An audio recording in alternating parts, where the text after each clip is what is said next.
Chapter 1. London, England, 1816. "And you're certain it was Lady Sandra Allington you saw with the stable hand?" Lily said, holding her quill poised as the maid nodded. "That's right, miss. I knew it was her. I've seen her in the mews before. She always wears red. I think it's their sign." "He came straight out and beckoned her into the stable with him," the maid replied. Lily smiled. This would make a tantalizing story for her readers and be worth enough to keep her in new dresses and fine living for a month. She scribbled down the details in her pocketbook, nodding as the maid continued to divulge the unfolding scandal of one of London's richest belles and a stable hand who worked in the stables of the Duke of Bicester. "And you saw her come out, did you?" Lily asked. The maid, whose name was Ellen, shook her head. "That's the thing, miss. She stays the whole night, right there in the stables, the two of them together. It's wicked," she said, even as she left no detail of what she had seen untold. "Are you certain? They sleep there in the stable," Lily exclaimed, her eyes growing wide with delight at the thought of the slanderous things she could write about Lady Sandra Allington.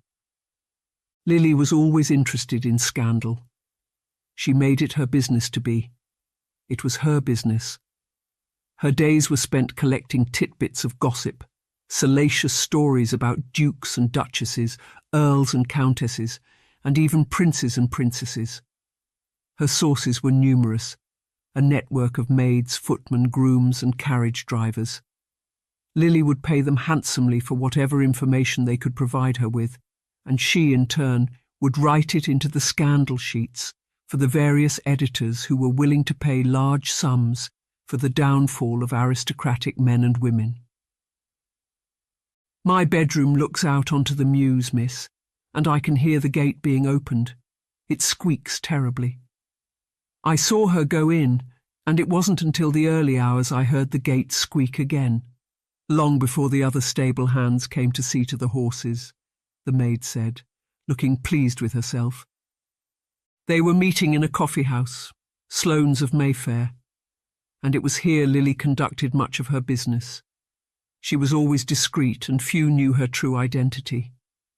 She used false names, played her informants off against one another, and was always careful to give just as much information as was necessary so as not to divulge her sources. "Poor Lady Sandra, or rather poor Lord Frederick. He's going to be quite upset when he reads about his betrothed's infidelity," Lily said, shaking her head as she closed her notebook. "You'll ruin her then, miss?" Ellen asked. She had a glint in her eye, and it was clear she had relished this opportunity for revenge. That was often the reason information came Lily's way: a dismissed lady's maid, a scolded footman, a carriage driver made to wait in the rain. There were many reasons why Lily's informants did as they did, but Lily's own purposes were purely financial. She did not care whether her words were enough to break the betrothal between Lady Sandra and Lord Frederick, and blackmail was never something she engaged in. Lily wrote facts, and if the facts were harmful to those to whom they related, so be it.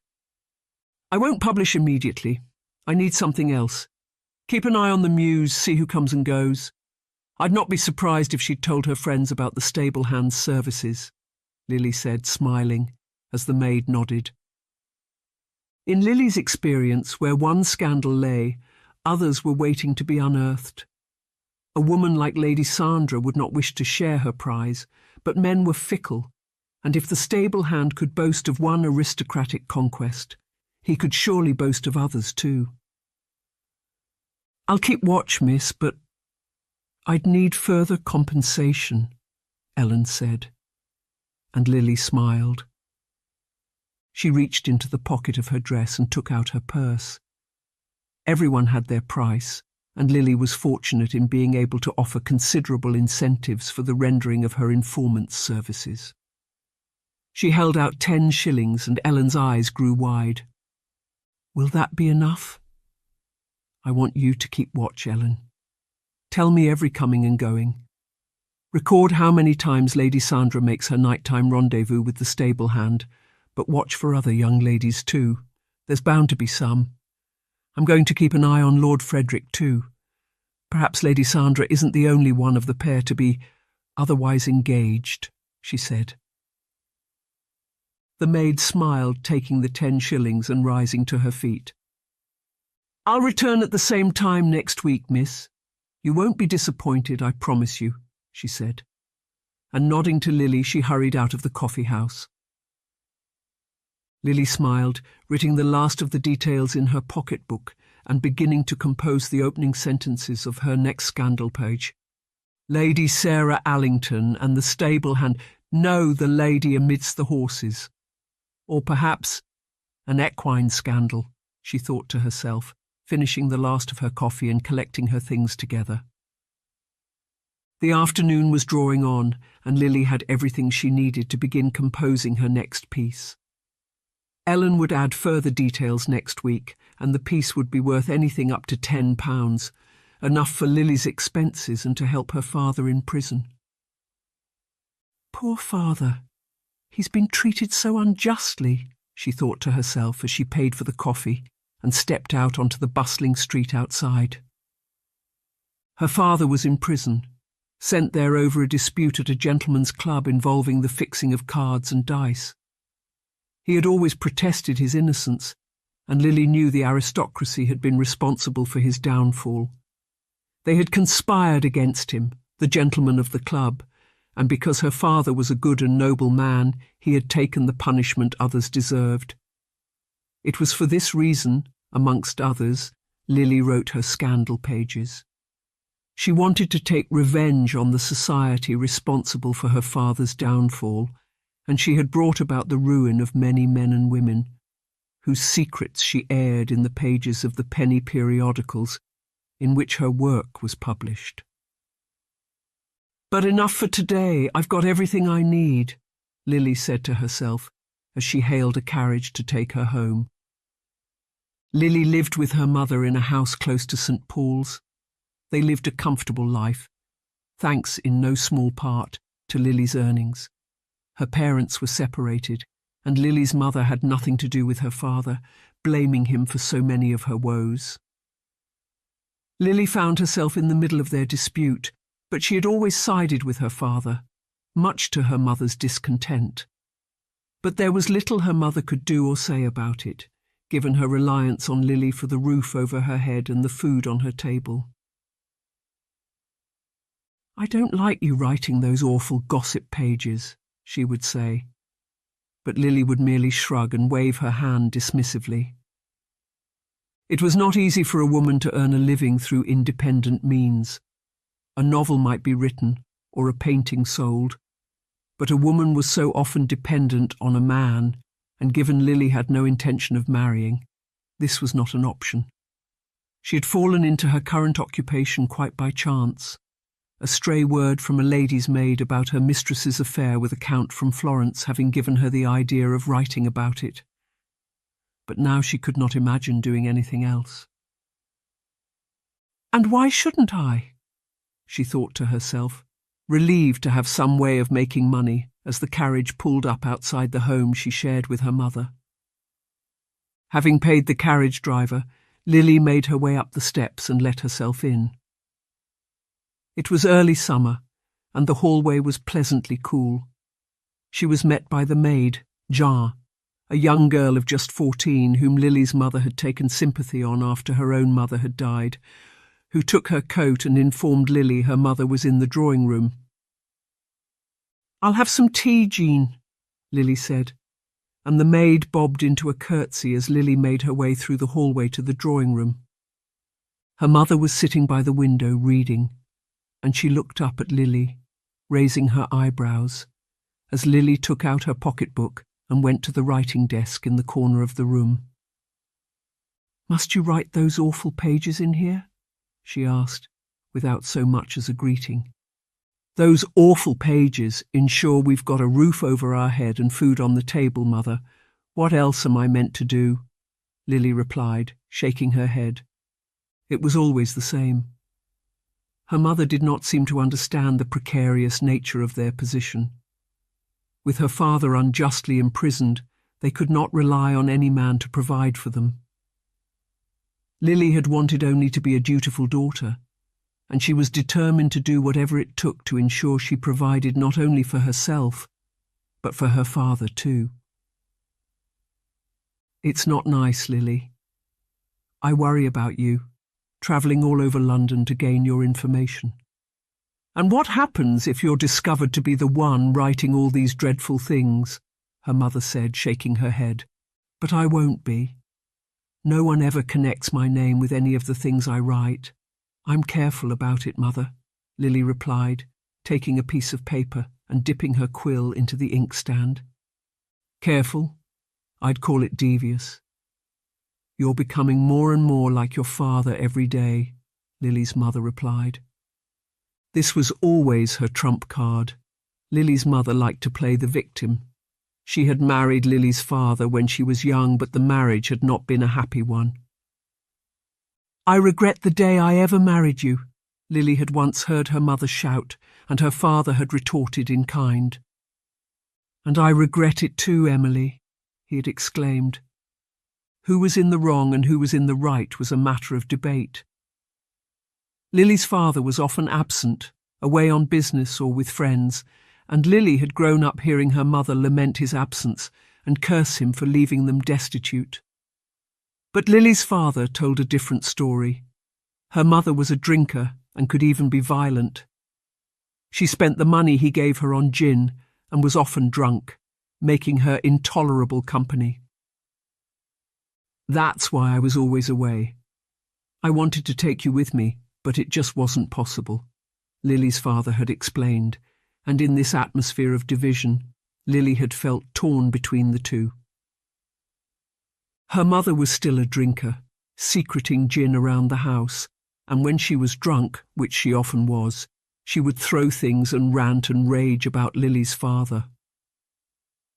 "He drove me to this. He did this to me," she would say, and Lily would retreat to the safety of her bedroom, locking the door and writing her next scandal sheet. This was how they lived. But as time went on, Lily had come to favour her father over her mother, siding with his explanation of what her mother was like. She was determined to see her father freed from prison, and until that day came, she would continue to take revenge on the society responsible for his incarceration. "You can't trust any of them, Lily, and you owe them nothing. They'd spit on you if they passed you in the street." "I should know. I've spent my whole life around such people. They're treacherous, self-serving, and concerned only with their own interests," Lily's father had said, shaking his head angrily. Lily knew her father had been badly treated in the past. He had been the land agent for a duke, a wicked man who had made his life a misery, and his imprisonment now was the result of just such aristocratic arrogance. The nobility were all the same, and Lily despised just like her father. "I'm more than happy to be like my father, Mother. What's the alternative?" Lily replied, and her mother scowled. "He lies to you. He lied to me, and he's lying to you too. I know what he's really like, and I can see the same in you. I don't want you to be like him, Lily, making a business from ruining other people's lives," her mother said. But Lily had heard enough. It was not she who ruined the lives of those she wrote about. They had already done so by their actions. Lily was always careful to check her facts, and she never published anything without a corroborating source. As far as she was concerned, those involved had brought it on themselves. They were responsible for their own downfall, and if the fact brought it about, so be it. "My father didn't ruin anyone's life. They ruined his," Lily retorted, even as her mother rose to her feet, her face flushed red with anger. She threw her book across the room and pulled out a handkerchief, dabbing at the tears running down her cheeks. "Oh, Lily, can't you see what he's done to you, the same as he's done to so many others too? It's not true. None of it's true. He tells lies. He manipulates. He's driven me mad, quite mad," she said. "You're drunk, Mother. Go to bed and leave me alone. I've got writing to do. Or would you prefer it if we lived on the streets?" "Then where would you get your gin from?" Lily said. Her mother fell silent, shaking her head as she left the room in tears. Lily sighed and dipped her quill into the inkstand. She would write up her notes from the day, the beginnings of her scandal sheet now forming in her mind. But first, she wrote to her father, just as she did every day. Her mother was wrong about him, and Lily trusted him implicitly. He had never lied to her, and she was certain he never would. "My dear father, what a day it has been," she began, writing down the details of the things she had discovered, and asking her father's advice as to how best to proceed with the information she had learned. Her father always knew the best way to use whatever she had come to know, and there were times he advised her to hold back on publication, waiting for just the right moment to strike. "I'll see them all ruined, all of them," Lily thought to herself, knowing the price of her information was high. But as she finished writing to her father, Lily could not help but wonder what the future held, knowing the true prize still lay ahead. "The Duke of Lancaster," she said to herself, knowing it was he her father wanted revenge on, and feeling determined to see it wrought. Chapter 2. Lancashire, England, 1816. "Be quiet! We'll wake the whole household," Maximilian hissed as he fumbled for the key in his pocket. It was late at night, and the full moon above cast a silvery light over the forecourt of Burnley Abbey. Maximilian found the key in his pocket, his young companion standing giggling at the bottom of the steps. "Am I really to be allowed into the house? I've always wondered what it's like. Could I be the Duchess?" she said, as Maximilian was still fumbling with the lock. "Oh yes, you can be the Duchess of Lancaster one day, as long as you kiss me very nicely. But keep your voice down. We don't want to get caught, do we?" he said, finally finding the lock and turning the key with a grating noise. The sound echoed in the still night air, and the door creaked open as Maximilian almost fell through it. He had been drinking for most of the day in the village inn, and Elsie, or was it Clara, had kept him company. "It's so dark. I can hardly see a thing," she said, following Maximilian into the hallway. Maximilian was used to navigating the house at night.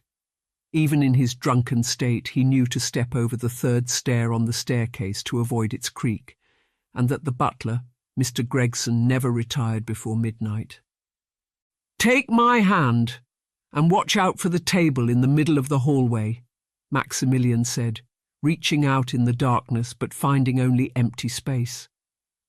"Where are you?" Elsie or Clara said, for with the door closed, the hallway was plunged into darkness. "Wait there, I'm coming back," Maximilian replied, but as he stepped back he stumbled, falling into a suit of armour, one of 3 displayed in the hallway. The crash was enough to wake the dead, and Maximilian found himself sprawled on the floor, struggling to regain his feet. The girl screamed, a piercing scream echoing around the hallway. "What's happened?" she exclaimed, as footsteps now came hurrying on the landing above, and the light of a candle appeared from the door leading to the stairs down to the servants' hall. "Who's down there?" came a voice from above. It was Maximilian's father, Ralph, the Duke of Lancaster, and now the face of Mr. Gregson loomed over Maximilian, peering down at him with a look of disdain. "Lord Maximilian, your grace," he said, as a cry of exasperation came from above. "Get off me, Gregson, I'm quite all right. I just fell, that's all, these stupid suits of armour," Maximilian exclaimed, stumbling to his feet as the butler held his candle aloft. The light illuminated the figure of Elsie, or was it Clara? And now the butler raised his eyebrows as the Duke himself came hurrying down the stairs. He was dressed in his nightgown, and he glared angrily at Maximilian, who stood sheepishly in front of him. "What's the meaning of this? Where have you been? Drinking? I can smell it on you." "And who's this?" the Duke demanded, turning to the girl, who looked terrified. "Elsie Greenwood," Maximilian muttered. He was sobering up now, angry at having been caught and angry at being treated like a child. He was 22 years old, and yet his father treated him as though he had not yet reached any kind of maturity. "Clara Greenwood," the girl said, fixing Maximilian with an angry glare. "From the village, I suppose." "Well, you're not the first," the Duke said, and Maximilian scowled. Clara looked indignant. "He told me he'd never invited any woman to the Abbey. I was the first. I was going to be the Duchess," she exclaimed. "The only thing you'll be, Clara, is disappointed. Now I suggest Mr. Gregson sends for one of the footmen. He can walk you home. As for you, Maximilian, get to bed. We'll talk about this matter in the morning," the Duke said. Maximilian had no grounds for protests, and as the butler led Clara away, he stalked upstairs, ignoring his father's further words about his rakish behaviour. "I don't care," he exclaimed, rounding on the Duke, who had followed him to his bedroom door. "If you want to inherit the dukedom, you'd better start caring, Maximilian. You're behaving like the worst kind of man," Ralph said, shaking his head. Maximilian did not reply, opening his bedroom door and stepping into the darkness. He slammed it behind him, leaning heavily back and sighing. It was always the same. His father was disappointed in him, and he would go on being disappointed in him, whatever Maximilian did to try to make amends. "Just because I'm nothing like William," Maximilian said to himself, as he lay fully clothed on the bed, his mind racing, unable to sleep, and wondering what the morning would bring. Maximilian slept late the next morning. He had no desire for the inevitable confrontation with his father, and it was only when a gentle tapping came at his door, after the clock had struck the 11th hour, he summoned the strength to move. "I don't want any tea, go away," he called out, groaning as he sat up on the side of the bed. He assumed it was a maid, but the voice of his mother, Miriam, the Duchess, now came from the corridor. "Maximilian, your father wants to speak to you, but I thought you might like to speak to me first. Can I come in?" she asked. Maximilian sighed. Whilst he and his father existed in a perpetual state of opposition, his relationship with his mother was less strained. He got up and went to the door, opening it to find his mother standing outside. She was a pretty creature, with long auburn hair and bright green eyes, similar to Maximilian himself. She smiled at him, rolling her eyes and sighing. "I don't want to speak to him," Maximilian said, as he stepped back to allow his mother to enter his bedroom. It was messy, his clothes strewn over the floor, and open books and papers lying on the table. The bed was unmade, and only one of the curtains was drawn. "I heard all about your antics of last night.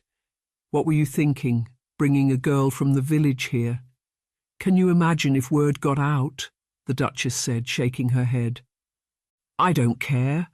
I've brought plenty of girls from the village here," Maximilian retorted. His mother's eyes grew wide, but she made no immediate reply, crossing to the window and pulling back the other curtain. "You can't go on like this, Maximilian. Your father's at his wit's end. We're worried about you. You get drunk, you neglect your responsibilities, you do nothing to make amends for your behaviour. What's going to become of you?"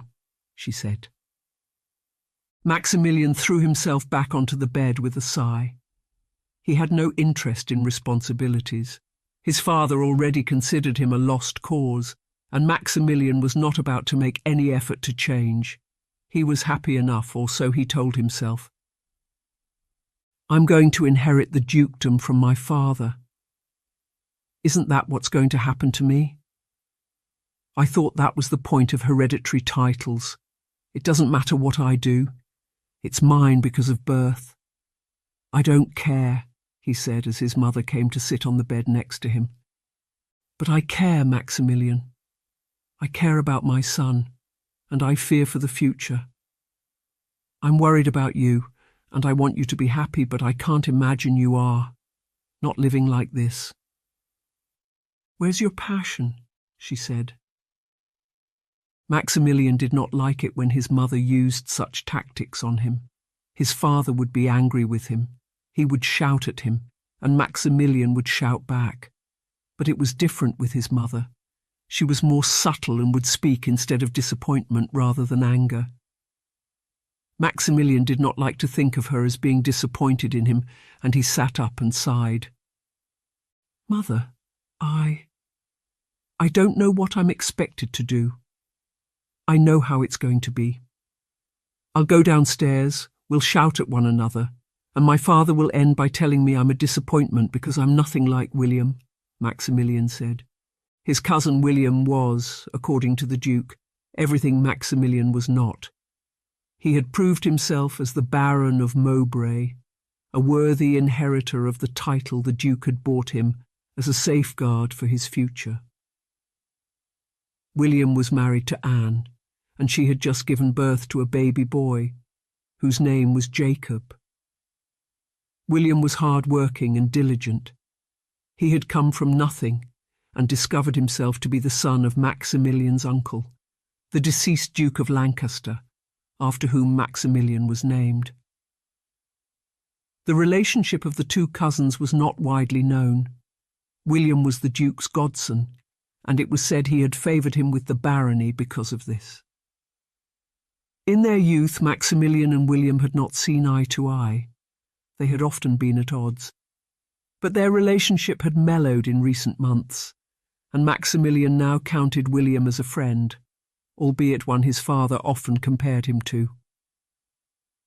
That's not what he thinks, Maximilian. Your father loves you, and he wants what's best for you. As do I, the Duchess replied, but Maximilian shook his head. He knew his father had always favoured William. The Duke felt a particular affinity towards his nephew, one he had expressed in the education he had provided him with and shown in his gift of the barony. Maximilian felt second best and often compared himself to his cousin. It was for this reason, amongst others, Maximilian indulged his rakish behaviour. He had no intention of changing now, and his father would simply have to get used to it. To be left alone, that's what's best for me, Mother. I'm going to the garden. I'll get some peace there at least, Maximilian replied, rising to his feet, as his mother sighed. Won't you speak to your father? He wants to help you, Maximilian, she said, but Maximilian shook his head. He wants to shout at me, Mother. If it wasn't about this, it would be about something else. It's the only thing he knows, Maximilian retorted. He had not bothered to undress before bed, and now he left his bedroom, making his way along the corridor to the landing and down the stairs to the hallway. He was making for the rose garden, his one solace in an otherwise miserable existence. Maximilian loved the rose garden and tended it with great care. He had cultivated all manner of different varieties and found a sense of peace and solitude amongst the blooms.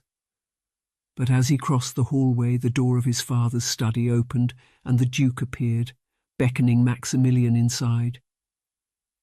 I want to talk to you, he said. The words were not an invitation, but Maximilian shook his head. I don't want to talk to you. We'll only argue, you know that, he said. But to Maximilian's surprise, his cousin now appeared at the study door. William smiled at Maximilian, shaking his head as he did so. Have you recovered from last night? He asked. Maximilian knew what they were doing. This was a three-pronged attack. His mother's weapon had been to use an air of disappointment, His father's would be anger, and William's would be understanding.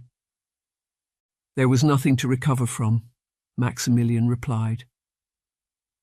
He was more than able to handle his drink, and would gladly have returned to the village inn that very moment if it meant escaping from his father and cousin. There was everything to recover from. "You disgraced yourself, Maximilian," the Duke exclaimed, but William now stepped forward. "If I may, perhaps Maximilian and I should spend some time together," he said, fixing his gaze on Maximilian, who shrugged. "Don't we do so already?" he replied. William had been appointed as the land agent, and rarely went by when he was not present at Burnley Abbey, advising the Duke or discussing some matter of business. Maximilian's father insisted Maximilian take part in these meetings, but the pair rarely saw eye to eye, and William was often the arbiter of disputes between the two. "We do, but not in the way you might benefit from," William replied. Maximilian laughed. "And how might I benefit, cousin? I spend my time drinking and carousing. Isn't that true, father? I doubt you'd wish to lower yourself in such a way," Maximilian replied. His cousin smiled. "There are different ways of drinking and carousing, cousin. Some are more respectable than others. We could go to one of the gentlemen's clubs in Lancaster. There are several, as I'm sure you know." "We could talk," William said. Maximilian glanced at his father. He wondered whether this tactic was to prove an alternative to the usual angry outburst. Was his father giving him a chance? "What about?" Maximilian replied. "About your future, Maximilian. You'll be the Duke of Lancaster one day. Don't you realize the responsibilities that brings?" the Duke exclaimed, throwing up his hands in exasperation. Maximilian did know the responsibilities his future title brought. He saw them express it each day, and he knew his father took his role seriously, even as it should never have been his. The death of Maximilian's namesake had brought with it a seismic change, and had the previous Duke not died, it would have been William who would have inherited the title. "And perhaps he's better suited to it than me," Maximilian thought to himself. But he knew William was only trying to help, and he nodded. "We could make a day of it, just the two of us. Luncheon, a walk, and then some drinks. No rakish behaviour," William said, and Maximilian smiled weakly. "Very well. Since I'm to get no peace, unless I agree, we can talk, but I won't promise anything, and I don't know what you intend to achieve by talking," he said, as his father sighed. "Thank you, William. You've managed to talk some sense into him," the Duke said. But Maximilian was not about to have anyone talk their version of sense to him. His behaviour was as he desired it, and not according to anyone else. He would talk with William, but it would not change anything. Maximilian was a rake. Society described him as such, and his reputation preceded him. "We'll go to Lancaster tomorrow, Maximilian," William said, and Maximilian nodded. "Very well, but for now I'm going to tend to my roses. I'm sure you can't find anything wrong with that, can you?" he said, and turning on his heels he marched off across the hallway, determined not to be changed by anyone. Chapter 3. Lady Sandra Allington. Whose stable will she find herself in? A passion for horses, or a passion for the stable hands?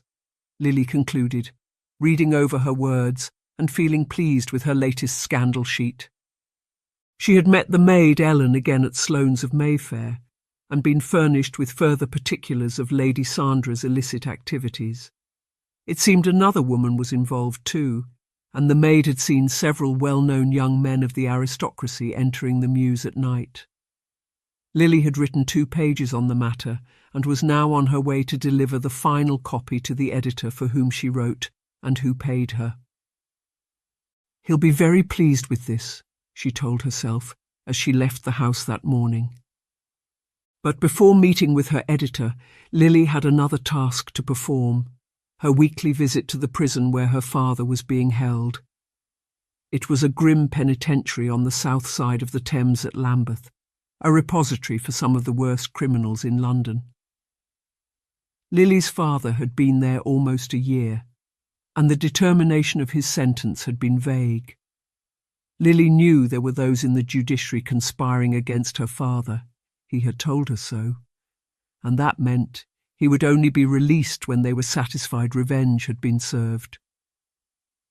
"I've come to see Connor Edge," Lily said as she arrived at the gates of the prison, where 2 warders stood checking the details of those visiting.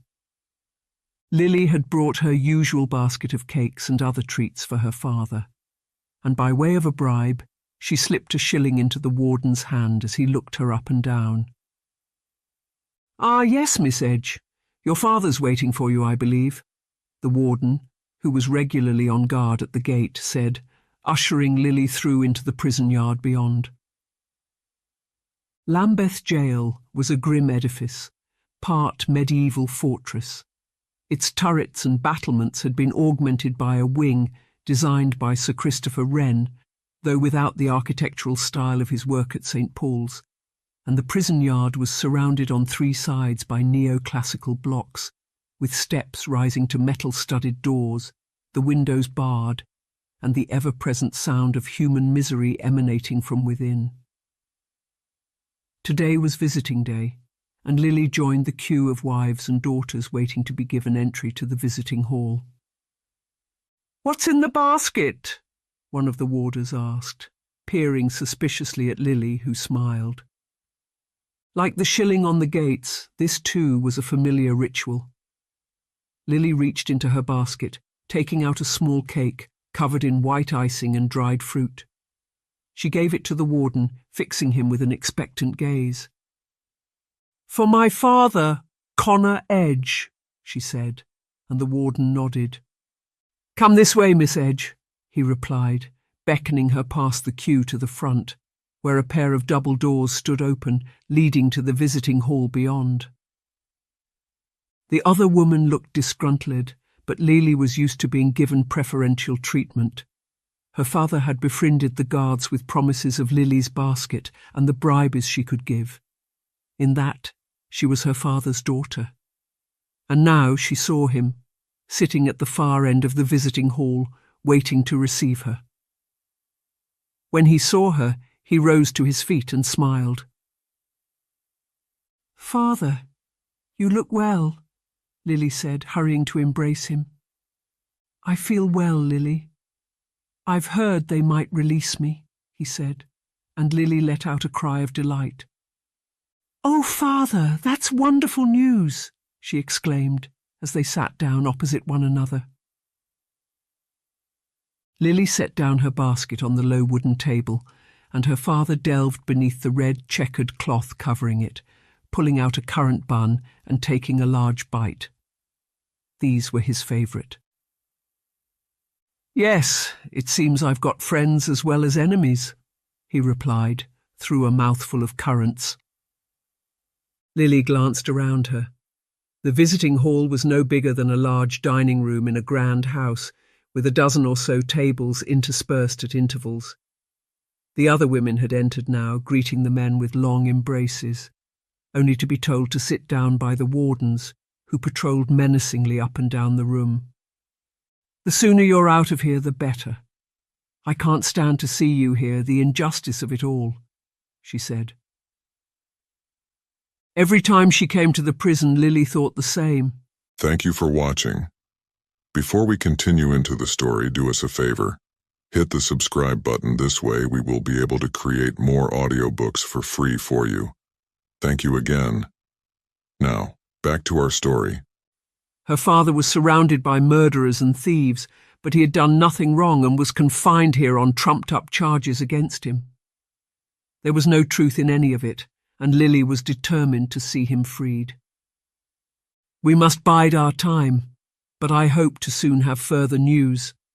But tell me, how's your mother? Is she still raging against me?" he asked, smiling at Lily, who nodded. We argued about you again, Father. She's always drunk. I can smell it on her. And the more she drinks, the more emotional she gets. I can't have any pity for her, Lily said, and her father nodded. It was always the way, Lily. I'm sorry you have to put up with her. It won't be for much longer.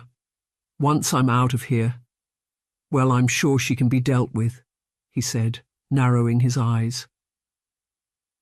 Lily knew her father intended to put her mother out of the house on his return, and in this, at least, she was torn. Her mother had been good to her, even as they had never seen eye to eye. She did not want to see her suffer, even as she knew the marriage was irreconcilable. Isn't it more important to see those who put you here brought to justice? Lily said, and her father nodded. You speak the truth, Lily, a daughter after my own heart. Yes, those responsible. They'll pay dearly for what I've suffered, not least the Duke of Lancaster, he snarled.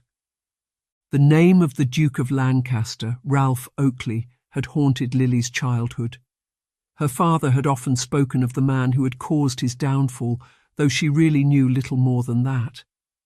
He was a figure to be feared, and as a child she had imagined him as the devil himself. In recent years her father had often been away, and Lily had understood he was seeking the revenge he had always dreamed of.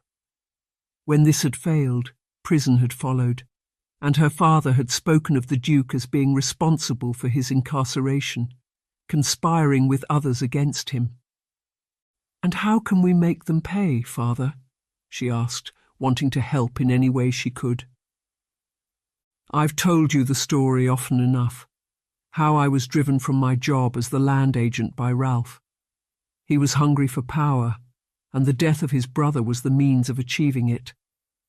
I tried to hold him back, to rein in his ambitions, but he considered me a threat, and made up all manner of rumours about me.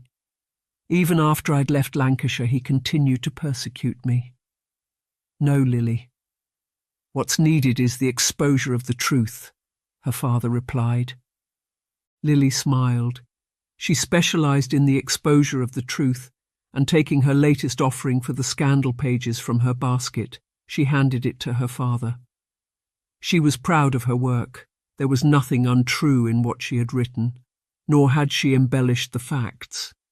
The scandal was enough on its own, and as her father read through it, he smiled and nodded. "How delicious," he said, running his tongue over his teeth. "I can't believe how long she got away with it for. It's quite remarkable. She's been visiting the stables for months, and not always to see the same stable hand. It's wicked. But the maid saw it all, and I corroborated the story with one of the other stable hands. Lady Sandra had spurned him, and he was only too glad of an opportunity for revenge," Lily replied. She spoke of her work in detached and professional terms. There was nothing underhand in her revelation of the facts. What she had written was true, and what happened as a result of it did not concern her.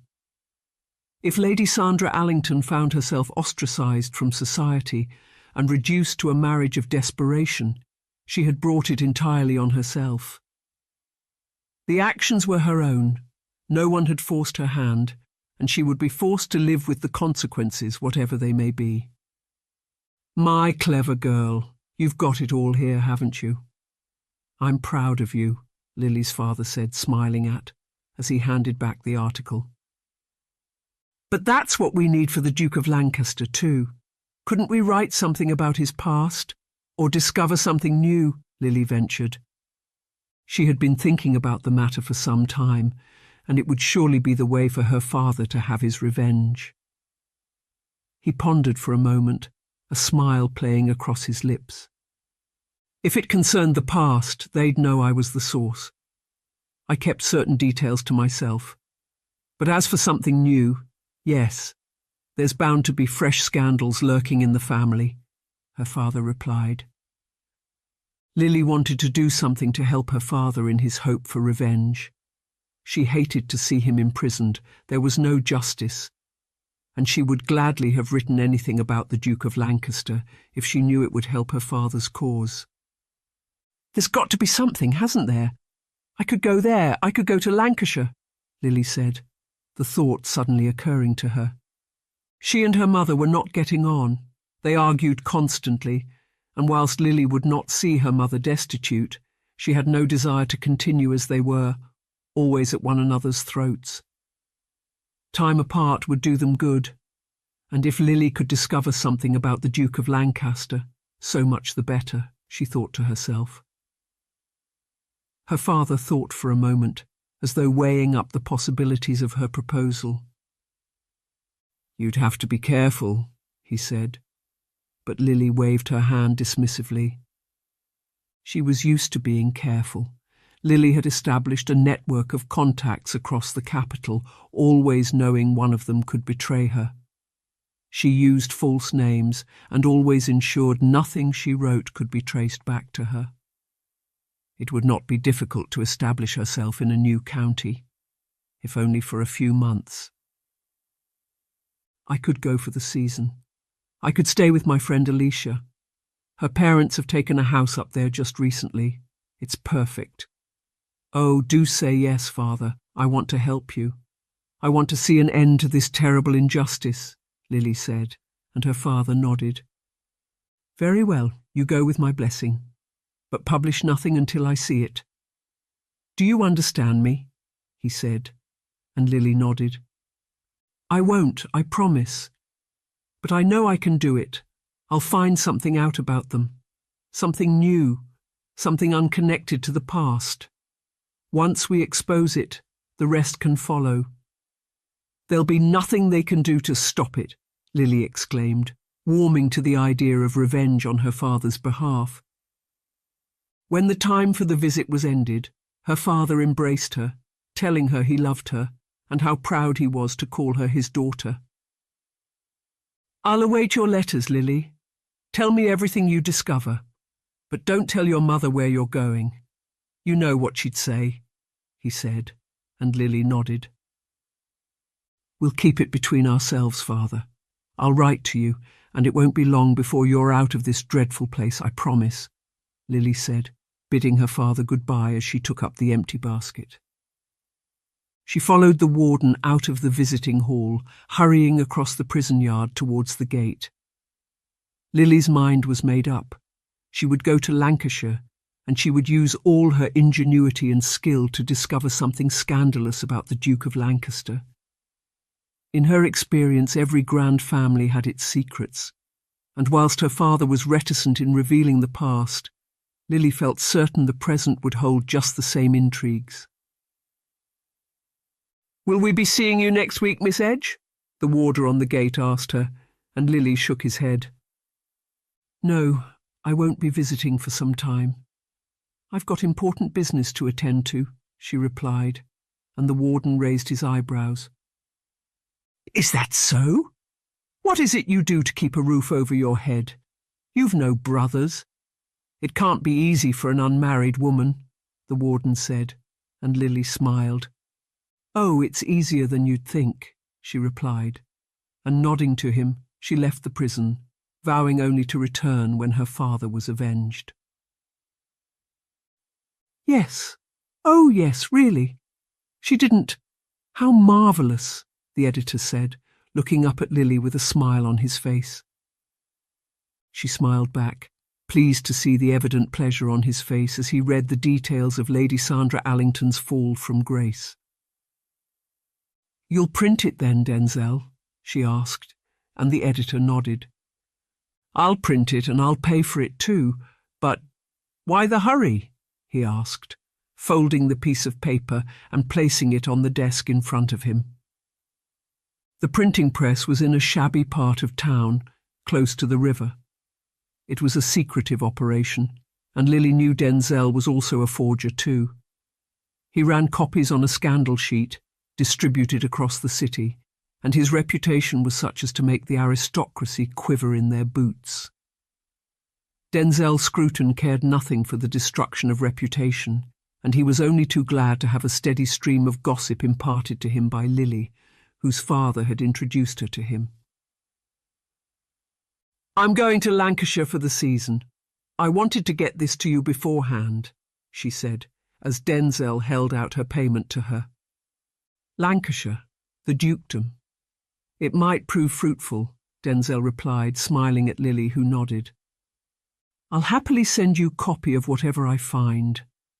I thought it would make a change of scene. The aristocracy in London are on their guard.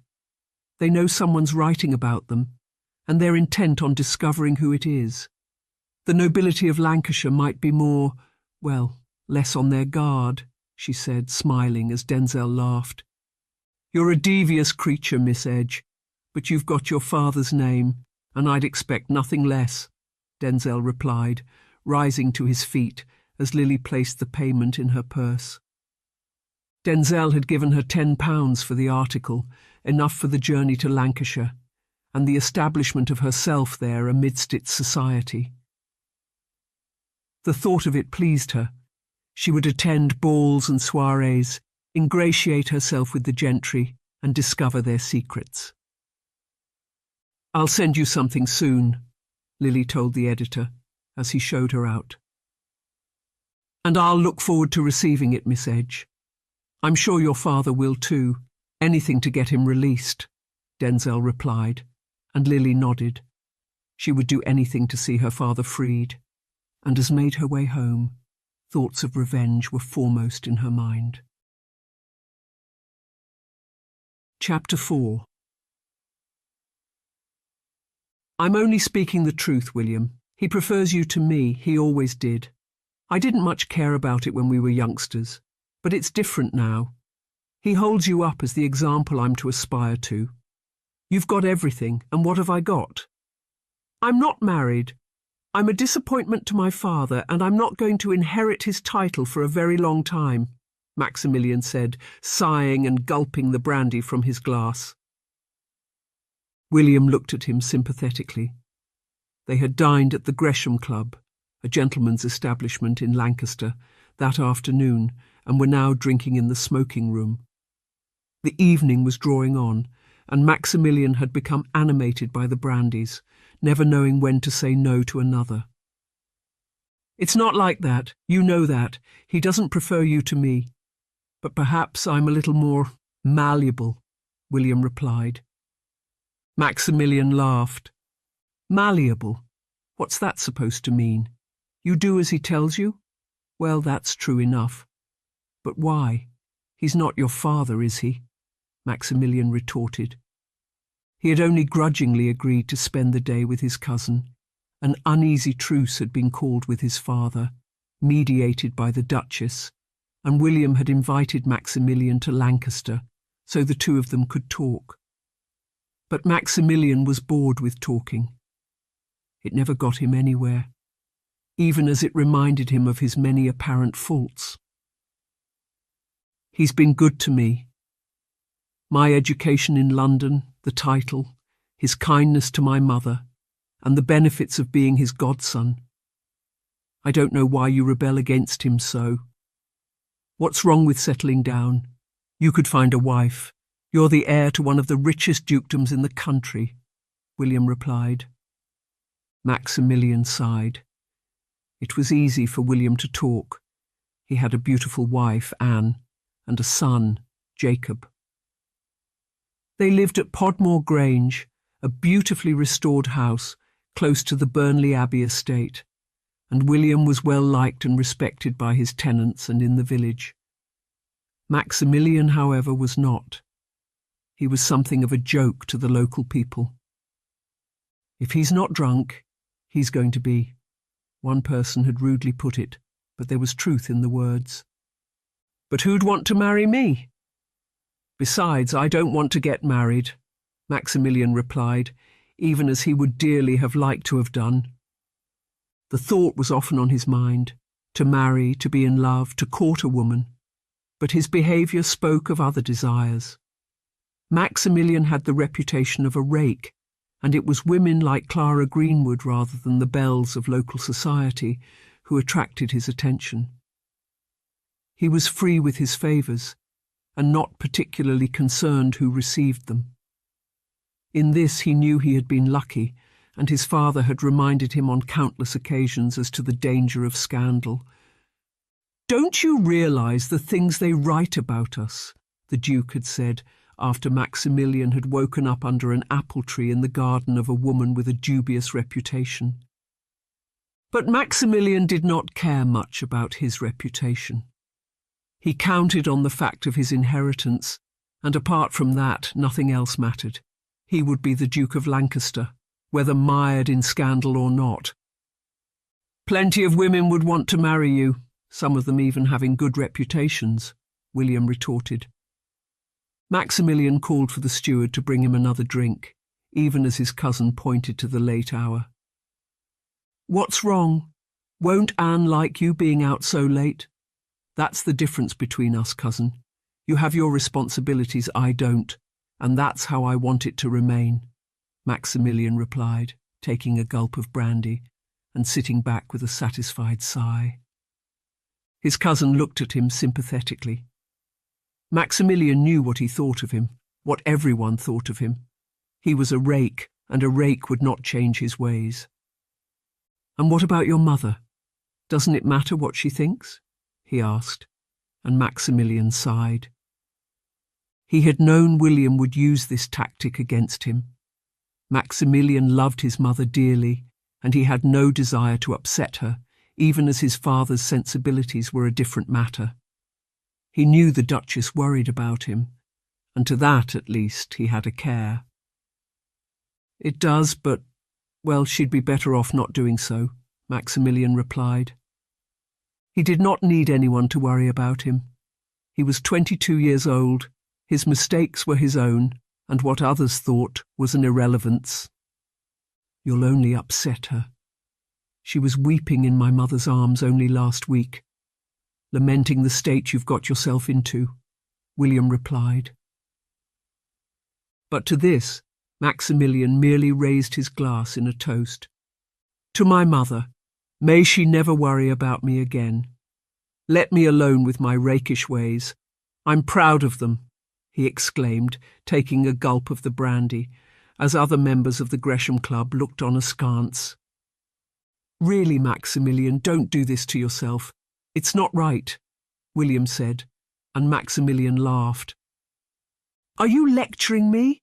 The man taken for a fool by Connor Edge, who paraded himself around London as the gentleman on my father's good name? You were hardly the paradigm of reason then, were you, cousin?" Maximilian hissed. Even in his drunken state he knew better than to speak loudly of his true affiliation with William. But the facts of the matter remained. His cousin, whose mother had once been a servant at Burnley Abbey, had been educated by Maximilian's father, the Duke, and sent to London. There, by means of an unfortunate manipulation, he had come under the auspices of Connor Edge, the former land agent and a sworn enemy of Maximilian's father. William had been far too trusting, and Connor Edge had used the fact to his advantage, turning William into a laughingstock and setting him up as a failure. The matter had been resolved. Connor Edge was in prison for gambling crimes, but William's embarrassment remained. "I've made mistakes, and that's why I want to help you, William. I don't want you to make the same mistakes as I've made. We're all allowed a second chance. I'm grateful to your father for mine, and I know he'll give you one too if only you'll allow it," William replied. Maximilian sighed. He had heard enough for one night. It was always the same argument, the same condemnation of his behaviour. None of them would be happy until he had renounced his former ways and conformed to the pattern they themselves laid out. The Duke wanted a son in the mould of William, and William wanted a cousin he could rely on as the worthy inheritor of the estate, as he himself gave advice as the new land agent. "I'm sure it's not as simple as that," Maximilian said, rising to his feet. The time had come to go home. Nothing had changed, nor would it, as far as Maximilian was concerned. The stewards seemed relieved the animated conversation had come to an end, and they bid Maximilian and William good night, the two cousins stepping out onto the street where it was now dark. Their carriage was nowhere to be seen, and Maximilian cursed under his breath. "It's all right. I told him he could wait in the yard behind the club. We shouldn't begrudge him the opportunity to warm himself," William said, and he went off to find the carriage driver, leaving Maximilian pacing up and down in front of the steps leading up to the club. What a wasted night, Maximilian thought to himself. He liked his cousin. They got on well now, at least. But if William believed Maximilian was ever going to change, he was surely mistaken. They were total opposites, and Maximilian knew he would never live up to the ideals of his cousin or his father. "And thus I'll always be a disappointment," Maximilian said to himself, shrugging his shoulders, as he noticed a carriage pulling up in front of an inn and lodging house opposite. A young woman clambered down, passing some coins to the driver, who pointed her in the direction of the lodgings. She was pretty, and Maximilian smiled to himself, deciding to have a little fun before William returned with the carriage. He stepped forward, clearing his throat. The woman looked up at him, her face illuminated in the light of the lamp above the inn door, where a flickering candle burned behind the glass. "Yes?" she asked, looking Maximilian up and down with a disdainful expression. She was a pretty creature, with long blonde hair, wearing a purple dress and a travelling cloak, a bag held in her hand. Her cheeks were rosy, her lips red and inviting. Maximilian had never seen her before, but he thought her quite attractive, and wondered if he might steal a kiss from her before returning home. "You've just arrived, have you?" "I don't recognize you," he said, and the woman laughed. "Why should you recognize me? Am I meant to be recognizable?" she asked. There was a haughtiness in her voice, and Maximilian decided she needed reining in. A woman should not be so forward in her words. "That's no way to speak to me. Don't you know who I am?" he said, and the woman shook her head. "No, I don't. But I know one thing. Whoever you are, you're a drunk, and I'd rather not know you," she replied, turning as though to make her way inside the inn. Maximilian, emboldened by alcohol and angry at having thus been so spoken to, lunged forward, grabbing her by the arm. "I'm Lord Maximilian Oakley, son of the Duke of Lancaster. I only wanted to talk to you. You women are all the same, aren't you?" he exclaimed. But to his surprise, on hearing these words, the woman turned to him and raised her eyebrows. "You're the son of the Duke of Lancaster," she said, her tone changing, and Maximilian nodded, smiling, and feeling pleased at the change his words had wrought in her. Few women could fail to be impressed at such a title. The dukedom was an ancient one, and the Duke of Lancaster was, by far, the biggest landowner in the county, if not the north of England. The estate was a wealthy one, and with properties spread across the north and business investments through the empire, Maximilian would one day be a very rich man indeed. "That's right," he replied, and the woman put down her bag and smiled. "It's a pleasure to meet you," she said, holding out her hand. Maximilian took it, still feeling pleased with himself and hoping William would be delayed in his return with the carriage. "Maximilian Oakley, at your service, Miss," he said, for the woman had not yet introduced herself. Lily Porter," the woman replied, and Maximilian raised her hand to his lips. "It's my pleasure, I assure you. You've only just arrived in Lancaster?" he asked, still holding her hand in his. She nodded. "I've come from London. It was a long journey, but I'm here now. I've come for the season. I'm to stay with a friend. Will you be attending the events?" Lily asked. Maximilian nodded. The season was an excuse to indulge his pleasures, He looked forward to it, even as his parents had already warned him of the dangers. "Don't cause a scandal, Maximilian," his father had said. But Maximilian had not listened. He was happy to cause a scandal, even as he knew the consequences. "How wonderful. I'm sure we'll be seeing more of one another, won't we?" she said, and Maximilian nodded. "I hope so. But are you here alone?" he asked, for he had expected a chaperone to appear at any moment and chase him away. Young women were always accompanied by chaperones, but to his surprise, Lily shook her head. "Not at the moment, no, it's complicated. But I'll have my friend Alicia. She'll be my chaperone at the balls and soirees." "Why? Do I need a chaperone to talk to the son of the Duke of Lancaster? Aren't I safe?" she asked, and Maximilian smiled. "I'm sure you are," he said, his hand lingering in hers as he stepped forward, intent on planting a kiss on her lips. She cocked her head to the side, looking at him coquettishly and giggling. He found her very attractive, but as he moved forward, intending to pull her into his embrace, a voice from behind called out, "Maximilian, I've got the carriage. Come on, it'll be late by the time we get back," William said. Maximilian sighed.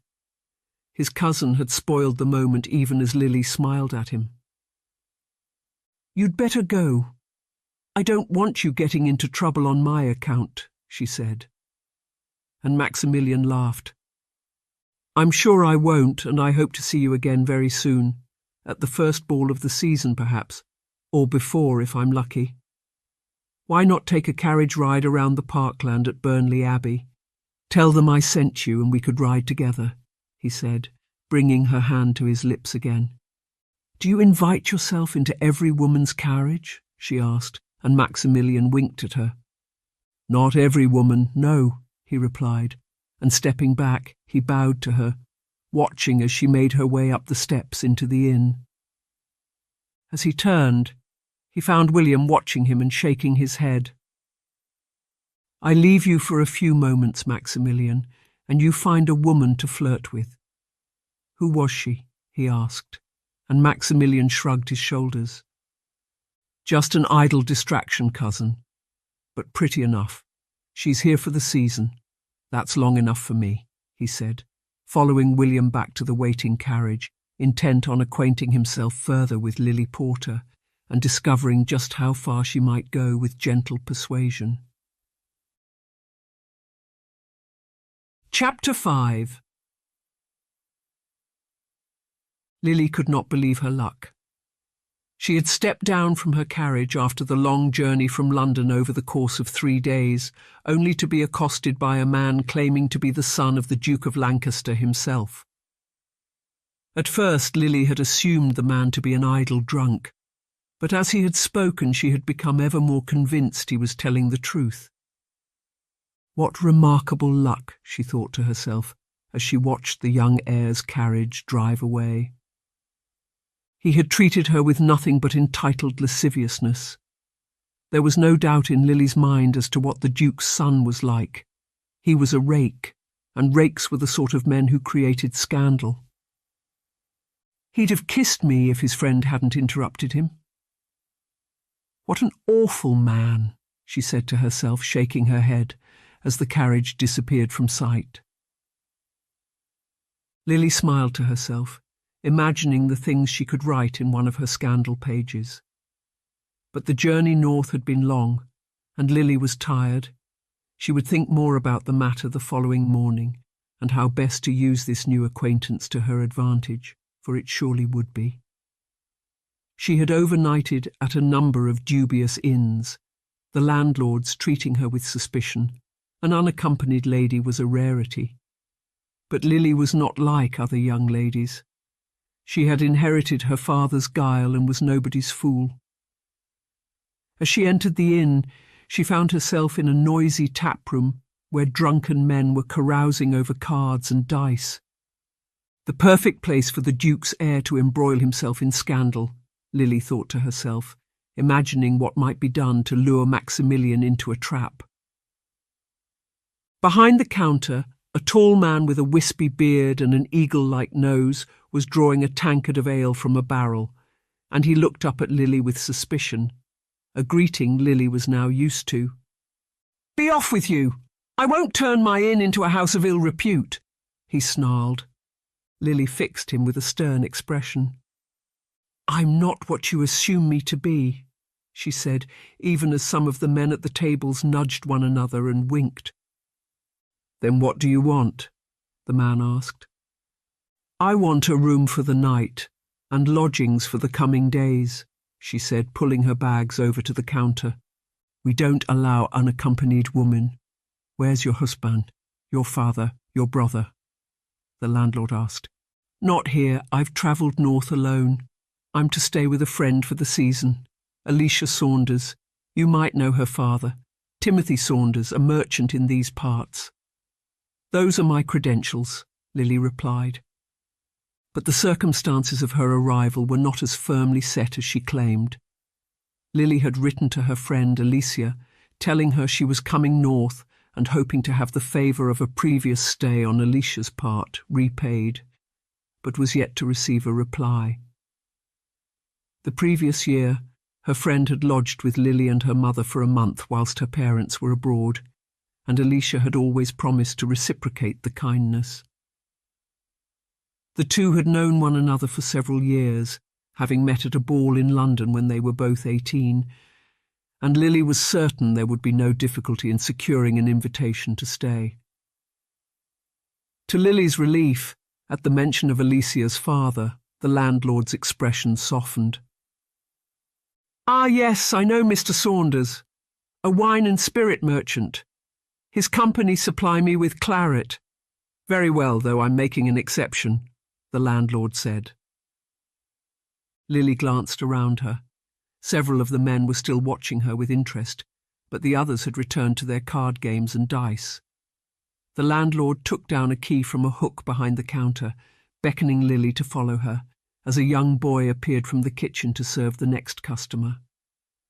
Lily was led through a door at the far end of the taproom and up a rickety flight of stairs to a landing above.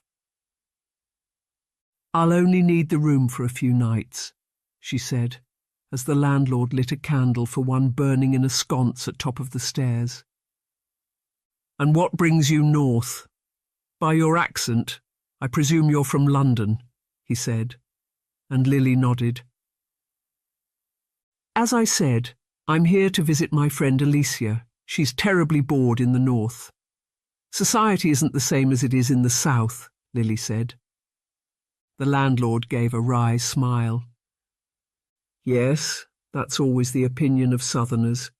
But we have society here. Not that they frequent my inn, of course. If you want society, you'll need to look to the Duke of Lancaster and Burnley Abbey. Perhaps Mr. Saunders can get you an invitation. He has dealings with the Duke," the landlord said. And now he unlocked a door at the far end of the corridor, opening it into a small bedroom with a bay window looking out over the street.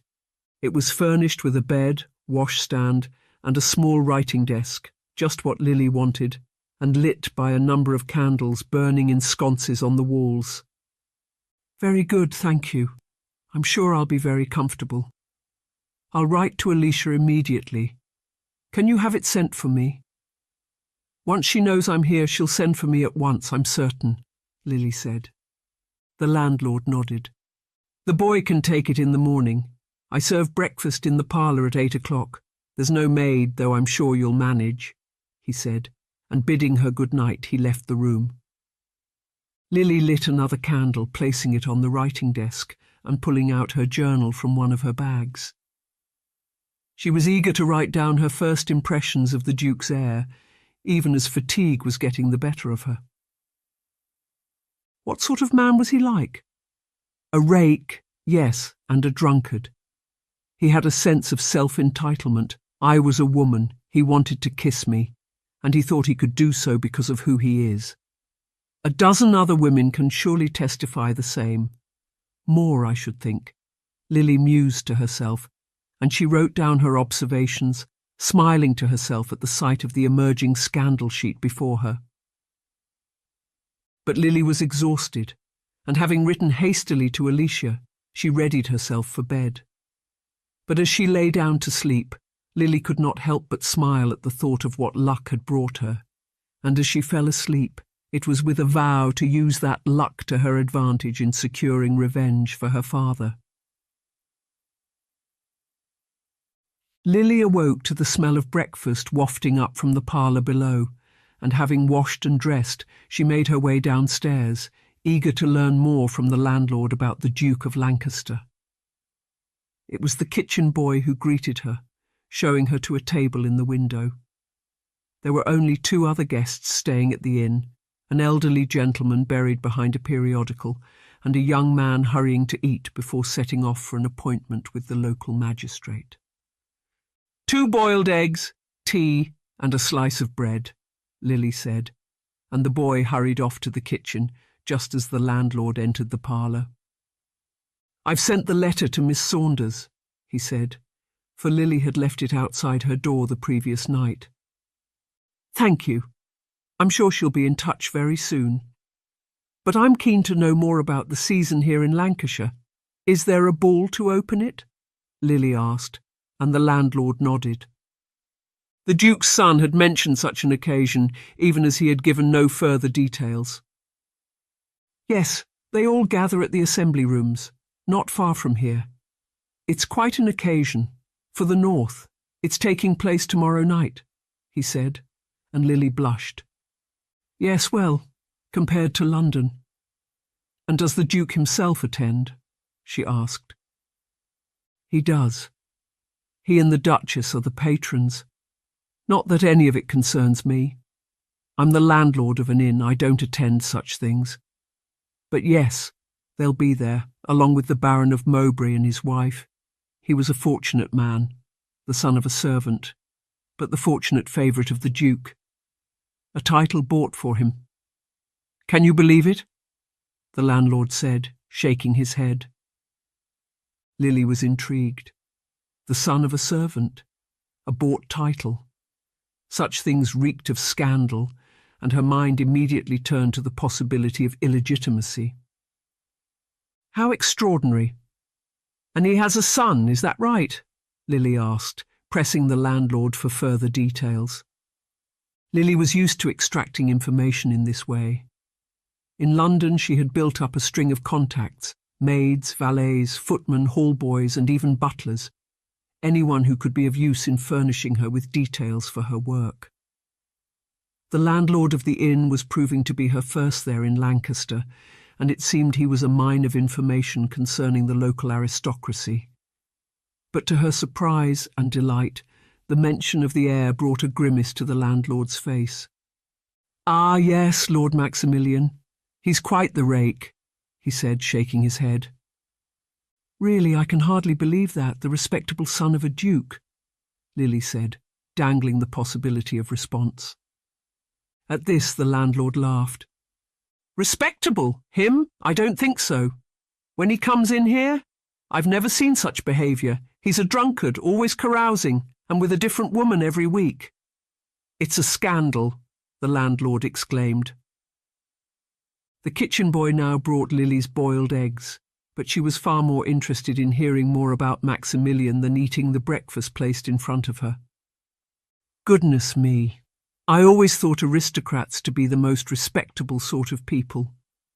But you say the Duke's son runs riot, like father, like son?" Lily asked. She knew just how to ask a leading question, and it seemed the landlord was only too happy to continue talking. "Well, the Duke's a respectable man, though. One hears rumours.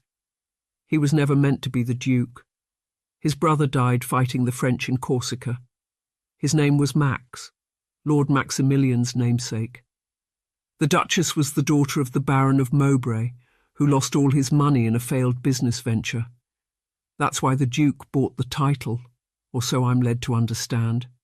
But one never knows the whole story," he said.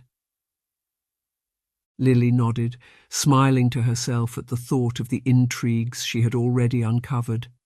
A dead duke, an unexpected heir, a bought title, a servant's son, and a rakish heir.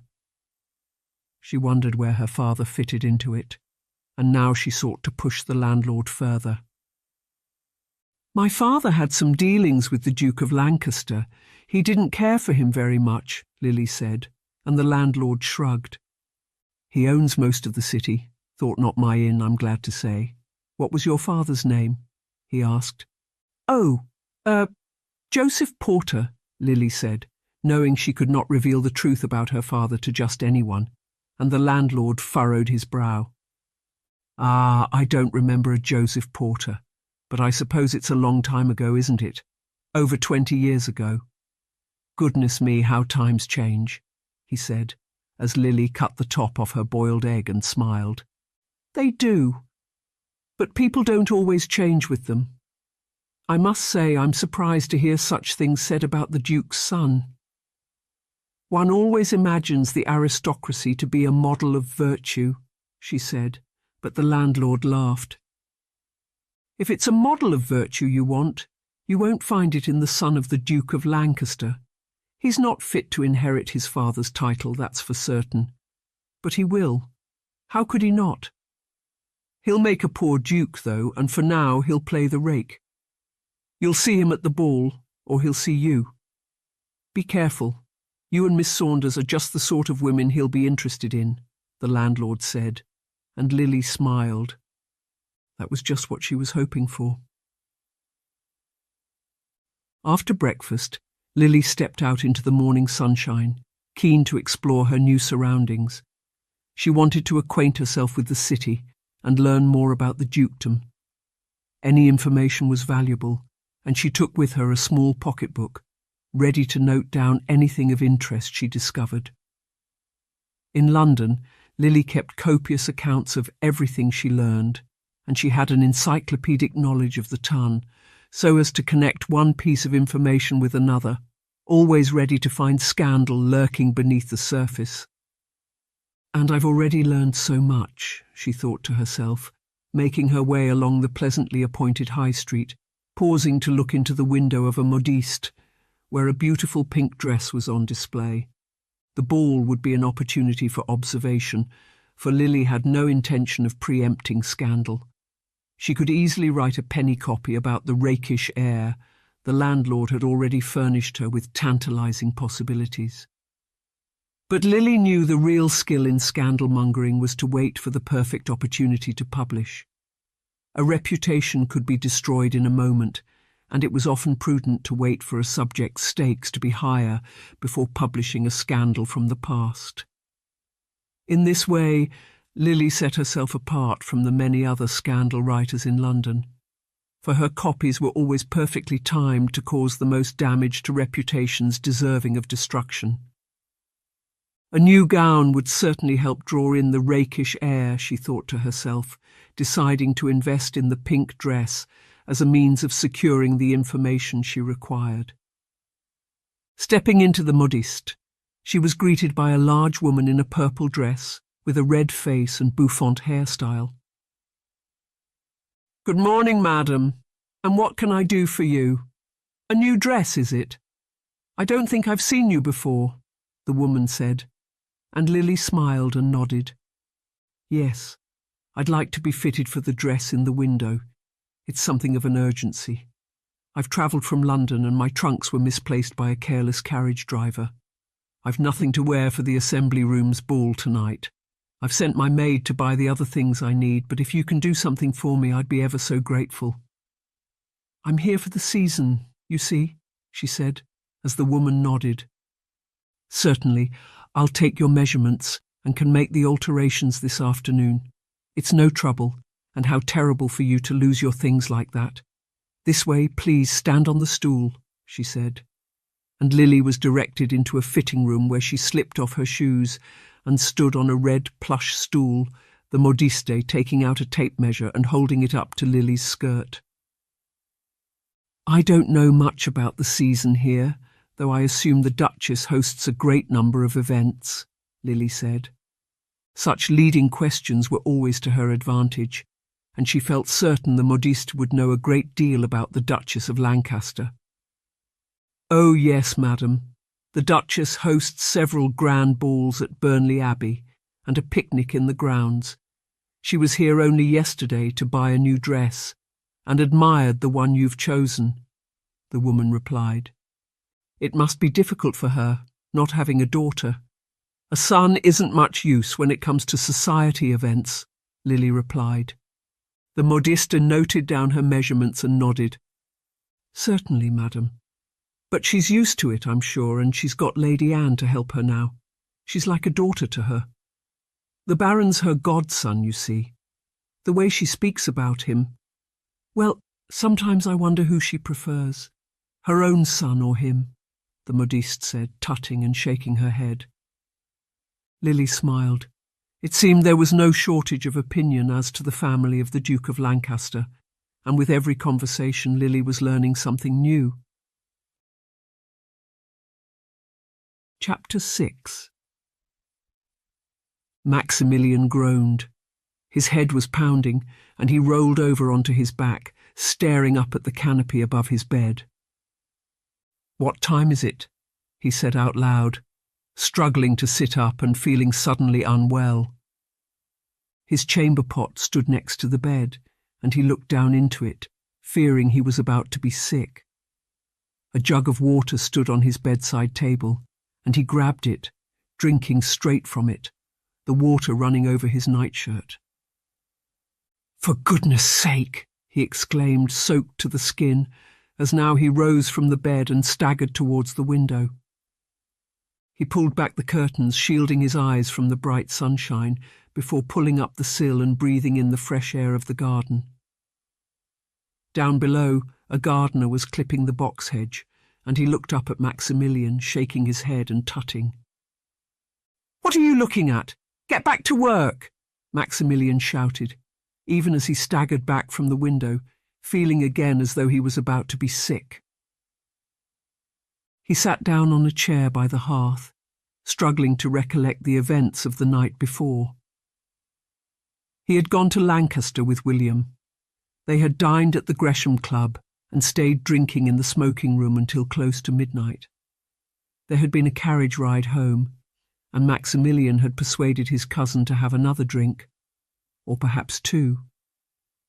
And the woman, too, Maximilian reminded himself, thinking back to the encounter with the woman outside the inn. She had been a pretty creature, from what he could recall, and now he wondered who she was and whether he would see her again. But his musings were interrupted by a gentle tapping at the door. "I've brought you some tea, my lord," a timid voice called out, and the door opened to reveal one of the maids, carrying a tray with a cup and saucer on it. As she entered the room she made a face, and Maximilian could only assume the smell was not to her liking. "Put it down there," he said, pointing to the table in front of him. "Shall I open the curtains, my lord?" she said, and Maximilian nodded. "Yes, but I'm not going down to breakfast. Bring it up to me," he said, for he did not relish the prospect of encountering his father and mother that morning in the dining room. They would certainly have an opinion on his current state, and he would be compared to William, who had drunk only a sensible amount and returned home in full control of his faculties. The maid nodded, curtsying and hurrying from the room. Maximilian let out another groan, sighing and closing his eyes. He would eat breakfast in his room, and then go out into the garden, intending to avoid his mother and father for the remainder of the day. "They'll only judge me, just as they always do," he thought to himself. The maid returned a short while later, but she delivered a message rather than the expected breakfast. The Duchess reminded him it was the day of the ball at the Assembly Rooms, and that Maximilian was expected to attend. He had forgotten all about it, and let out another groan as the maid waited expectantly for his response. "I suppose they want me downstairs, do they?" he asked, and the maid nodded. "Her ladyship was most insistent, my lord," she said, and Maximilian nodded. "Very well," he said, dismissing the maid with a wave of his hand. He pulled on the clothes from last night, not even bothering to comb his hair before making his way downstairs. The effects of the previous night were still showing, and he paused in the hallway, steadying himself on the banister, the sight of the marble-checkered floor making him feel ill. "Is that you, Maximilian?" a voice called from the dining room. It was the Duke, and Maximilian sighed, staggering forward towards the door. As he entered the dining room, his mother and father looked up at him with expressions of resignation. "Really, Maximilian, whatever do you look like?" his mother exclaimed, as Maximilian sat down at the table and beckoned a footman to pour him a cup of coffee. "Like a man summoned from his bed before he wished to be, mother," Maximilian retorted. "I'm sure William's managed to make himself look presentable after a similar evening to you," the Duke said, but Maximilian only rolled his eyes and made no reply. "It's the ball at the Assembly Rooms tonight. You'll need to be ready for it. It's an important occasion, Maximilian," his mother said. Maximilian disliked the opening ball of the season. He disliked any occasion when his parents would be observing him. He did not like to be judged, and yet he knew he would be. It was inevitable. A few débutantes and maiden aunts dressed in peacock feathers and ill-fitting gowns. "It's hardly an important occasion, mother," Maximilian replied. "It's expected of us. It's expected of you, Maximilian. Being a duke doesn't mean always doing what one wants to do. Don't you understand that? We turn out, we nod and greet. We're polite and on show. Society sees us, and we benefit from their continued respect," the Duke replied. Maximilian did know this, but it did not change his attitude towards what was required of him. He hated the idea of being on show and would gladly have avoided the ball entirely, even as he had mentioned the possibility of it to the woman outside the inn the previous evening. "Maximilian, why not think of the new season as an opportunity for a new start? Leave the past behind and look to the future. There'll be new people there, débutantes, invited guests, perhaps those from further afield. Wouldn't it be the perfect opportunity to present yourself in a different way?" his mother asked. It was the usual tactic. His father would be angry, and his mother would be reconciliatory. Maximilian had no desire to upset her, even as he knew the prospect of change was far harder than she made it out to be. But Maximilian did not know if he wanted to change. His father would always compare him to William, and the rest of the ton had already made its mind up about him. "And how might I do that, mother? Won't I always be a disappointment to you? I can see it in your eyes, and if not yours, then father's. I don't think I can change. I don't always set out to behave like this, but a few drinks and—" he began, even as the Duke threw his napkin aside and rose angrily to his feet. "Maximilian, you're to be the Duke of Lancaster one day. You're to be looked up to as a model of respectful living. Can't you see that?" he exclaimed. But Maximilian had heard enough. He too rose to his feet and pointed angrily at his father in retort. "Yes, but I wasn't ever supposed to be, was I? And neither were you. You grew up not believing you'd ever inherit the title. I've known it since the day I was born.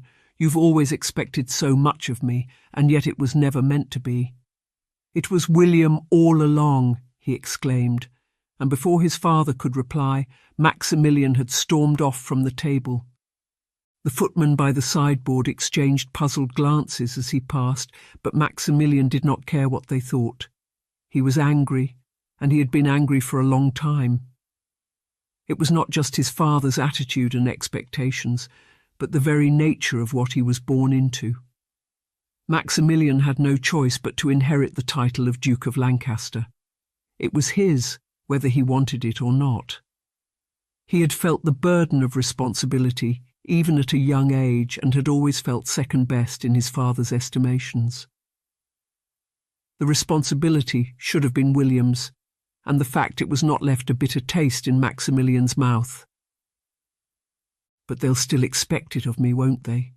He thought to himself, as now he made his way out into the garden. The roses were his solace, and Maximilian was glad to breathe in their sweet scent as he made his way between the beds, pausing to examine the new blooms. He was something of an expert in roses, entirely self-taught, and had propagated several new varieties in the Abbey gardens. Gallicane Miriama, he said to himself, taking the bud of a crimson rose in his cupped hand and breathing in the perfume. The rose had been named in honour of his mother, the first he had propagated, and it now trailed over an arbour, its flowers blossoming in the early summer sunshine. Maximilian found roses far easier to understand than people, and certainly women. A rose could be trained and trailed. It blossomed in the sunshine and was cut back in winter. There was a predictability to roses, but the same could not be said for women. Not that I try much, I suppose, Maximilian thought to himself. He had taken a pair of pruning spears with him, intending to trail the rose into a comely shape, but as he began clipping, he heard footsteps approaching, and looking up, he found his cousin standing at the entrance to the rose garden. "Were you sent as an envoy?" Maximilian asked as William approached. "No, I've only just arrived. I came through the gardens. I thought I might find you here. I wanted to see how you were. After last night, I mean," he said. Maximilian shrugged. Last night had not been so different from so many others. Maximilian had got drunk and his father had been disappointed in him. It was the usual pattern, or so it seemed, and Maximilian shook his head, returning to his pruning as William stood at his side. "I'm expected at the Assembly Rooms ball tonight. These things are always so trying. But it's my duty, apparently. That's what my father told me at breakfast. I'm a perpetual disappointment to him. But I'll go, I suppose. What choice do I have?" he said with a sigh. "I'll be there. And so will Anne too. It's important, Maximilian. You know it is." "Besides, you might enjoy it," William said, ever the optimist. "I don't enjoy occasions where my parents are watching my every move. I don't care about making favourable impressions for their benefit," Maximilian retorted, snapping the spears together with an angry force. His cousin raised his eyebrows. "Yes, I saw that last night. You were hardly making a favourable impression with that woman outside the inn. What were you thinking of? You accosted her in the street. It was quite extraordinary," he said. Maximilian turned to his cousin in surprise. His own recollection was quite different. He and the woman had enjoyed a perfectly civilized conversation. She had been alighting from her carriage as Maximilian and William left the Gresham Club, and as William had gone to find their carriage driver, he and the woman had struck up a conversation. Maximilian had thought himself chivalrous in keeping the woman company whilst her bags were unloaded from the carriage, and in his mind there was no sense of impropriety. "What do you mean? I behaved perfectly well towards her," Maximilian retorted, but his cousin laughed. "Really? You lunged at her, expecting her to kiss you. I'm surprised she didn't scream. I just hope she's not there tonight. You might find yourself in a difficult position if she is," William said. Maximilian scowled at his cousin. He recalled the encounter quite differently and did not think his behaviour had been anything but courteous. The woman had been attractive, but Maximilian really knew nothing about her. She had come from London, or so he thought, and was visiting a friend. He could not remember how she had introduced herself. Was her name Lily?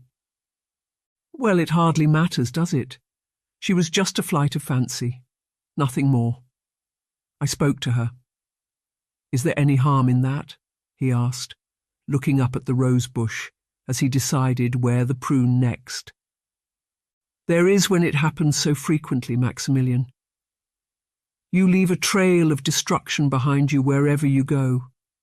broken hearts and jealousies. How many women have you claimed to fall in love with, only to jilt them once you've grown bored with their company? William persisted. But Maximilian had heard enough. He had been lectured at the breakfast table, and now he was being lectured in the rose garden too, his rose garden. Lowering his pruning shears, Maximilian turned to his cousin and fixed him with a hard stare. "I don't need your opinion on my morals, cousin. You're lucky to have a wife and find yourself settled. Thanks, in no small part, to my father. As for me, I don't need further advice. I know what you all think of me, and I know I'm not going to change either," he said, and William sighed. "I just want you to be happy, Maximilian, that's all, and you won't be. Not until you stop this nonsense and settle down," he said, and turning on his heels, he marched off across the garden, leaving Maximilian alone. Maximilian sighed. He was not looking forward to the ball that evening, though the prospect of seeing the woman from the previous evening was somewhat enticing. She won't be there. She's not that type, he thought to himself, even as he could only remember scant details of their conversation. Had he asked her about the ball? What had she said? He was struggling to even picture her, though he knew she had been pretty.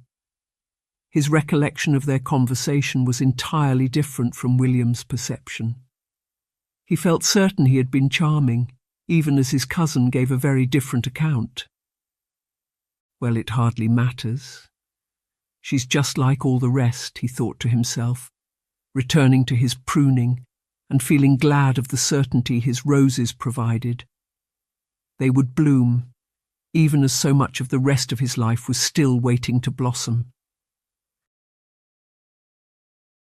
Chapter 7.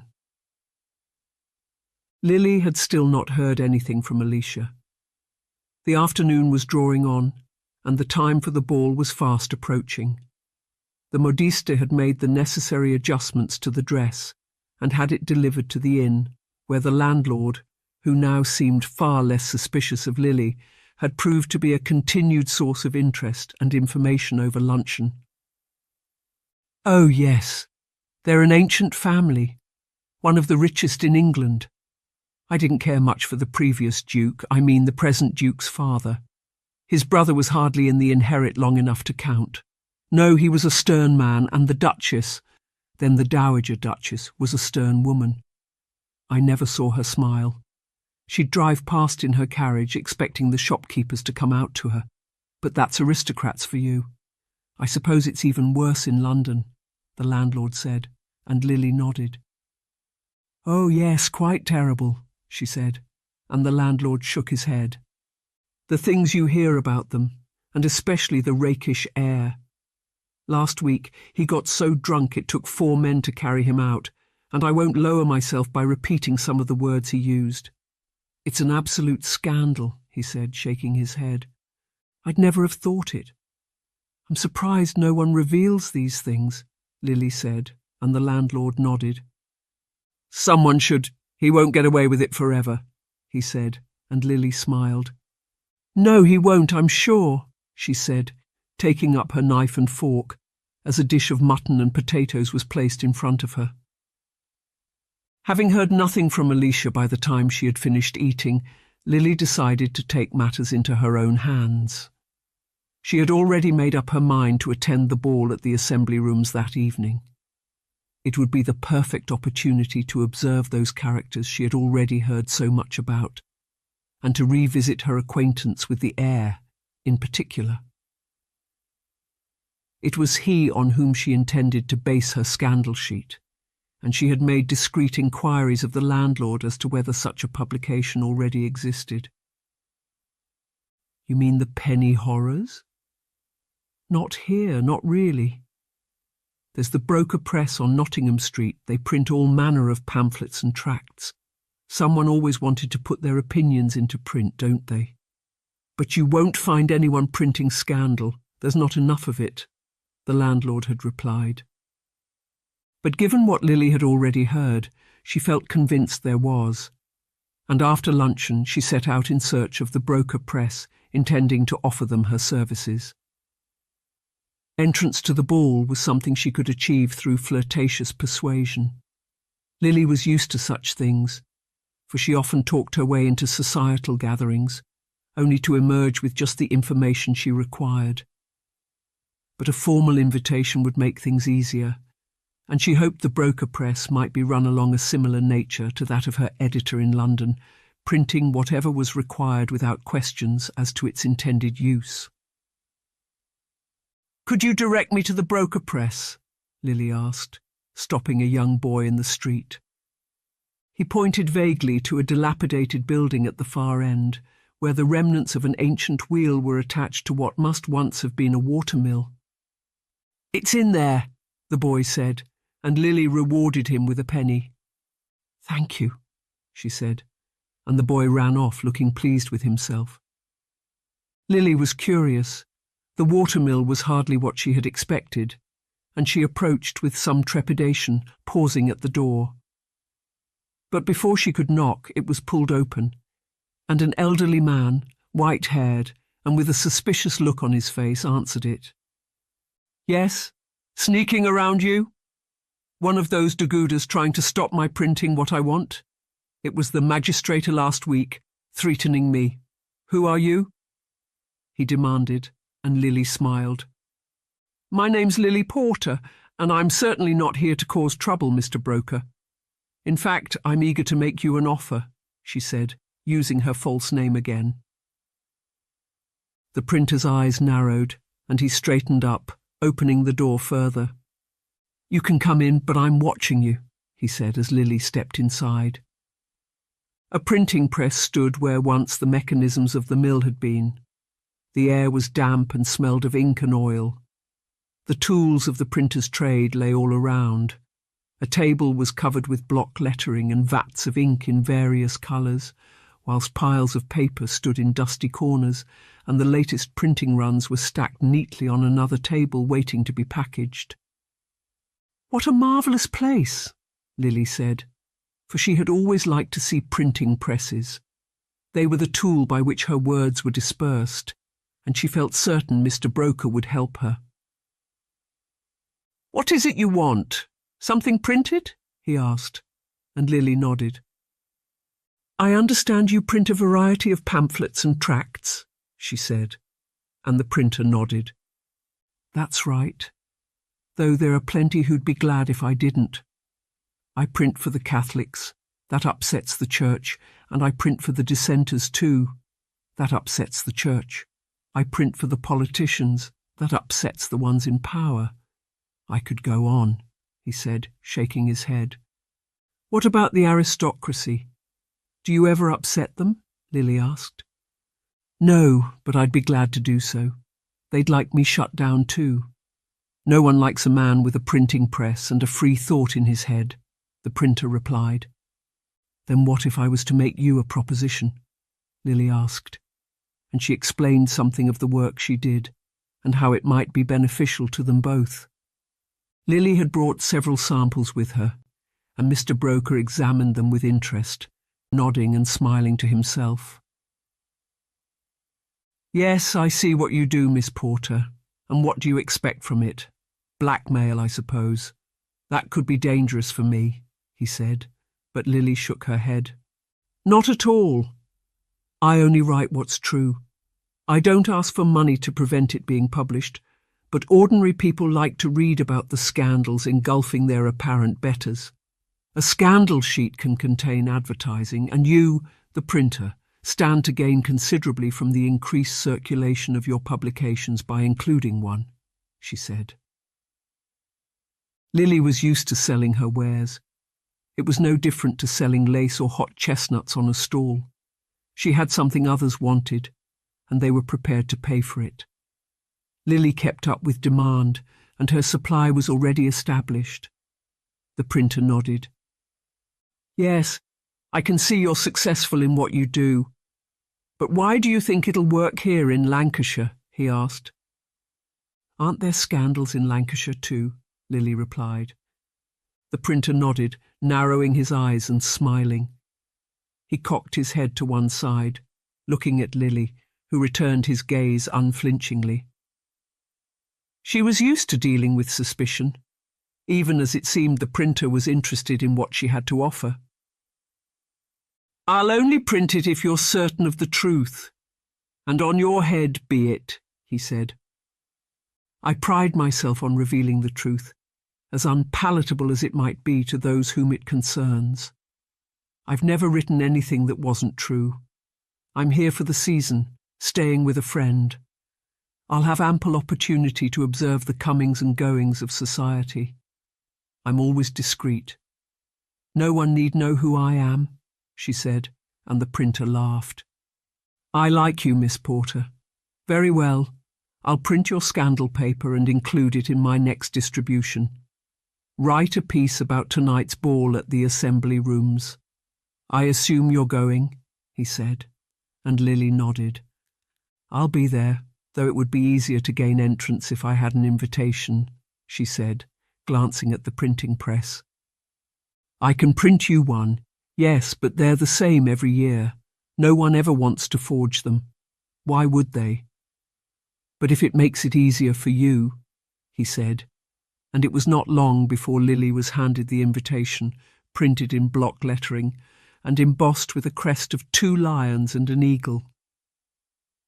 Thanking the printer, and assuring him she would deliver a timely report of events at the ball, Lily left the watermill smiling to herself. She had only been in the district of Lancaster for a day, and already she had contacts, information, and a source of distribution. Lily knew her father would be proud of her, and she was eager to carry out her task with diligence and report back to him. He would be awaiting her letter. Now she began to compose the first scandal sheet in her mind, imagining what she would say and how she would report her observations. It'll all be quite innocuous at first, until the punch begins to flow. That's when scandal emerges, Lily thought to herself. But her musings were interrupted by the sight of none other than the heir to the dukedom himself. Lord Maximilian was entering the inn just as she approached, and hurrying after him, Lily was delighted to think she might discover something more about him before the evening had even begun. "Landlord. An ale. And swiftly, I haven't got all day," Maximilian said as Lily entered the inn behind him. The landlord did not look pleased at the presence of the Duke's heir, but he served him, nonetheless, glancing at Lily, who was hovering by the door, hoping Maximilian would notice her. "If I can get him to talk, perhaps he'll reveal something more about his family," Lily thought to herself, as Maximilian turned with the tankard of ale in his hand and noticed her. "Oh, good afternoon. I know you, don't I?" he said. There was an arrogance in his voice, as though it was she who was expected to draw his attention, even as she desired it. "We met last night, as I was disembarking from my carriage. I'd just arrived from London," Lily replied, and Maximilian nodded. "Ah, yes, I remember now. I'm glad to see you again," he said, extending his hand in an invitation to join him at the nearest table. Lily did so, even as the landlord gave her a look.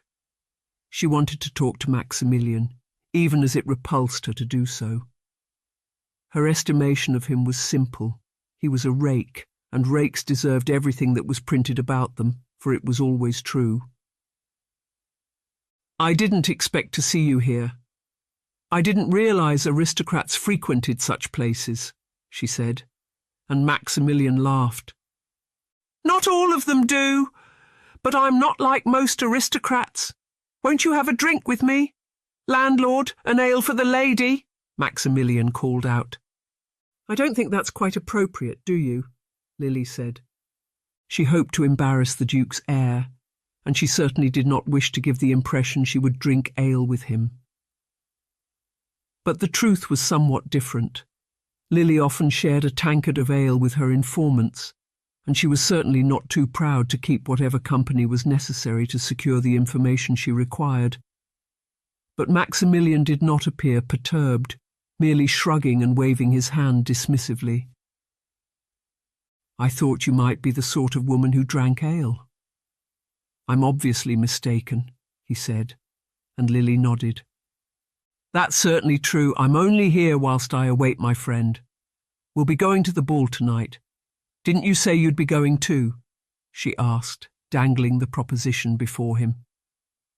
Maximilian nodded, though his expression now brightened at the revelation of Lily's attendance. "I did. Yes, though I usually find the occasions interminably dull. One can't misbehave with one's parents watching," he said, and Lily nodded. "That's true. Do you normally misbehave?" she asked, hoping flirtation would yield the answers she sought. He smiled lasciviously at her, leaning forward over his drink and tapping his fingers across the table towards her arm, where he placed his hand. "I certainly can," he said, and Lily had to try very hard to prevent her countenance from changing to a look of disgust. He repulsed her, even as she felt certain his rakish ways would be to her advantage. It was the perfect means by which to take revenge against the Duke of Lancaster. Here was his son, the heir to one of the noblest titles in the land, behaving in the most outlandish manner. It was barely 3 o'clock in the afternoon, and he was drunk, leering over a woman he barely knew, and sitting in a public house. The scandal paper would write itself, and there would be no need for any elaboration. "I'm glad to hear it. Aristocrats can be so dull. At least, that's my impression of them. But I'm sure you'll change my opinion," she said, as his hand remained resting on her arm. "Perhaps, if you'll join me for a drink," he said, indicating his now empty tankard. But Lily shook her head. "I need to get ready for the ball, don't you? It starts at 7 o'clock. Will you excuse me?" she asked, rising to her feet. Maximilian did the same, nodding to her with a smile, as Lily bid him a good afternoon and left the tap-room, promising to see him again later at the ball. As she passed behind the counter to the doors up to the rooms, the landlord tutted. "Don't get involved with him, Miss Porter. You'll regret it," he said, and Lily smiled. "Oh, I won't be the only one," she replied. And leaving the landlord with a confused expression on his face, she made her way upstairs. "He'll certainly be sorry," she thought to herself, as now she sat down at the writing desk by the window and began to detail everything she had learned that morning and afternoon. Chapter 8. Lily had laid down on the bed for a moment, her eyes feeling heavy. She only intended to rest for a short while, but a knock at the door caused her to startle as the landlord called out to her. "There's a letter for you, Miss Porter, from Miss Alicia Saunders." "Her maid just delivered it," the landlord said, and Lily got up in a hurry to open the door, finding the landlord holding the letter in his hand. "Oh, good, I'm glad. I've been waiting for her reply." "Thank you," Lily said, glancing at the clock on the mantelpiece and realizing she had only a few hours before the ball began. To her relief, on opening the letter, Lily discovered Alicia's parents would be only too glad to reciprocate Lily's hospitality to Alicia, and she could return home with them after the ball that evening. Lily did not have much time to spare, and she dressed in her new pink dress, imagining the look on Maximilian's face when he saw it.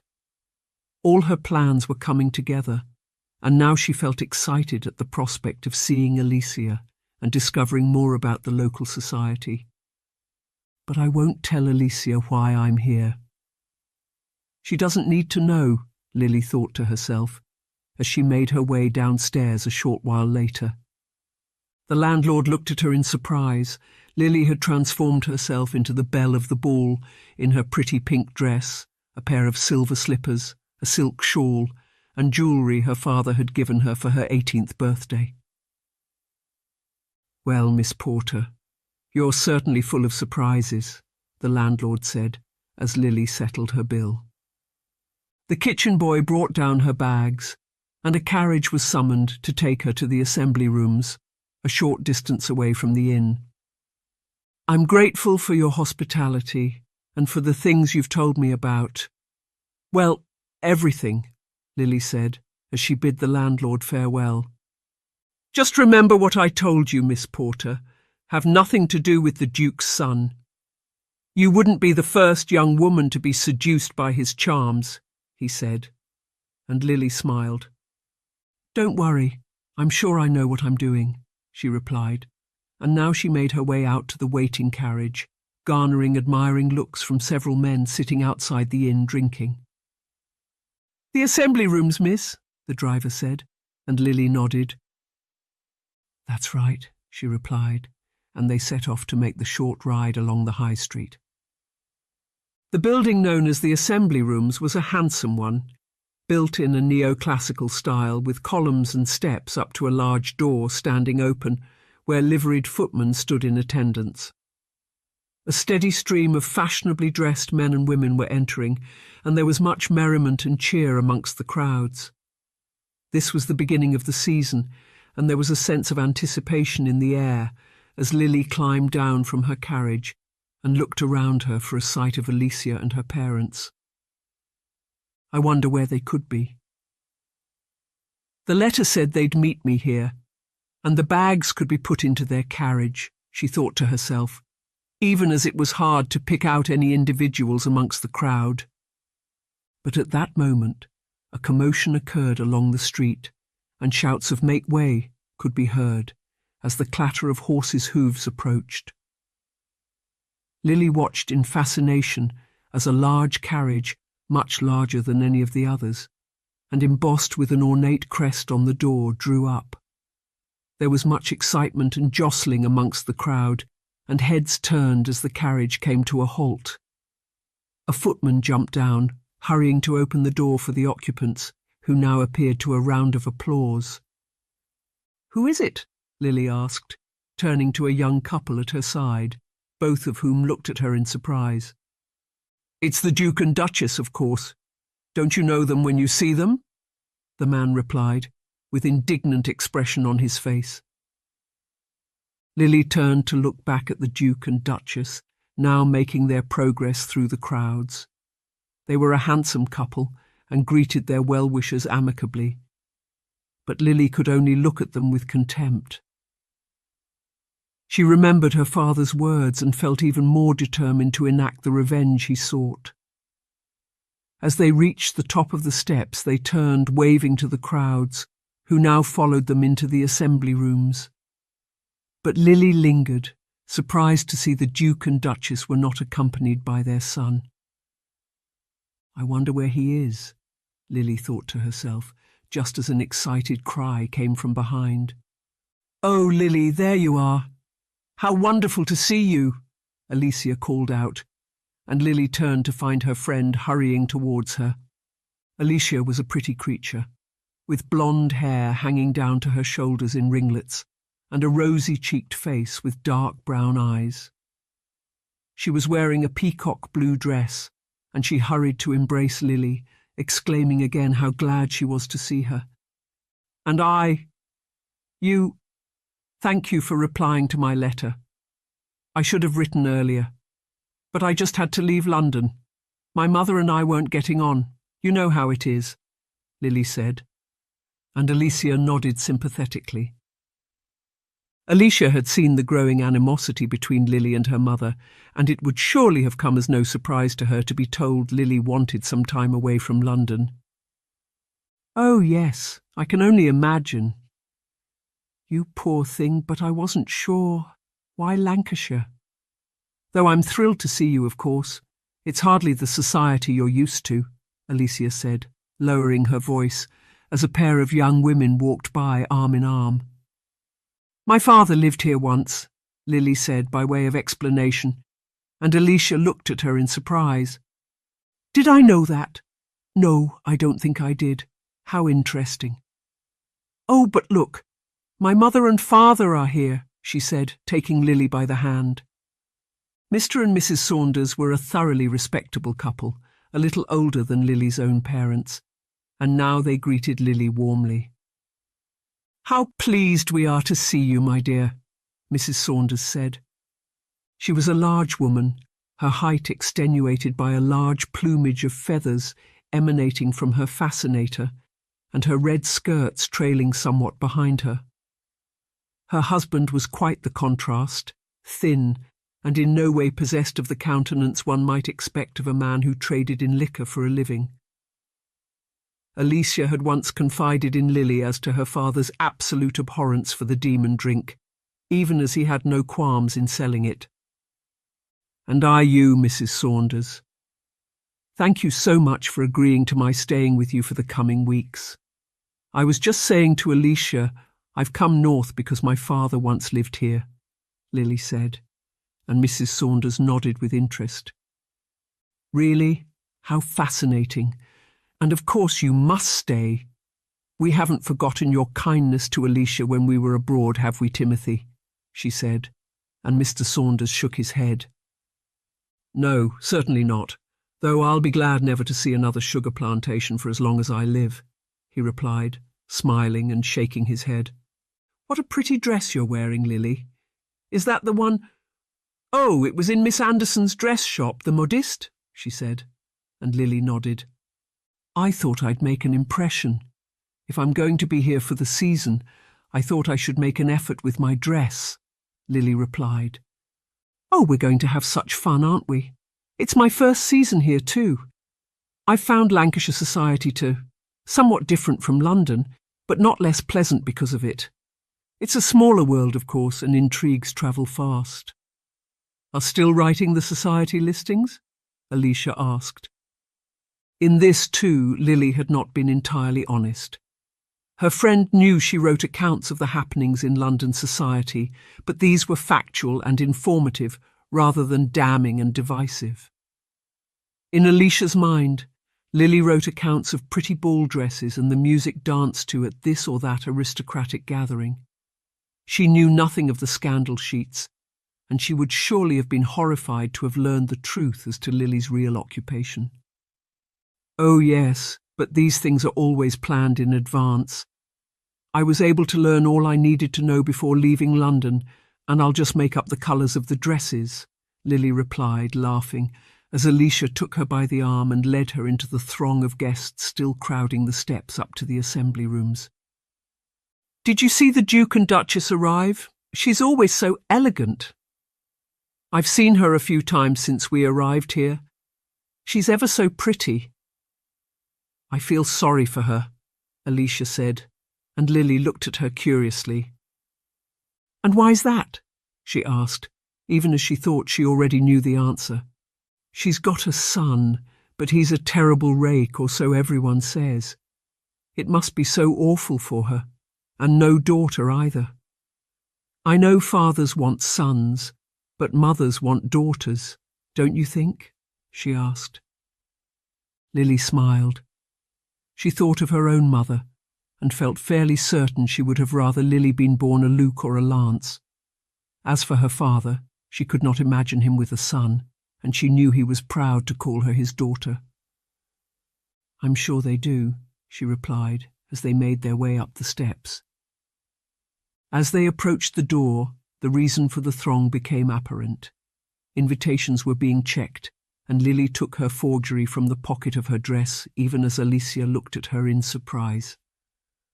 Oh, you've got an invitation. I thought we were going to have to make an excuse. My father supplied all the liquor for the ball this evening. It wouldn't have been a problem, Alicia said, as Lily handed the invitation to the steward. He barely looked at it, and it seemed appearance was what mattered, rather than the invitation itself. In her new dress, slippers, shawl and jewellery, Lily was every bit the society belle, and it was just the appearance she needed to bait the attentions of the Duke's heir. But Lily had no intention of seducing him. She could hardly write about such a thing, nor did she wish to compromise herself in such a way. Her appearance was part of the act. She would befriend Lord Maximilian and attempt to enter his confidence. In this way, Lily could be assured of observing him at close quarters and watching for any sign of scandal on his part. From the accounts she had heard, it seemed the young heir was not averse to the company of any woman on whom his gaze rested, and with so many debutantes and visitors at the ball, Lily felt certain one of them would fall into his trap. "They hardly looked at it," Lily said as she and Alicia entered the assembly rooms. A grand room opened up before them, where the swish of ball gowns mingled with laughter and conversation, and musicians played to accompany in the background the formal dancing to take place later. A long refreshment table stood along one side of the room, whilst windows on the other looked out over a terrace and gardens. The doors were open, the place scent of lavender wafted in from outside. Lily enjoyed such occasions, whether she was searching for scandal or not, and she was hopeful of dancing, even if it meant doing so with Lord Maximilian himself. "Let's get some punch. I'm not sure I know anyone here. That's the problem with moving to a new place. It takes so long to become acquainted. I recognise a few faces, of course, and one can't mistake the Duke and Duchess," she said, glancing over to where the couple were being received by the Lord Mayor. Lily watched, imagining the look on the Duke's face when he read whatever it was she would write about his son. She would ruin him. She would ruin them all. Lily felt a sense of power at the prospect of what was to come.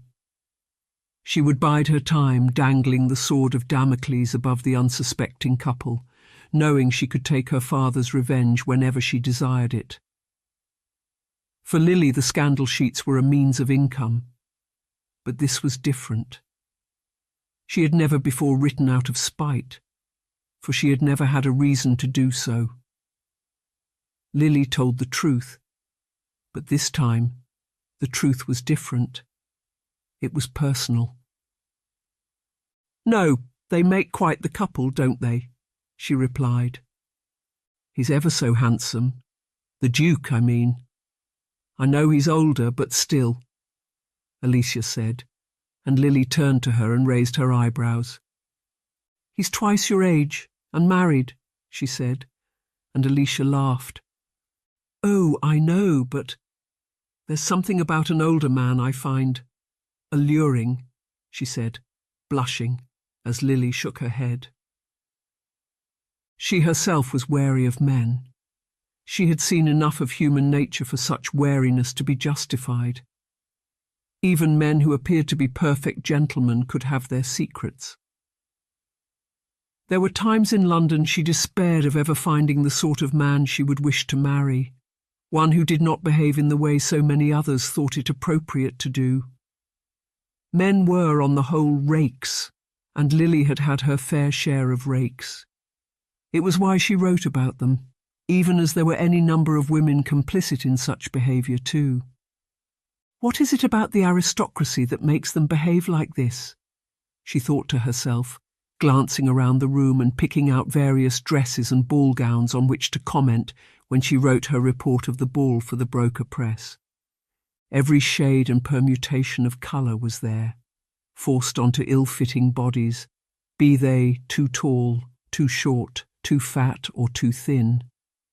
Fashion was painful, for some more than others, and Lily smiled at some of the sights, shaking her head in astonishment at some of the outfits on display. "It's quite a gathering, isn't it? I suppose in the provinces everyone just has to get along with one another," Lily said, as she and Alicia helped themselves to punch. "Yes, I've thought that too. In London, you'd never have the likes of a Duke and Duchess rubbing shoulders with the middle classes like this. They have their balls, the rest have theirs. My father always finds himself stuck in the middle. He's rich enough to rival most any aristocrat, but born so as not to even outrank the lowliest viscount," Alicia replied, taking a sip of punch. Lily smiled. Such a fact was certain to provide an interesting perspective for her scandal sheet, and she could only imagine the possibilities. "I'm sure we'll see some interesting sights," she replied, as now the musicians struck up a waltz. This was the signal for the dancing to begin, but neither Lily nor Alicia had a partner, and they remained on the wall, watching as Alicia's parents joined the throng, led by the Duke and Duchess. There was still no sign of Maximilian, and Lily wondered if he was even going to bother putting in an appearance. He had spoken of how much he detested such events, and Lily could only imagine he had retreated to the inn, where even now he would be ingratiating himself with whatever woman would give him the time of day. But if he doesn't come, what am I going to do? She thought to herself, for she could hardly write a scandal sheet without its subject giving rise to scandal. Chapter 9. "Where is he?" Ralph hissed, looking around him for any sign of Maximilian. Miriam looked worried. Maximilian was nowhere to be seen, despite having promised to attend the ball at the assembly rooms that evening. Ralph and Miriam had arrived by carriage with much pomp and ceremony to be greeted by the Lord Mayor and feted by the great and good of Lancaster society. But Maximilian was notable by his absence. It was expected of him to be present. He was the heir to the dukedom, and Ralph felt only exasperation at the absence of his son. "I'm sure he'll be here soon," Miriam replied. "But what he's going to be like when he does arrive," Ralph replied, shaking his head as several fashionably dressed young women curtsied to him as they passed.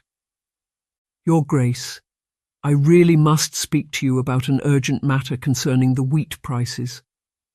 They've gone up so quickly lately, I fear we'll have a riot on our hands if bread becomes too expensive," the Lord Mayor said, approaching Ralph with a glass of sherry in his hand. Ralph forced a smile to his face and nodded. He was distracted, but he knew he could not let it show. But Maximilian proved a perpetual problem to Ralph, and his absence from the ball would not go unnoticed. "Ah, yes, a terrible thing. Wars in Europe, I suppose, and importing problems," Ralph said, having only a vague knowledge of what the Lord Mayor was talking about. "Well, yes, that's part of the problem. But it's not the whole problem, Your Grace. They're unscrupulous farmers pushing up the prices for their own gain. Now, I'm not accusing anyone particularly, but," the Lord Mayor was saying, but Ralph's attention was now drawn to a commotion in the entrance hallway, where a familiar figure had just appeared. "Maximilian!"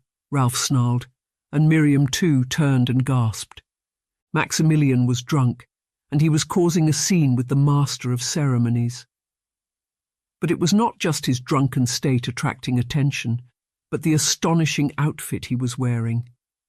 It had something of a continental style about it, foppish and bawdy.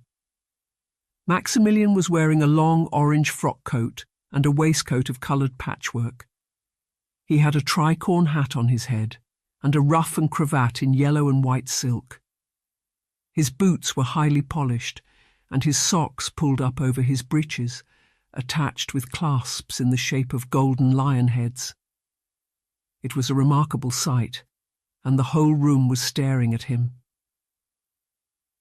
"Oh, goodness me," Miriam said, raising her hand to her mouth in astonishment. The Lord Mayor was momentarily distracted from his exposition on the price of wheat, and he too stared at Maximilian in disbelief. "I demand entry. Don't you know who I am? Can't you see who I am, or are you just stupid, man?" Maximilian was exclaiming, and Ralph groaned. But to his relief it was William who stepped forward. William, the ever-reliable Baron of Mowbray.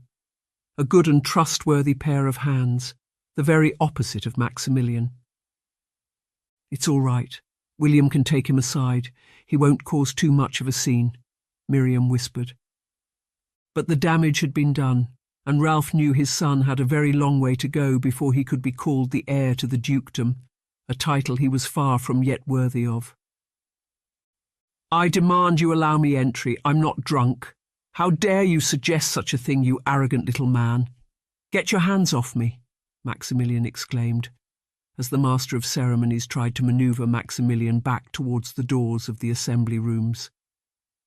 "If your lordship would be reasonable.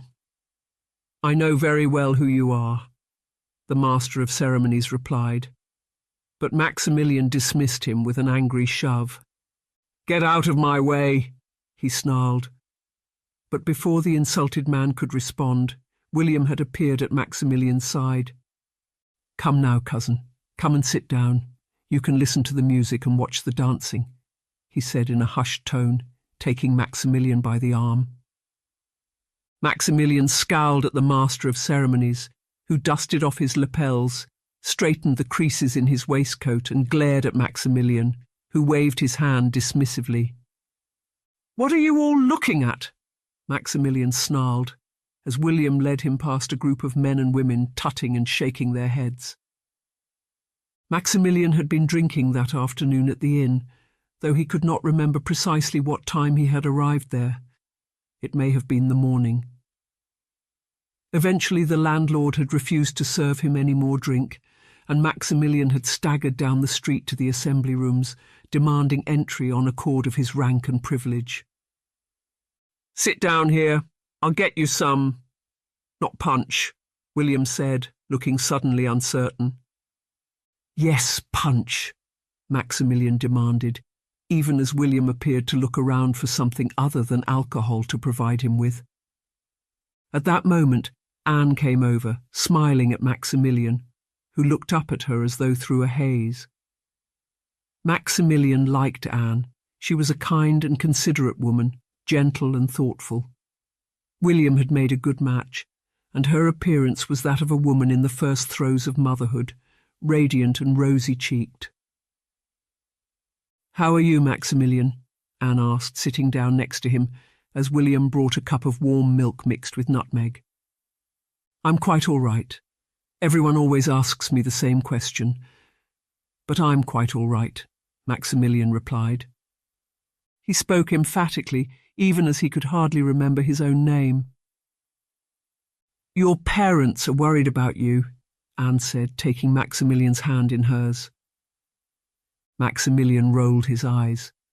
His parents were not worried about him. They were concerned about their own appearance. That was always the way, and Maximilian resented it. He had deliberately dressed in an outlandish and continental fashion, and was not ashamed of being flamboyant in his appearance. He sipped the cup of warm milk and sighed. "Then why don't they come and speak to me? Am I such a pariah?" Maximilian replied, glancing over to where his mother and father were talking to the Lord Mayor. "It's not that... Well, no one thinks that, Maximilian. But you don't do much to help yourself, do you?" William replied. Maximilian looked up at his cousin and scowled.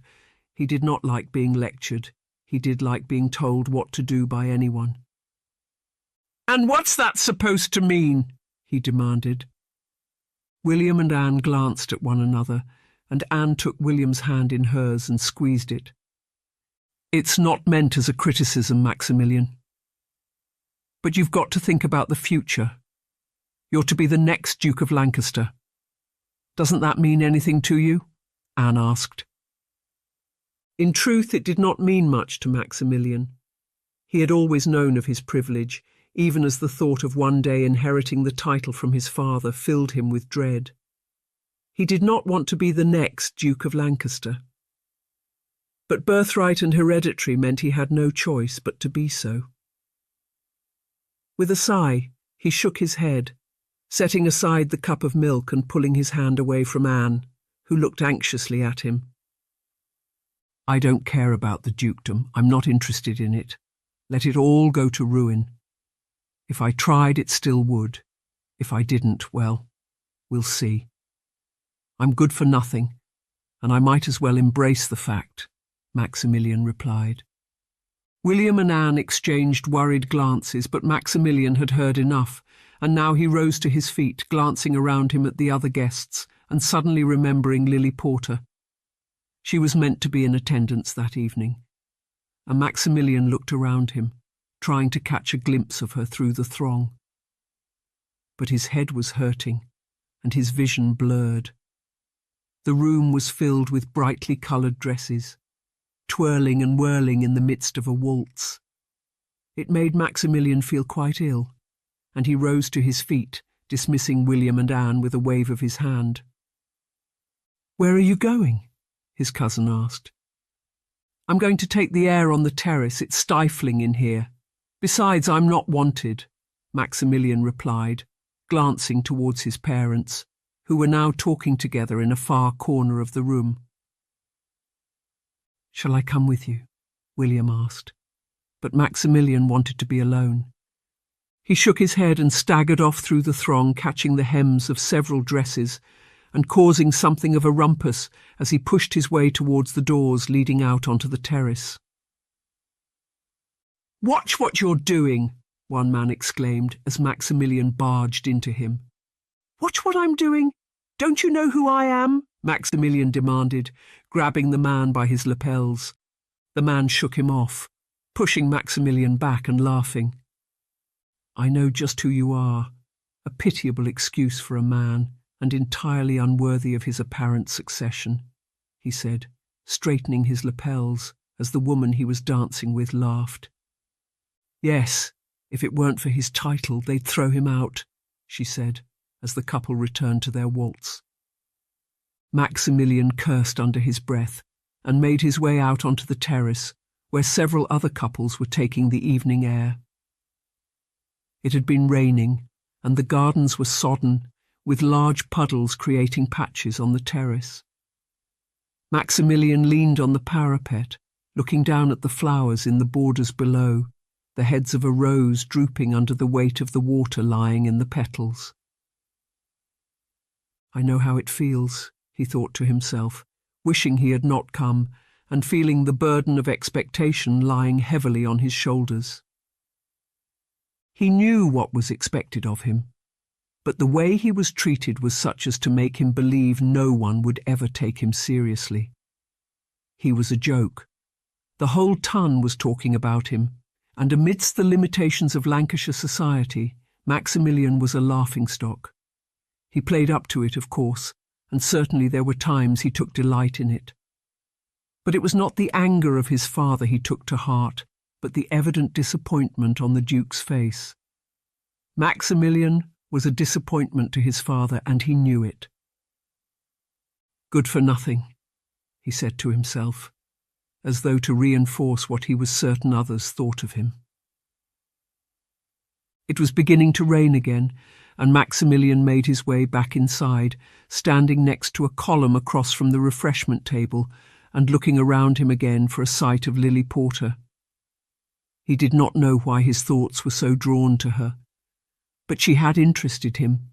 There was a spark about her, a difference not entirely discernible, but alluring nonetheless. She was not quite the same as the silly, giggling women he was used to.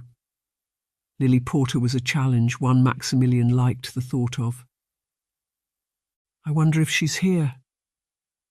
Perhaps she's seen me already," Maximilian thought to himself, and now he looked around again, his eyes alighting on a young woman standing alone by one of the columns close to where the musicians were playing. She appeared to be unaccompanied, though Maximilian assumed there would be a chaperone somewhere. She was pretty, dressed in an orange gown with a blue shawl and a fascinator made of peacock feathers. With no sign of Lily Porter anywhere nearby, Maximilian stepped forward, clearing his throat and causing the woman to turn. She looked at him curiously, though with what was surely a little fear. "Have I seen you before?" Maximilian asked by way of an introduction. The woman blushed. "It's my debut," she admitted, and Maximilian smiled. The warm milk had sobered him, and now he offered the woman his arm. "But you know me, don't you?" Maximilian asked, smiling at the woman, who nodded. "You're Lord Maximilian, the Duke's son," she said, as Maximilian drew her closer towards him. "That's right. And what pretty name do I call you by?" he asked. "Amelia Fox, my father's Sir Christopher Fox," the woman said, and Maximilian smiled. Christopher Fox was a landowner in the north of the county, and whom Maximilian's father often had dealings with. Amelia was a sweet creature, pretty, with blonde hair and bright green eyes. Maximilian ran his fingers along her hand, smiling as he raised it to his lips. "What a pleasure it is to meet you," he said, his lips lingering for a moment. "I'm sure the pleasure's mine too, thank you," Amelia replied. It was always the same.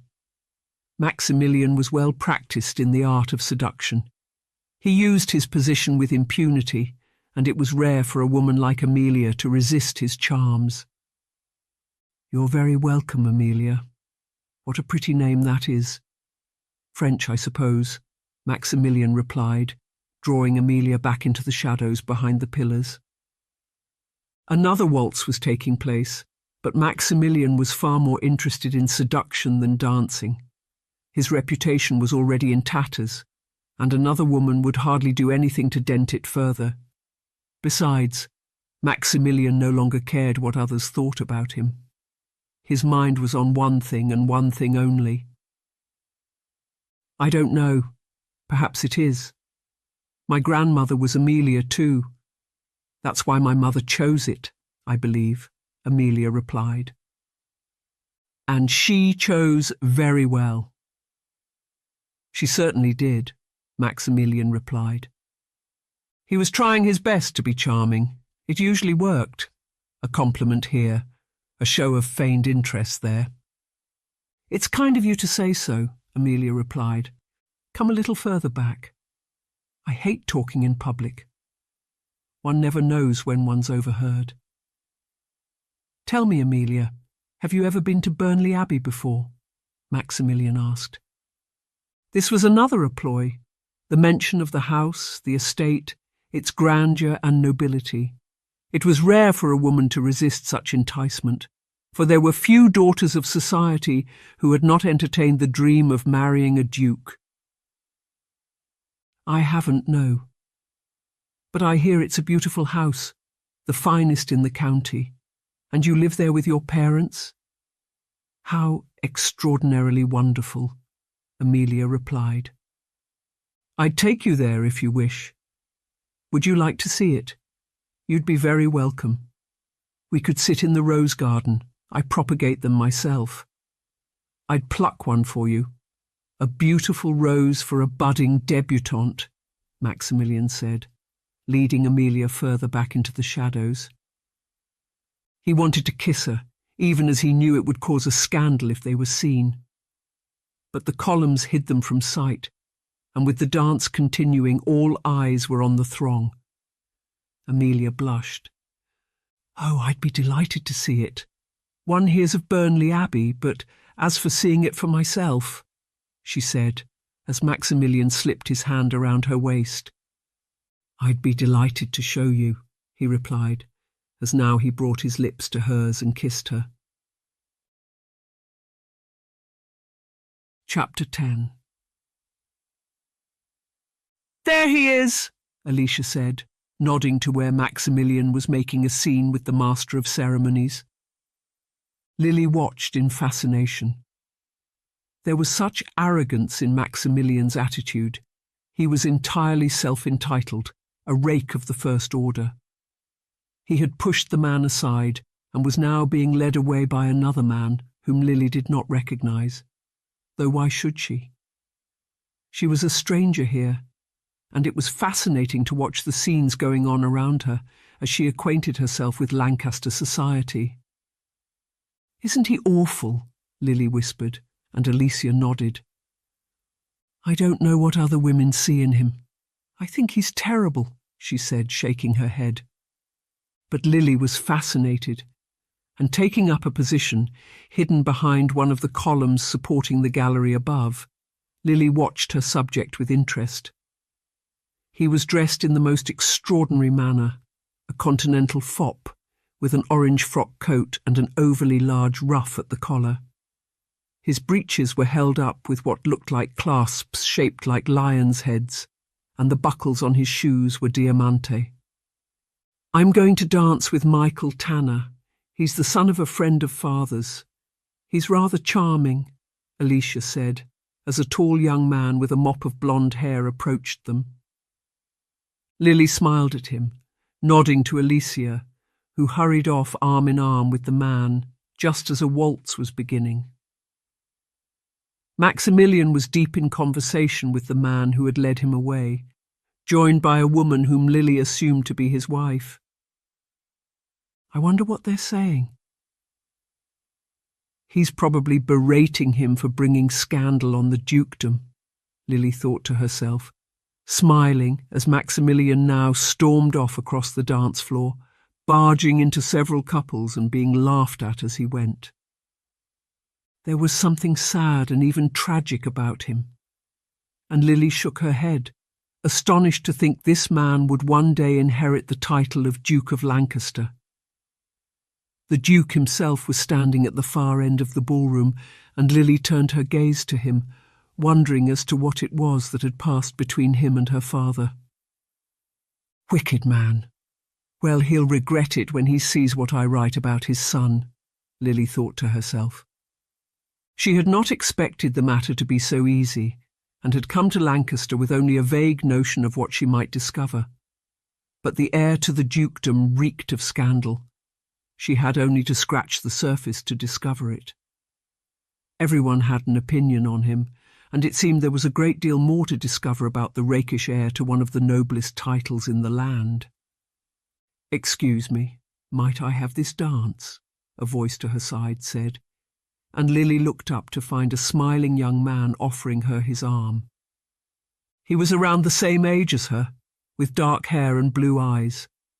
She recognised him as the man with whom Maximilian had just had an altercation on the dance floor, and smiling she nodded. "I'd be delighted," she replied, taking his arm. He led her to the dance floor, and as the speed of the waltz increased, they whirled and twirled in a frenzy of skirts and other couplers. "You dance well, miss," the man said, looking suddenly embarrassed at having not introduced himself properly. "Porter, Lily Porter.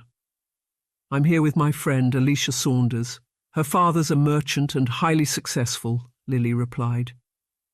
"Benjamin Attlee. I'm here for the season, staying with my cousin, Lord Martin. I must say I wasn't expecting much society in the north. I'm from London, you see," he replied.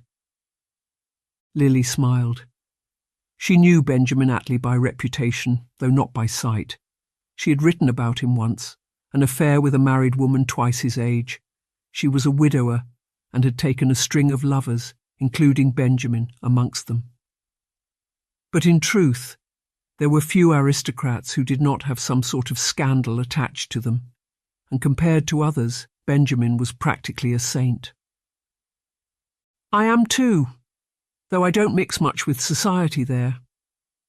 I like peace and quiet, but it's nice to come to a ball occasionally." "Tell me, what do you think of the people here?" Lily asked. She knew Benjamin was bound to mention the rakish heir, and now he smiled, glancing towards the terrace, where Lily could see Maximilian leaning on the parapet. "I can't say I think much of it, though I suppose it's concentrated in a place like this, isn't it? In London, one can't move for crowns and coronets. Up here, everyone's rather at close quarters. I was pushed aside by the arrogant heir earlier on. A quite ridiculous character," Benjamin said, and Lily nodded. "Absolutely," she said as they continued to dance. "My cousin doesn't think much of the family, the Duke of Lancaster, I mean.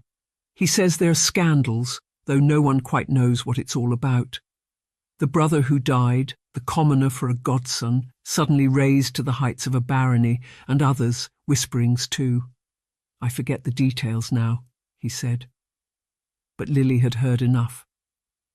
Everyone she spoke to had an opinion on the family, and it was never favourable. But it was Maximilian who was the object of her intentions, and having gained all she could from Benjamin, she stepped back once the dance was concluded. "I'll just use the powder room," Lily said, and Benjamin bowed to her. "I hope we can dance again later," he replied, and Lily smiled. Alicia was still with her beau, taking refreshments in an anteroom, and Lily lingered by the doors out onto the terrace, noticing Maximilian was no longer outside. It was raining now, the large drops bouncing on the terrace tiles as a rumble of thunder echoed overhead. Dusk was falling, and the stewards were lighting candles around the ballroom. But in the shadows, Lily now noticed two figures, and slipping behind a column, she watched with interest the sight before her. "The rake," she said to herself, realizing it was Maximilian with a woman. His arm slipped around her waist. "I'd be delighted to show you the house next week, perhaps. You should call on me," Maximilian was saying. "Well, I'd have to ask my father," the woman replied. "Did you need his permission to kiss me?" Maximilian asked. "No, but... well, one needs a chaperone and... I'm not sure." "It doesn't seem quite right. Will you visit me?" "You could speak to my father," the woman said. "Or you could just kiss me again," Maximilian replied. Lily was outraged. He was treating the poor woman no more than a slip of a girl, with nothing but rakish contempt. It was as though he saw her as his property to do with as he chose. "I'm not sure. We've not been seen, but... oh, we shouldn't. Please, it doesn't matter for you. But a woman," the woman said, as Maximilian leaned forward to kiss her. But as he did so, she pushed him away, and Maximilian gave an angry cry. "It's only harmless fun." "Fine, be that way," he said, and he marched off into the throng, leaving the woman in tears. Lily could hardly believe what she was seeing, even as Maximilian's reputation preceded him. She had experienced something of it herself, his rakish behaviour, but never had she expected him to behave quite so outlandishly. The woman was sobbing, and Lily hurried over to comfort her. "Are you all right?" she asked, and the woman looked up at her in surprise. "Oh, I feel such a fool. Did anyone see?" "You didn't see, did you?" she asked, as Lily put her arm around the woman to comfort her. "I'm afraid I did. But don't worry, I won't say anything, I promise. What a terrible thing he just did to you." "I've never seen such wicked behaviour," Lily said, shaking her head. She led the woman to a chair by the nearest column, lit now by candles burning in sconces on the wall, and introduced herself as Lily Porter. "I wasn't spying on you. I just caught sight of what was happening. The way he spoke to you, it was as though he felt entitled to do as he wished with you." "It's terrible," Lily said, as the woman, who introduced herself as Amelia, took out a fan. "He was charming at first. He told me all about the rose garden at Burnley Abbey. I love roses, the sweet scent, but," she said, her words trailing off. "Even the most beautiful roses have thorns," Lily replied, and Amelia nodded. She began to sob, and Lily put both her arms around her to comfort her. The creation of scandal was not the preserve of man. Women could play their part too, and frequently did. But in this case the blame was clear. Amelia was the innocent party. She had done nothing to court the lascivious attentions of Maximilian, and his actions reminded Lily of her first encounter with him outside the inn. There, he had assumed it was his right to do as he pleased, and had his friend not interrupted them, Lily felt certain he would have behaved in just the same way with her as he did with Lily. That's very true. He certainly does. And yet, when I rebuffed him, he seemed indifferent. He cast me aside like I was nothing, she said, as tears rolled down her cheeks. Come and take the air outside. I think it's stopped raining, Lily said, and she led Amelia out onto the terrace.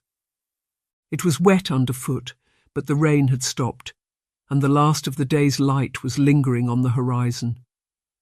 The clouds had cleared, leaving a moonlit night, the scent of the garden hanging heavy on the damp air. There was no one else outside, and Lily led Amelia to the end of the terrace where they could not be overheard. She was keen to learn more about Amelia's encounter with Maximilian, determined to make the young heir sorry for what he had done to this poor innocent creature. I feel such a fool. You must think I'm nothing but a silly child. But the way he spoke, he seemed so genuine in his affections. Any gentleman would have respected my wishes. It was too much. I can't be seen kissing in public, his hands all over me. Oh, what if someone else had seen? Amelia exclaimed, but Lily shook her head. No one saw, it's quite all right. And he won't say anything either. He'll just move on to the next poor creature and never give you a second thought. That's what these sorts of men are like. They cast one aside in favour of, well, themselves, Lily replied. She felt sorry for Amelia. She was young and naive, but no fool. It was fortunate she had not given in to Maximilian's advances, fortunate for herself. Lily always wrote the truth. She did not elaborate, nor speculate, and if she observed something, it would be included in her report. There were times she held things back or played their revelation to her advantage. But the truth was the truth, and Lily always told the truth, however unpalatable. That's what he's done. It's horrible. I don't know how he gets away with it. Does every woman think they might be the one? I knew of him, of course. I was flattered by his attentions, at first. But his indifference when I refused. He looked cold and distant. I was scared of him, Amelia said. Lily patted Amelia's arm, wanting to reassure her and for Amelia to trust her. She wanted to discover as much as she could about the encounter, even as she did not appear as though she was prying. It would take considerable skill to weave the story together into a scandal sheet. She would not allow Amelia to be identified, nor did she want Amelia to realise it was she who had written it. I'm not surprised. It's terrible. I can't imagine what I'd do in your place, she said, and Amelia shook her head. Why can't men be decent? I know some are, but an incident like this, it hardly gives one faith in the opposite sex, does it? She said. Lily shook her head. She had seen enough of what men were capable of to know Amelia was right. Women could create scandals, but it was more likely to be the seduction of a man leading them into it. Men were not to be trusted, and Lily herself had never done so. She was reserved when it came to romance, and always took the attentions of a man as a matter of ulterior motive. But Lily could act well enough to get the things she wanted, and she was not above filtration to achieve her ends. It doesn't know, quite the opposite in fact. It's hard to know if you can ever trust a man to be a decent sort, Lily said. Well, I'm just glad I've someone to comfort me. But I should be going. I'll tell my father to take me home. I'll say I've got a megrim. He won't question it. I'm grateful to you, Lily, even though I know there's nothing you can do to help me. It's my mistake and I'll have to live with it, Amelia said. Lily smiled. There was a great deal she could do, even as Amelia would never know the truth. You'll find these sorts of men usually get their comeuppance, she said, as they made their way back inside. The ball was coming to an end, and the guests were now dispersing, calling out their farewells to one another across the room. There was no sign of Maximilian, and Lily felt glad to have avoided him. She had thought about the possibility of creating her own scandal to write about, but that with Amelia was so much better than a contrived encounter. The thought of allowing the heir to the dukedom to take advantage of her made her feel quite ill, and whilst she felt sorry for Amelia, she was glad it was she and not Lily herself who had borne the brunt of his attentions. "I hope I'll see you again. The season's just beginning," Amelia said, as they bid one another goodbye. Lily nodded. She liked Amelia, and she was determined to do what she could to help her. "Who was that?" Alicia asked, as she came up to Lily a moment later. "Oh, just a new acquaintance. I think we'll get on rather well," she said, turning to Alicia, who smiled. "Well, I've got all sorts of things to tell you. Michael Tanner's quite the catch," Alicia said. But Lily's thoughts were elsewhere, and she was looking forward to being alone with her quill and papers, the beginnings of the scandal sheet now forming in her mind. Chapter 11. Amelia. Oh no, not Amelia, no names. The young woman caught in the flagrant embrace. No, should that be lascivious embrace? Tactile embrace. No, it sounds as bad as it was. He put his arms around her. He accosted her, behind the column. Snatching her away from the safety of the dance, the heir to one of the greatest dukedoms in the land made his rakish advances towards her. She was wholly innocent, a lamb led to the slaughter, a dove, no, less highfalutin language, the poor creature, the innocent, caught in the clutches of a devouring beast. No, perhaps not beast, Lily thought to herself, laying aside her quill with a sigh. Having returned to the home of Alicia's parents, Lily had made her excuses and gone straight to bed. Alicia had wanted to stay up and talk. Michael Tanner had swept her off her feet, and he was going to call on her the very next day. "I think I might be in love," Alicia had said, confiding in Lily as soon as her parents were out of earshot. Lily was pleased for Alicia, but her mind was elsewhere, and she had wanted to begin writing her scandal sheet as soon as possible. The room was comfortably furnished, and Lily was sitting at a writing desk by the window, surrounded by pieces of paper, all of them covered in her attempts at writing the account of the ball that evening. "I don't want anyone to know it was Amelia whom Maximilian seduced. She was a delightful creature, naive, but delightful." "I won't have her brought down," Lily thought to herself, taking a fresh piece of paper and beginning to write. There were times when Lily had no qualms in revealing the part played by a woman in a scandal. As she so oft repeated to herself, she wrote the truth, and if a woman was party to scandal, so be it. But Amelia had been visibly upset by Maximilian's actions. She was, though Lily would not write it as such, an innocent lamb, hunted by a wolf.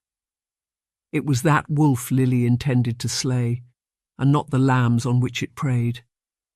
She thought of her father, knowing he would be pleased at all she had discovered in her short time in Lancaster. And the look on the Duke's face when he reads it, and realises everyone else has too, Lily thought to herself. She began her new account innocuously enough, a description of the ball gowns and music, before turning her attentions to the more interesting guests. The Duke and Duchess Lancaster arrived with much accolade and ceremony, the Duchess dressed in a most beautiful ball gown of blue satin, white lace trim and pearls. They were followed by the arrival of their son, Lord Maximilian, whose continental style of dress mirrored his forthcoming behaviour, Lily wrote, smiling at this tipping point between the public events of the ball and the scandal no one else yet knew about. As long as I keep Amelia's name out of it, Lily reminded herself, yawning, as she set down her quill. The events Amelia had recounted, and those Lily herself had observed, were clear in her mind. Maximilian had used his power and position to attempt seduction, and when Amelia had rebuffed him, he had discarded her without a second thought. Utterly wicked, utterly rakish, Lily said to herself, shaking her head as she continued to write. A duke might well have his choice of dancing partner, but to choose for himself and force his affections on unsuspecting innocents is something quite different. Was the Duke observed doing just this? Several sources attest he was. What sort of example is that to set? The heir to one of the noblest titles in the land, nothing more than a common womanizer. Lily wrote. She yawned again, glancing at the bed, the blankets of which had been turned back with an inviting suggestion. Lily was tired. The bed at the inn had been far from comfortable, and the ball that evening had been a long, drawn-out affair. She laid aside her quill and rose to her feet, intending to return to the matter the following morning. With no maid to help her, Lily got ready for bed, slipping between the sheets and pulling the blanket up around her. She blew out the candle at her bedside, plunging the room into darkness, and closed her eyes. I wonder if anyone else has ever dared write about the Dukes of Lancaster in such a way, Lily wondered to herself, pleased to think she could be the first, and intending to make her father proud in doing so. Isn't this wonderful, Lily? I do love balls. The dresses, the dancing, the refreshments. One feels so alive. Oh, look, there's Michael Tanner. Isn't he so handsome? Have you ever seen a man like him? His uniform? Oh, I could gaze at him all day. Look, he's coming over to us, Alicia exclaimed. Lily glanced over to where Alicia was pointing and to where a handsome man in the uniform of the King's militia was approaching them. He took Alicia's hand in his and raised it to his lips. Lily curtsied, and he smiled, offering Alicia his arm.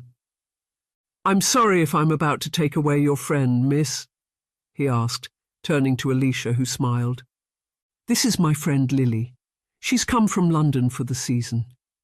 You don't mind if we dance, do you, Lily? She asked, and Lily shook her head. It would have been churlish to object, even as Lily was now left alone at the edge of the ballroom, watching as other couples joined the throng of dancers taking up the waltz. The ball, it seemed, was a highlight of the season, and all of Lancaster society was there to witness it. She looked around her with interest. The Duke and Duchess had arrived and were now being feted by the Lord Mayor. But a commotion at the door now distracted everyone's attention, and Lily watched as the heir, Maximilian, made a scene with the Master of Ceremonies. Get your hands off me. Don't you know who I am? I want to be drunk. I'll be here drunk, Maximilian was saying. Lily smiled. There was something amusing about him even as he cut a tragic figure. Don't feel sorry for him, she told herself, shaking her head as Maximilian was led away. Eventually he made another spectacle of himself and went out onto the terrace, leaving a wake of scandal in his place. I suppose he has his charms. He's a duke and wealthy. Most women could put up with his defects, Lily thought to herself, and with no one else to talk to, curiosity got the better of her. She made her way to the doors of the terrace, watching as Maximilian stood leaning on the parapet, looking out over the gardens. Lily was about to slip away, having observed him for a few moments, but as she did so, Maximilian called out to her. I've been waiting for you. I hoped I'd see you, he said. Lily paused, uncertain of what to do. She had wanted only to observe him, but now she could hardly run away. He would be bound to follow her. Stepping forward, she approached him with caution, and he turned to her and smiled. Dusk was gathering, but she could still make out his face and the curious outfit he was wearing, an orange frock coat and a collar and ruff. "I didn't think you'd give me a second thought," Lily said, but Maximilian shook his head. "I've given you any number of thoughts since we first met. You're quite a delightful creature," he said, and Lily smiled. She knew what he was doing. He wanted to seduce her, just as he sought to seduce so many other women too. But curiosity had gotten the better of her, and Lily was eager to discover all she could about the man whose downfall she intended to bring about. "Am I? Do you say that to every woman?"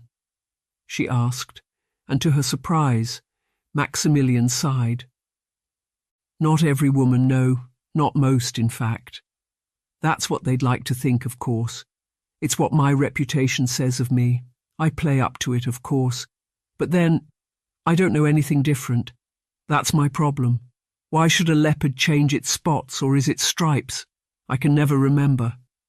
But it's what they expect of me. I'm a rake, so why not behave like one?" he said. Lily was taken aback. She had not expected him to speak like this, and now she found herself feeling almost sorry for him, even as she knew such thoughts were nonsense. He was everything he believed himself to be, and the sooner the truth was known, the better. "Well, I suppose reputations are hard to alter," she said. Maximilian shrugged. "Yes, so why bother?" he asked, turning to her with a smile. Lily felt conflicted. She had always vowed not to create scandal in order to write about it. But her feelings for the Duke were such as to make the matter an exception. She thought of her father, knowing he would encourage this as a means to an end. Lily returned Maximilian's smile. "I suppose that's true. What do you intend?" she asked. "To ask you to dance with me," she said, offering her his arm. The arrogance of his words made her shudder, even as Lily maintained her composure. There was something so infuriating about his sense of entitlement, but swallowing her pride, Lily took his arm. "I'd be delighted," she said as he led her back inside. It felt strange to be on his arm, to have him so close to her, and now to join the throng of dancers in the waltz. He danced well, his arm around her waist, ever drawing her closer into his embrace. When the music came to an end, they stepped back, and Maximilian bowed to Lily, taking her hand in his and raising it to his lips. "A delightful dance, Miss Porter," he said, and Lily was surprised he even remembered her name. "It was, wasn't it?" she said, as they stepped behind the columns running the length of the room. Dusk was falling, and candles were being lit in sconces on the walls, casting flickering shadows all around. Maximilian led Lily into a dark corner and leaned on the wall with a sigh. Lily was curious as to his intentions. She found him repulsive in his behaviour, though there was no denying his handsome looks. He, the heir to one of the most ancient and noble dukedoms in the land, a man of wealth and privilege, for whom any woman could surely fall if given over to materialist pursuits. But whatever charms he possessed were hidden behind a veneer of rakish self-entitlement, and it seemed he had become so used to living up to his reputation it was now second nature. "What really brings you here, Miss Porter? Do you leave behind some scandal in London?" Maximilian asked, and Lily blushed. "Not at all, no. I've left nothing behind I wouldn't bring with me," she replied, thinking him quite impertinent for asking. "I wouldn't mind if you did. Too many women make themselves out to be perfect when they're far from that," he replied, leaning his shoulder on the wall next to her and turning to face her. "And too many men," Lily began, checking her words before she said something she regretted. He raised his eyebrows. "Too many men?" he asked, and Lily blushed. Too many men think women are like that. Women can be as imperfect as men, I assure you, she said, and Maximilian laughed. Absolutely. The fairer sex isn't always fair, he replied. Again, Lily felt almost sorry for him. Had an experience with a woman soured him for life? Perhaps he had been mistreated by a woman, led along the garden path, only to be rejected at the last moment. Men could be rakish brutes, but women could be subtle in their seductions and swift in their revenge. You're right. Though I'm sure no woman would ever admit as much, Lily replied. But men? Well, I did, didn't I? I told you just what I was like, and you still danced with me. I was honest, he said, and Lily smiled. You were, and I'm sure that counts for something, she replied. So, you don't come here to escape a scandal. But perhaps you come here in search of something, or someone. What is it you're looking for? He asked. Lily was not prepared for this question. She was not looking for anything in particular, apart from that which she could not reveal to him. He cocked his head to one side, narrowing his eyes in the flickering candlelight of the nearest sconce. Well, I suppose I'm not looking for anything in particular. I don't know quite what to say, she replied, finding herself unexpectedly lost for words. You could say you're looking for a man who understands what it's like to be different. You've run away from something, I can tell. It's not always easy fitting in, is it? I know I don't, Maximilian said, smiling at Lily, who blushed. His words resonated with her. He was right. She did not fit in. Lily had forged her own path, never conforming to the expectations of others. In this, she resembled Maximilian himself, at least on his own account. And now she nodded as he took her hand in his. You're right, yes, I didn't really fit in, but, well, it's strange to say so, but I find I'm already comfortable here. In Lancaster, I mean. I like the society here, she said as he edged a little closer to her, still gazing into her eyes with a smile on his face. At close proximity, it was easy to see why other women had fallen for his charms. His chiselled looks, his swept-back hair, the expression on his face. I'm glad. I think the society here likes you too, he replied, and to Lily's astonishment, he leaned forward and kissed her.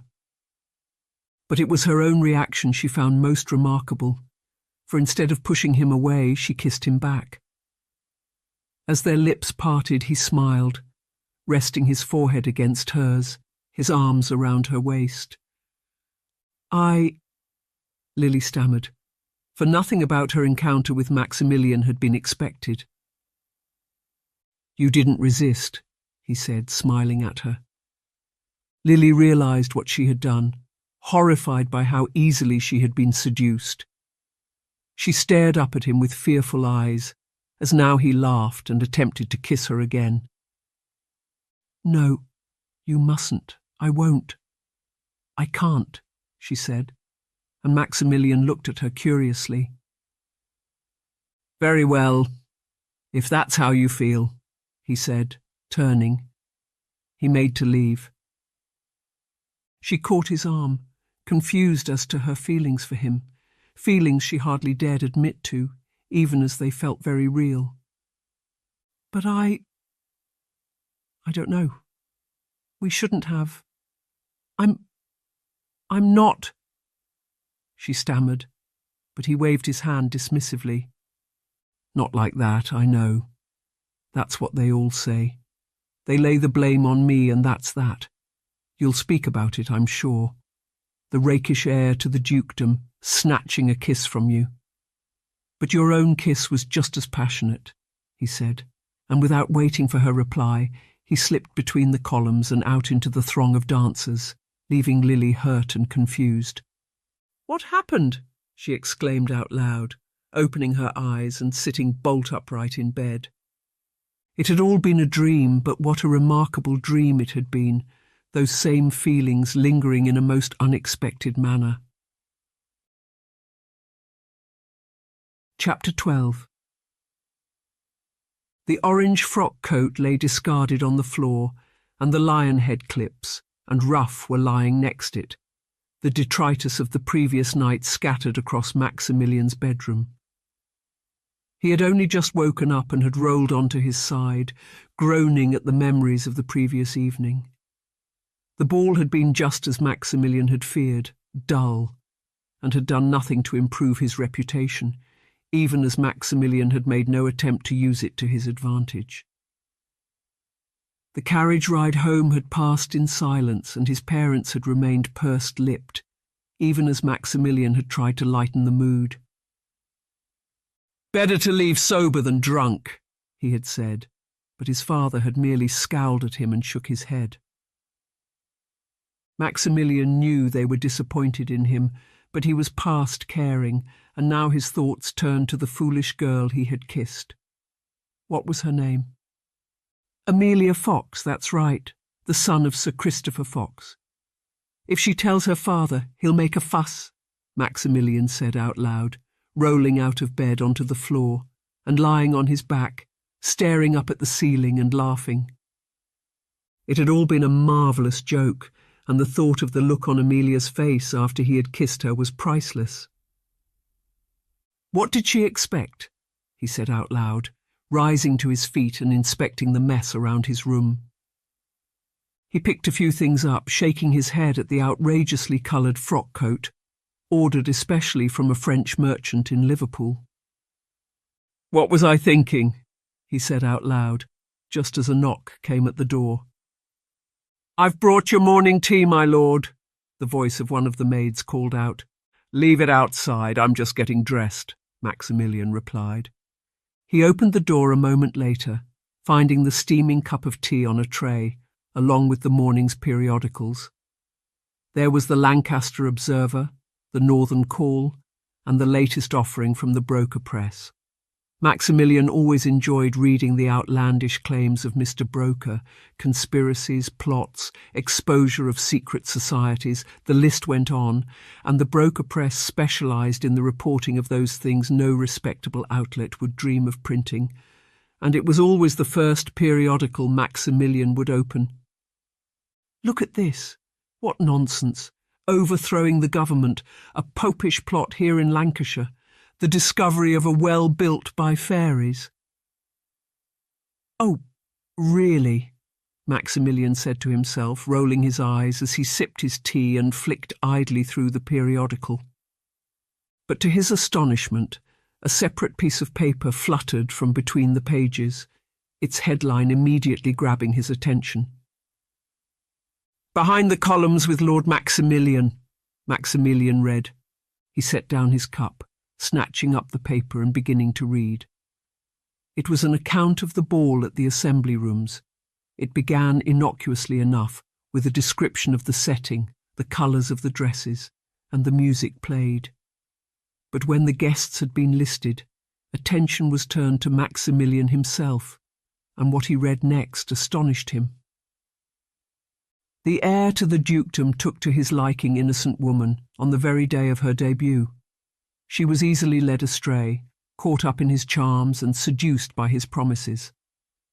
But this was a wolf in sheep's clothing, and the kiss he gave her was the stealing of her innocence for his own carnality.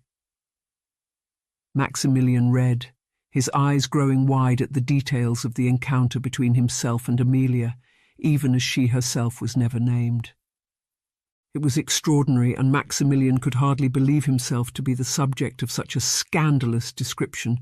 It must be her. It must be Amelia Fox. Who else could have written it? He thought to himself, shaking his head in astonishment. Despite his years of rakish behaviour, Maximilian had never found himself the subject of such an account. His name had never found itself into the respectable periodicals of Lancaster, and even the Brooker Press had confined itself to far-fetched stories rather than the proceeds of scandal. Maximilian was uncertain what to think, even as he knew what his father and mother would say when they discovered it. "I'll be the talk of the ton," he thought to himself, smiling as he read through the text again. It amused him to think of himself written about in this way, a prowling wolf seeking to devour an innocent lamb. But Amelia Fox was a fool if she thought she would get away with it, and Maximilian now vowed to seek her out and make her pay for writing such things about him. He could write a scandal sheet of his own, replying to her accusations in kind, and now he ran his tongue over his lips, imagining what he might print in reply. The little harlot, desperate for the attentions of the heir to the dukedom, flaunting herself, throwing herself, at me. What could I do against such an onslaught? I resisted her, and then she kissed me before making it seem I was the one in the wrong. Oh. But wait, there's more. Her father has debts.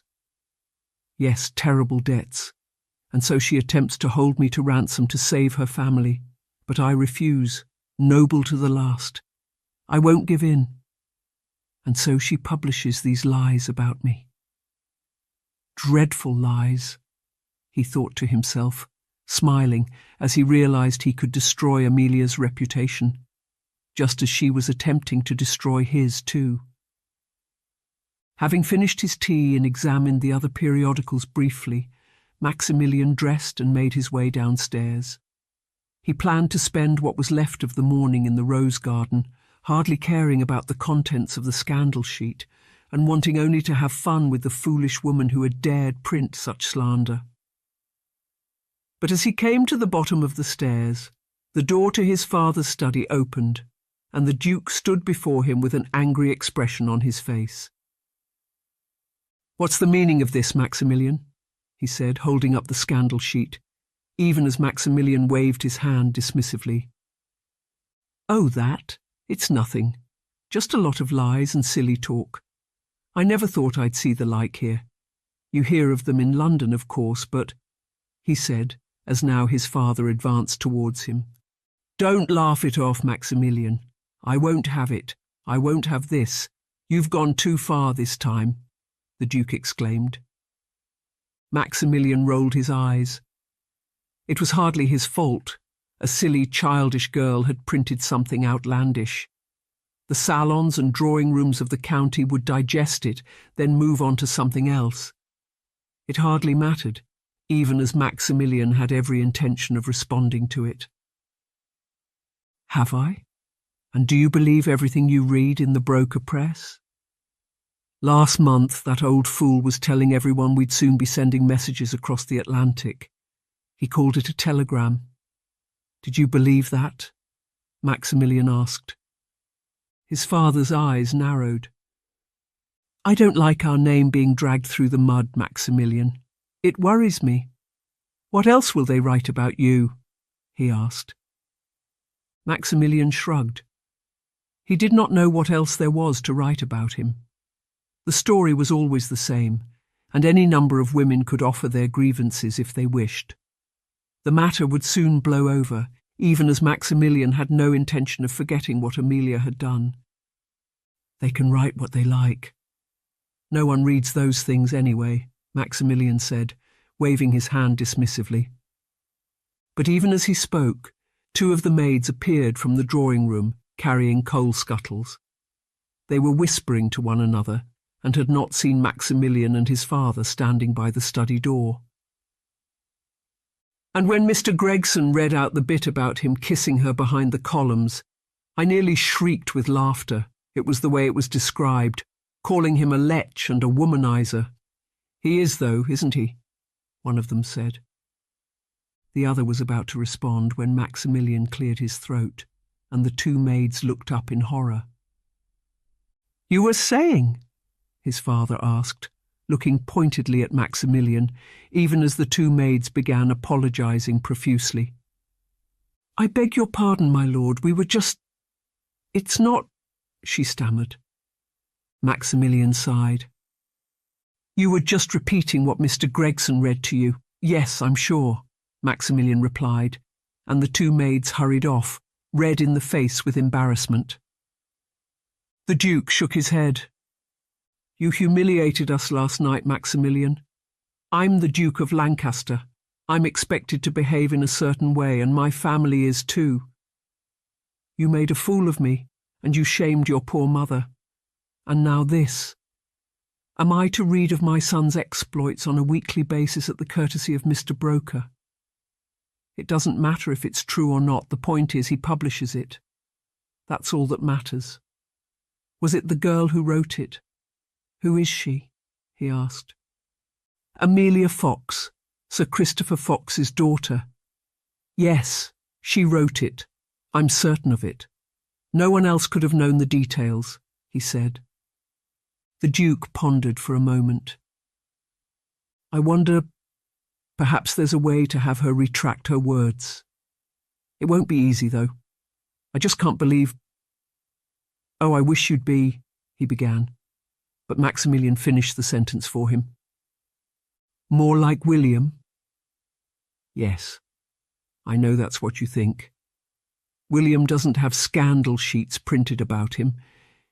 He's not subject to the gossip pages, is he? Well, I'm sorry, Father, but I am. And there's nothing to be done about it, is there? It's printed in black and white, whether truth or lies," Maximilian said, shaking his head. He had heard enough. His father's reaction was entirely predictable, and Maximilian was tired of repeating the same things over and over again. "There's something very clear to be done about it, Maximilian. Put a stop to it. Don't allow yourself to be the subject or reason of it. If there's no scandal, there's no scandal sheet," the Duke said, and tossing the offending article aside, he retreated to his study, slamming the door behind him as he went. Maximilian sighed, shaking his head as he picked up the sheet and read through it again. The words were damning, and there was no doubting their ruinous intention. The writer had spared no detail of the scandal, and Maximilian could deny the accuracy of the words. "I did kiss her, and she rebuked me. Perhaps I shouldn't have tried again, but most women don't mind," he thought to himself, thinking back to past conquests. But Amelia had minded, and now she had written her objections for all to see. She had called him a rake and a womanizer, a man with low morals, arrogant in his own position and self-assurance. It was what so many others thought. Maximilian knew that.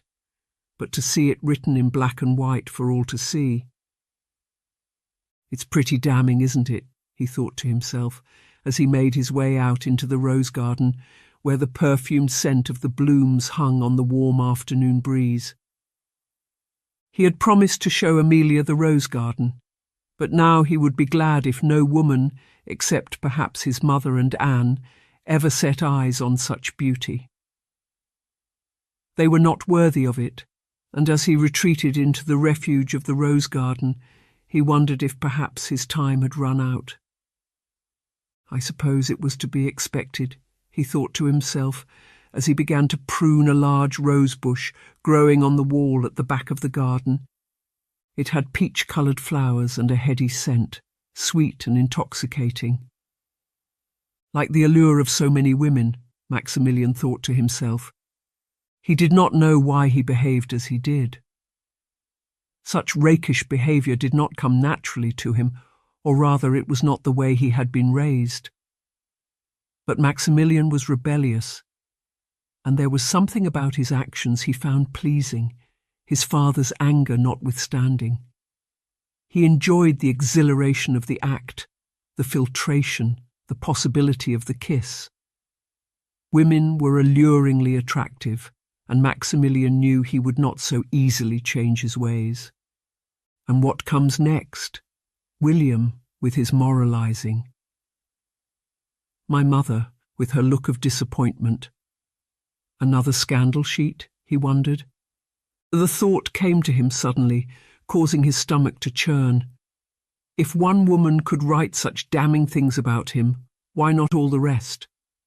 There would be other women who would see the printed words and remember their own experiences at Maximilian's hands.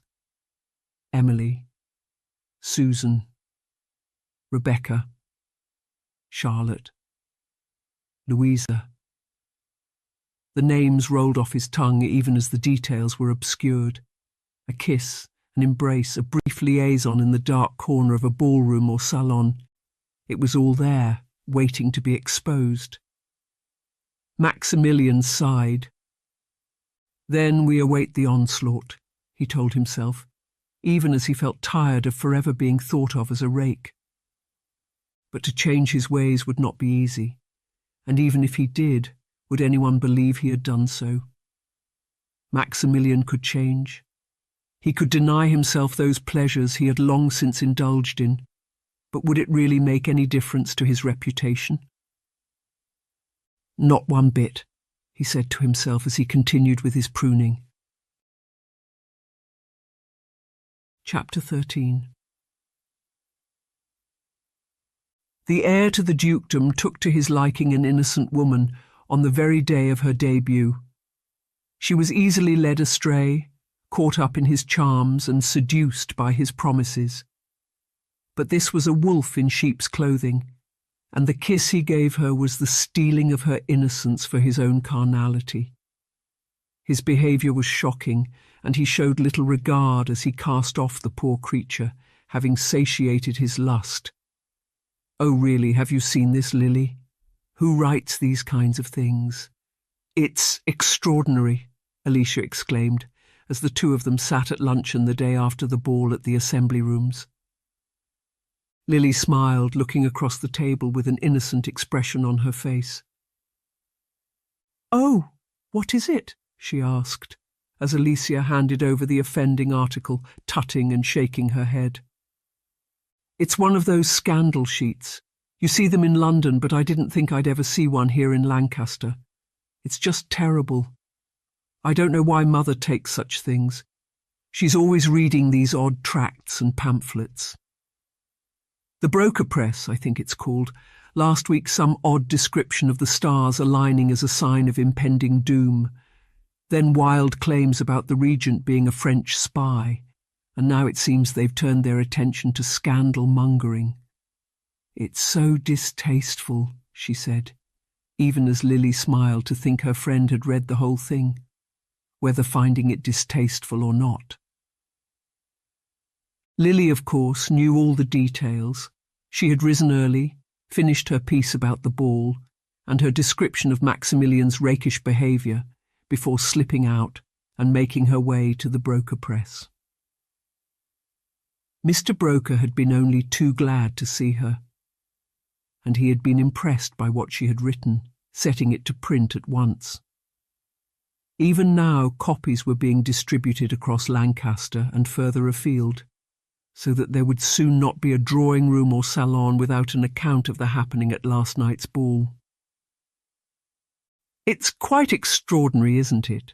Lily said, reading over her own words, as Alicia tutted. "Oh, but it can't be true.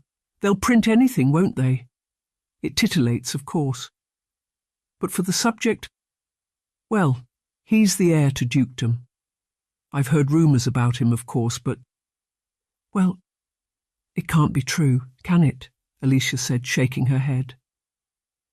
Lily raised her eyebrows. She had never thought of Alicia as being in any sense naive, but there was a propensity amongst the merchant classes to believe the aristocracy to be beyond reproach. Title and privilege was something to aspire to, and to discover the human frailties of such people was to discover an unpalatable truth.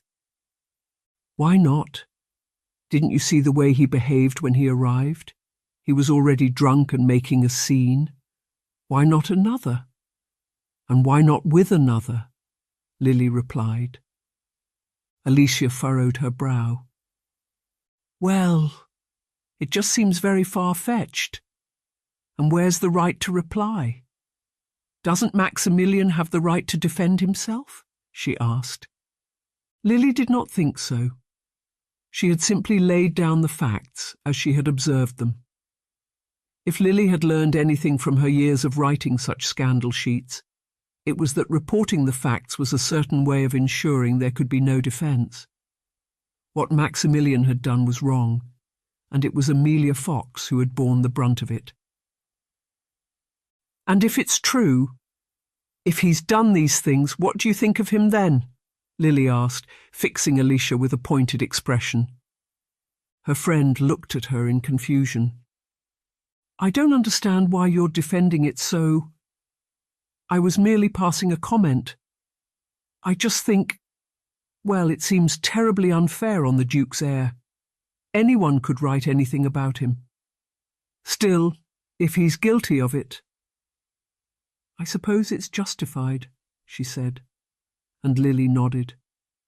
In her mind, it was entirely justified, and she felt glad to have set about the work her father had entrusted her with. He would surely be pleased to learn of the scandal engulfing the Duke's son, and she wondered what the Duke himself would have to say when he read of Maximilian's exploits.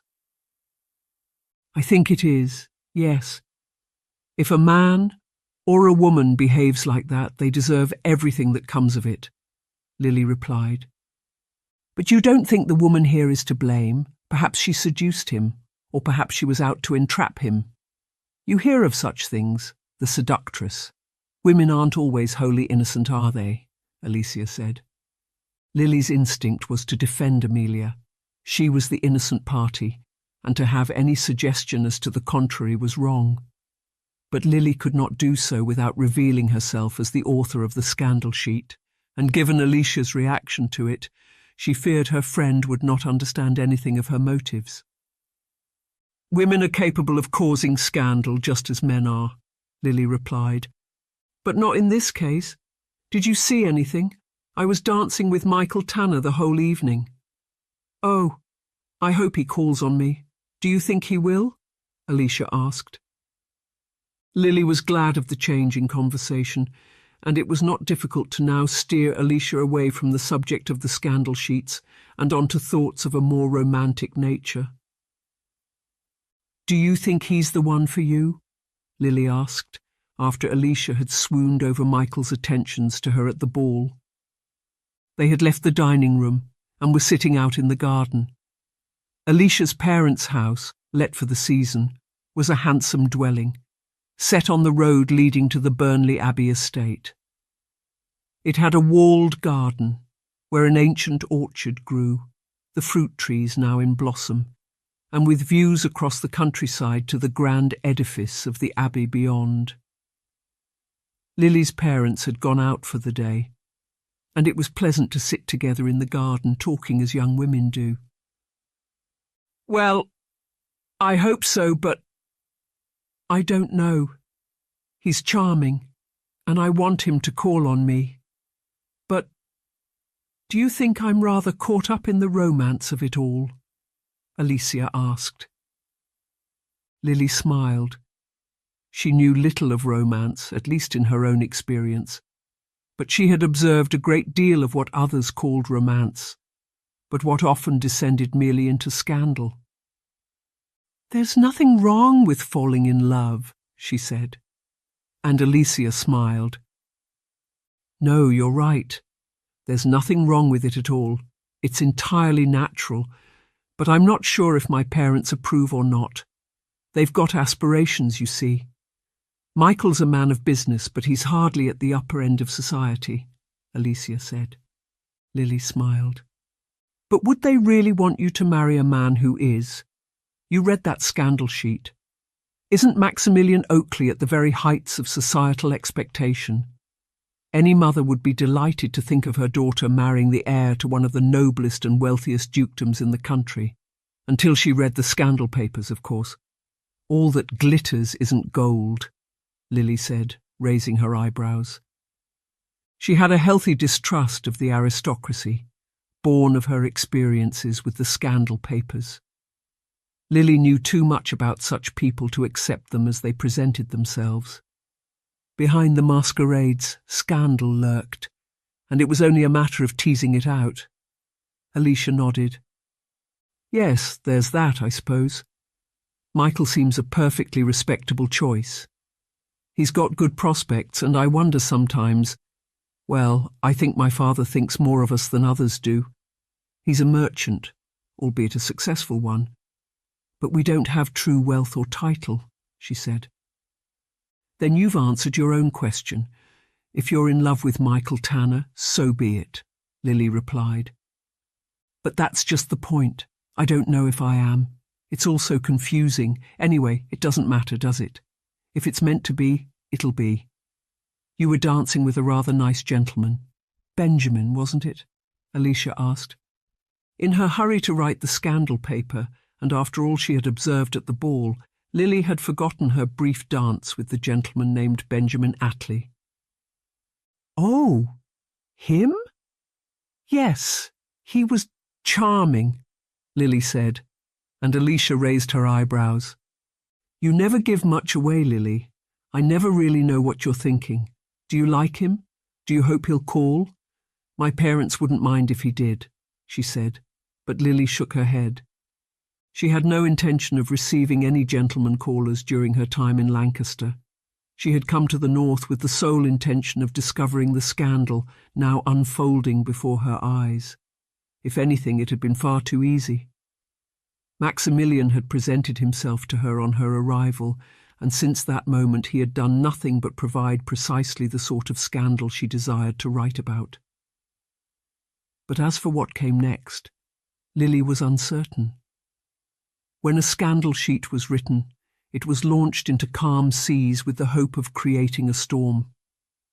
Even now the fashionable members of Lancastrian society would be picking over the details, scandalised, and yet continuing to read and casting furtive glances at one another lest they be next. But perhaps some would even agree with the sentiments expressed, and the floodgates would be open for further accusations to emerge. I don't mind. I don't particularly court the attentions of men. I'm not interested in such things, Lily said. Alicia looked at her curiously. But don't you want to get married?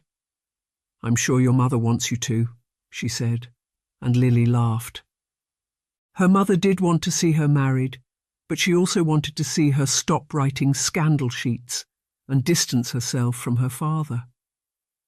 Mothers did not always get what they wanted for their daughters, and Lily knew her father would never force her to marry any man. Men aren't to be trusted, neither are most women, he had once told her, and Lily had taken those words to heart. I'm sure she does, but I don't. If I meet a man, I suppose it's a possibility, but I'm not looking, and I'm not anxious to find one here, Lily replied. Her purpose was clear, to write the scandal sheets and see her father vindicated.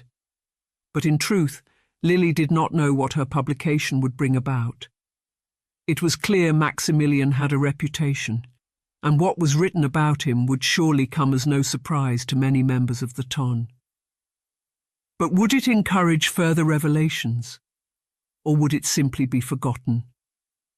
Another piece of scandal, lost in a sea of affairs, liaisons and illicit behaviour. I need something more, something to continue the momentum, Lily told herself, for a scandal was only as titillating as its next instalment. A person could be utterly despised one moment and vindicated the next. A scandal could emerge on a Monday and be forgotten by Friday. Such was the fickle nature of society. There's a letter for you, miss, the maid said, appearing in the garden and bringing with her a tray of tea accessories. Lily was surprised. She was not expecting a letter, but it turned out to be from her mother, and when Alicia had poured the tea, its fragrant aroma filling the air, Lily read it out loud. My dear Lily, the house feels empty without you, and I find myself at a loss without your company. A strange thing considering how often we disagree. But I write this brief letter to offer you my blessing in your sojourn to the north.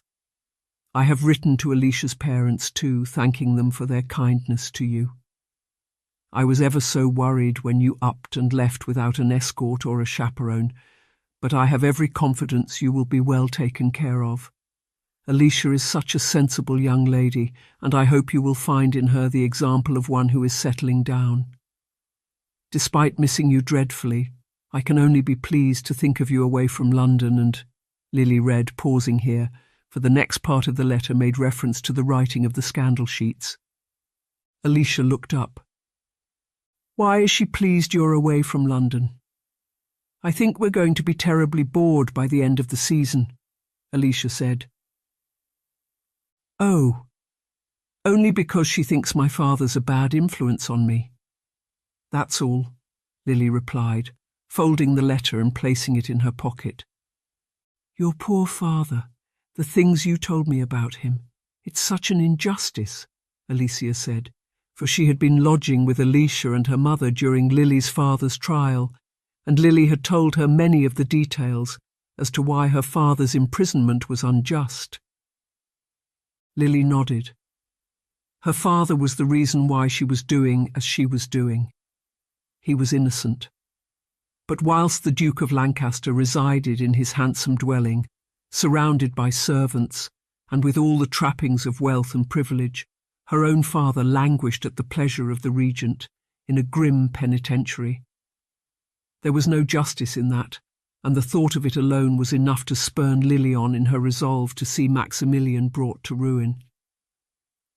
"You're right, and I feel guilty for enjoying myself here, when he finds himself under such reduced circumstances.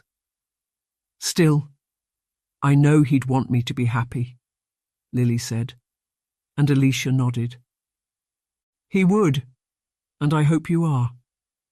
We've got the ball at the Omen of the Count and Countess of Morecambe to look forward to. They say it's a more intimate affair than that at the Assembly Rooms. The invitations are more exclusive. The Countess is something of a snob. If an income falls below 10,000 a year, she doesn't issue a return invitation.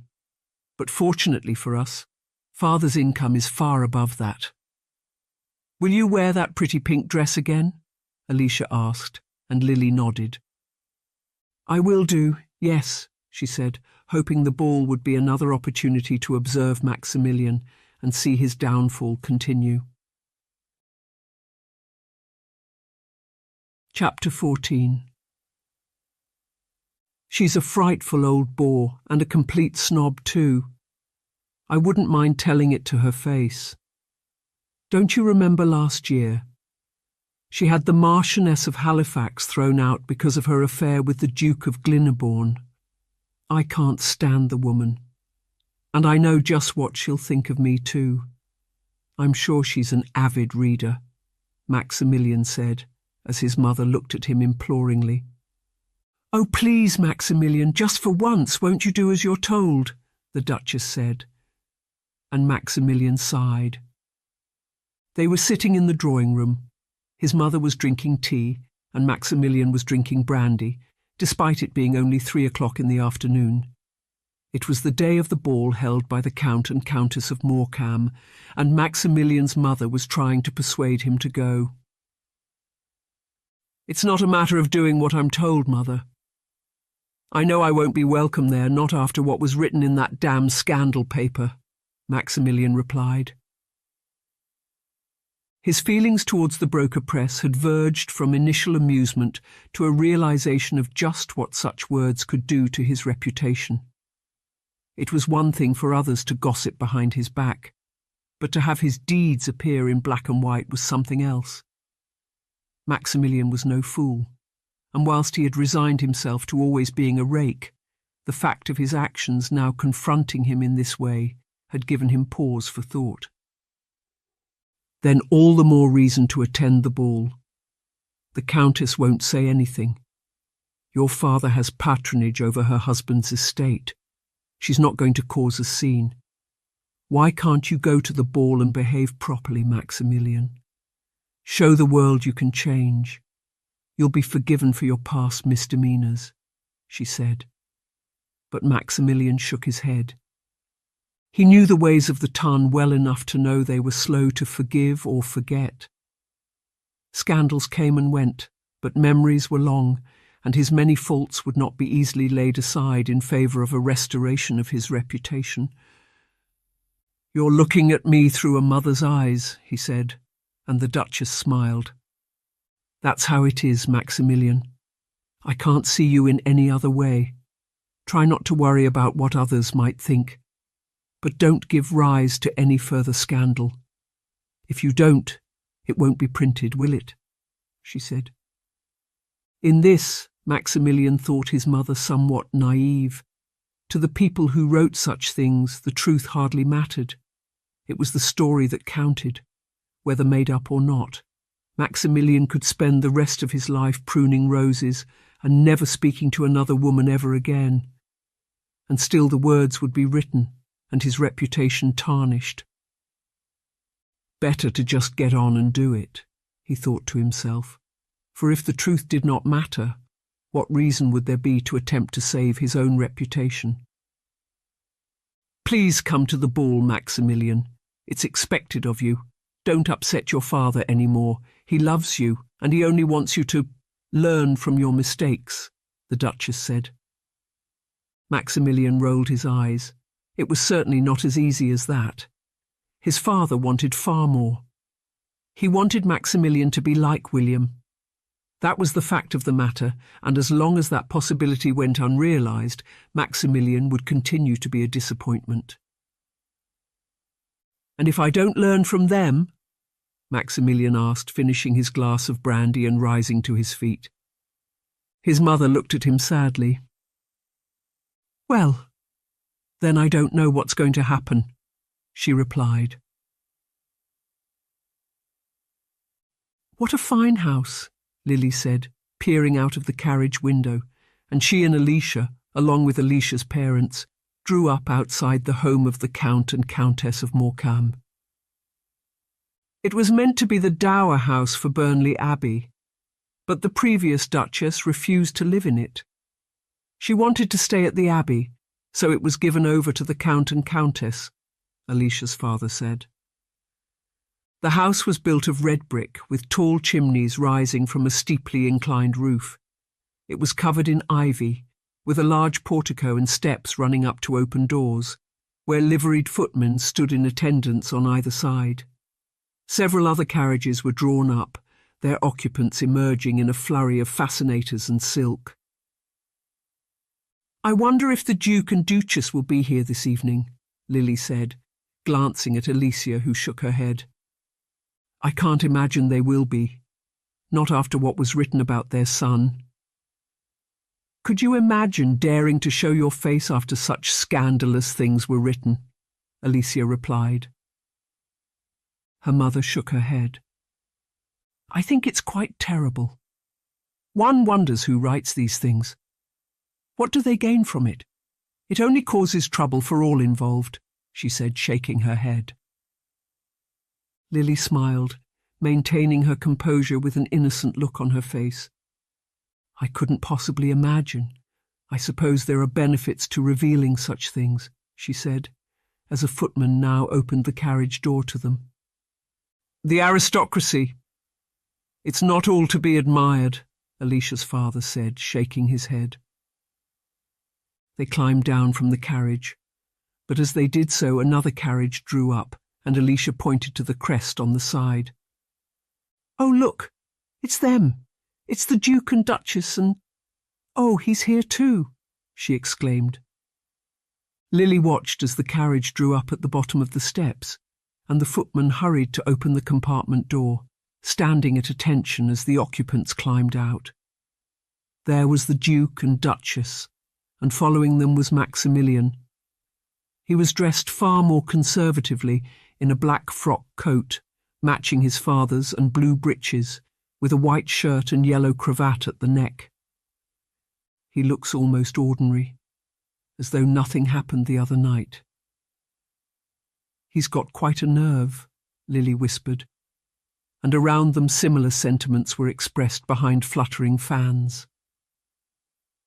As he entered the house, Maximilian glanced behind him, catching Lily's eye for just a moment.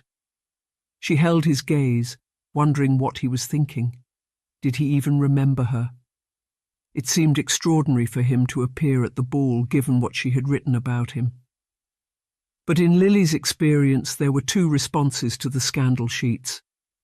An individual either hid themselves away, refusing visitors and invitations and waiting for the matter to die down, or they made a blatant attempt at denial, pretending as though nothing had been written about them and carrying on regardless. It seemed Maximilian had chosen the latter, for good or ill. "I'm surprised he's got the nerve. Did you read about what he did? I certainly won't be finding myself behind any columns," a woman to Lily's right said, and others expressed similar sentiments. Lily was pleased. She had been successful, and there was a certain satisfaction in hearing others talking about what she had written, about what she had exposed. "Everyone's talking about him," Alicia said, taking Lily's arm in hers, as the two of them made their way inside. The Duke and Duchess were just ahead of them, talking to a pearl-clad woman in a red dress, whom Lily presumed to be the Countess of Morecambe. Maximilian was nowhere to be seen, and Lily could not help but wonder what he expected to achieve by attending a ball at which he was universally unwelcome. It seemed the ton had woken up to his rakish ways, and the chatter all around them suggested Maximilian's reputation lay in tatters. "Mr. and Mrs. Saunders, how good to see you.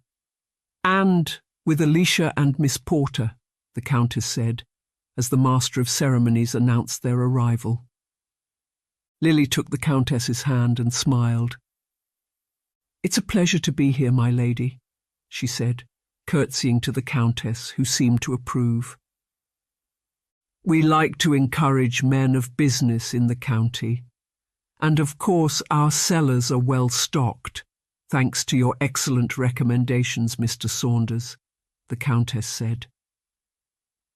There was an air of snobbery about her, just as Alicia had suggested.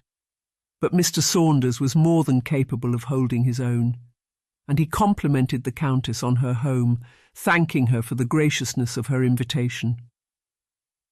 "We were surprised to see the Duke and Duchess here," Alicia's mother said, and the Countess gave a nervous laugh. "Oh, and why's that?" she asked. "Well, the awful things printed about their son in the broker press this week. I don't think I could bring myself to show my face. It's quite terrible," Alicia's mother said, and the Countess leaned forward and lowered her voice. "You're right, of course, it's a scandal. He's always behaved like that. It was only a matter of time before someone wrote about it. It serves him right. He's nothing but a rake. When our granddaughter was staying with us last year, well, it wouldn't be right for me to say. But she won't come back," the Countess said, glancing over her shoulder, just as Maximilian swaggered into view. He seemed entirely oblivious to the fact of his being the chief preoccupation of the gathered guests. No one was talking to him, but they were all talking about him. The Countess now turned to greet the next guests, leaving Lily, Alicia and Alicia's parents to make their way into the ballroom. It was a lavish setting, decorated with flowers and foliage, redolent of a classical painting. Refreshment tables were set alongside one side of the room, and a quartet of musicians were playing at the far end as the guests milled back and forth, waiting for the dancing to begin.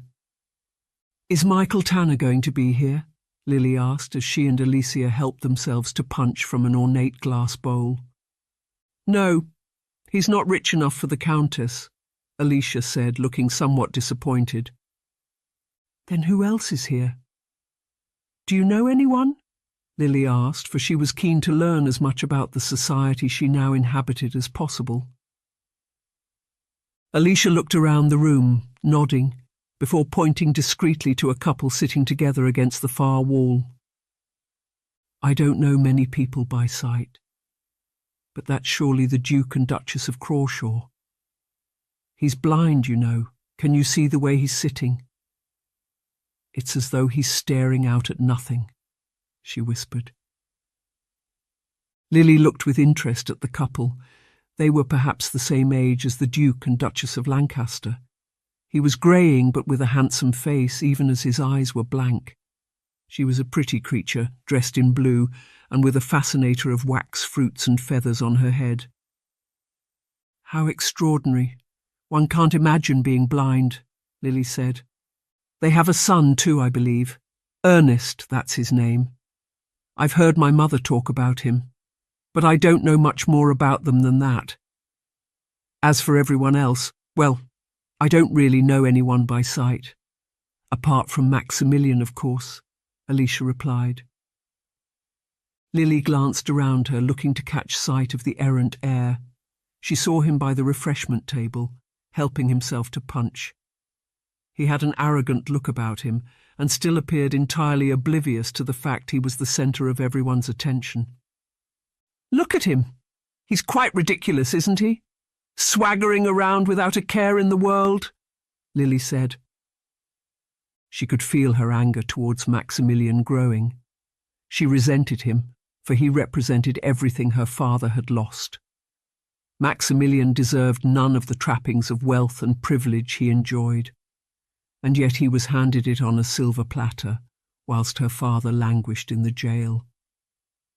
There was no justice in the matter, even as Lily was determined to make the dukedom pay for what it had done to her father. "You certainly seem interested in him, Lily," Alicia said, and Lily turned to her in surprise. "Well, isn't everyone interested in him at the moment? He's nothing but a rake. I couldn't care less about him, unless he intends to subject another innocent creature to his lascivious advances," she replied. "And if he does, what can you do about it? I'm sure there are still many naive young creatures waiting to be devoured at his hands," Alicia replied. Lily nodded. It was true. Even the most scandal-ridden rakes attracted a certain type of woman. There were those who enjoyed the thrill of association, and those for whom their own compromises necessitated such a match. A rake like Maximilian, even exposed, still presented a threat. Undoubtedly so. That's why we need to keep our eyes on him, Alicia. Vigilance, that's the only way, Lily replied, still watching as Maximilian lingered by the refreshment table. "Will you dance, Lily?" "They're going to begin shortly. We should find partners. Father, I suppose. We can take it in turns to dance with him," Alicia said, but Lily's mind was preoccupied. She could not take her eyes off Maximilian, waiting for him to make a false move, willing him to fall into scandal. In her mind, her quill was poised, waiting for Maximilian to make one false move. Mr. Broker had paid her an advance for a further 3 scandal papers, and Lily had every intention of delivering on her word. "You go ahead. I'll take the next dance," Lily replied, before following Maximilian's course from the opposite side of the room. He was looking around him, trying to catch the eyes of various young women, none of whom were responding. There was a growing look of frustration on his face, and again he returned to the refreshment table, replenishing his glass of punch. "And when he's had a drink, he's worse," Lily said to herself, for her first encounter with Maximilian had been when he was drunk. "Would you dance with him?" a woman to her side asked, and Lily looked up in surprise. A woman not much older than herself was watching Maximilian too. Lily smiled and shook her head. "I really don't know much about him," she lied. The woman smiled. "I rather like him. He's dangerous. The men here are such bores. But Maximilian, there's something rather alluring about him. Don't you think?" she asked. Lily shook her head.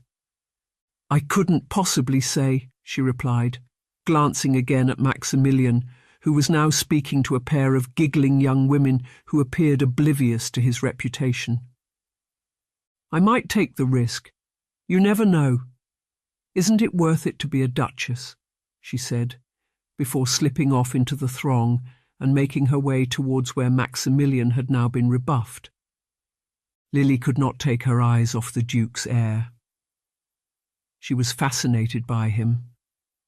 The blatant manner in which he behaved, oblivious to the trail of destruction he had left behind him.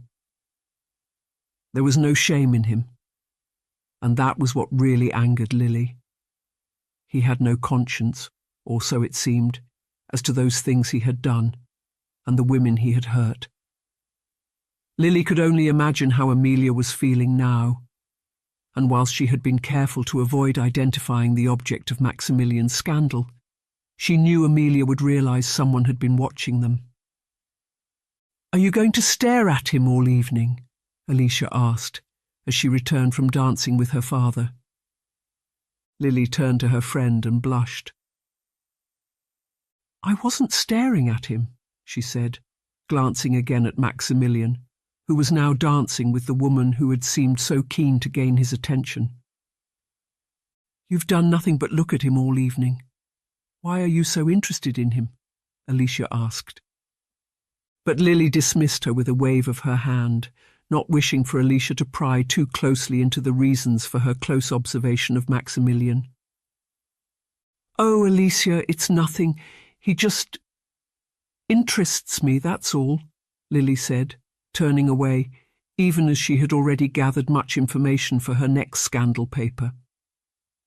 "Well, he doesn't interest me. He was looking at me very oddly before. He's been looking at everyone.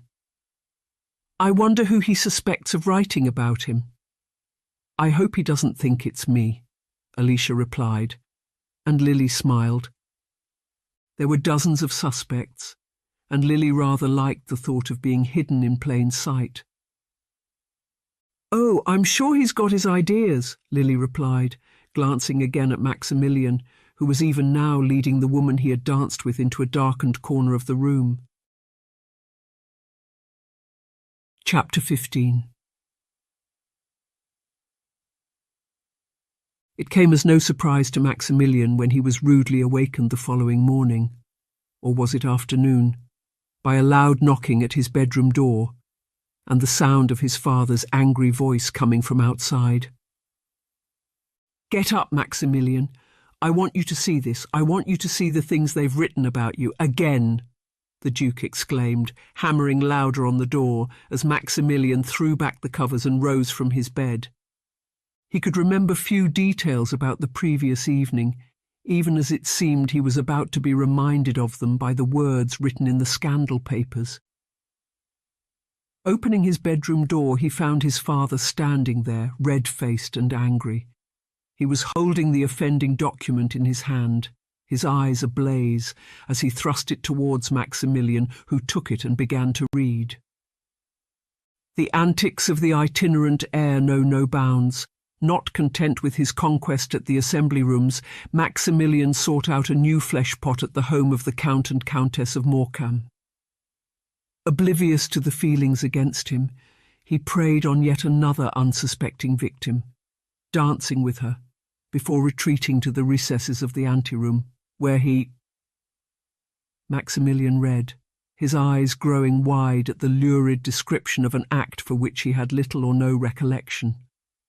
There had been a woman, certainly, but it was she who had approached him. Maximilian remembered her now. She was tall and elegantly dressed, wearing a peacock blue dress and a shawl with overly sized tassels hanging from it. They had spoken, and Maximilian had offered her a glass of punch. A waltz had begun, and Maximilian had invited the woman to dance. "What do you have to say for yourself?" the Duke demanded, and Maximilian shrugged. "Well, I don't know. Perhaps it's true," he said, reading the lurid description over once again. "Perhaps? You mean you don't know if it is or isn't? Can't you remember? Oh, Maximilian, this is too much. Am I to read about your exploits every day of the week?" Maximilian's father replied, snatching the scandal sheet from Maximilian's hands and tearing it in half. It seemed to Maximilian as though there was now to be a concerted vendetta against him. One scandal paper was unfortunate, but a series—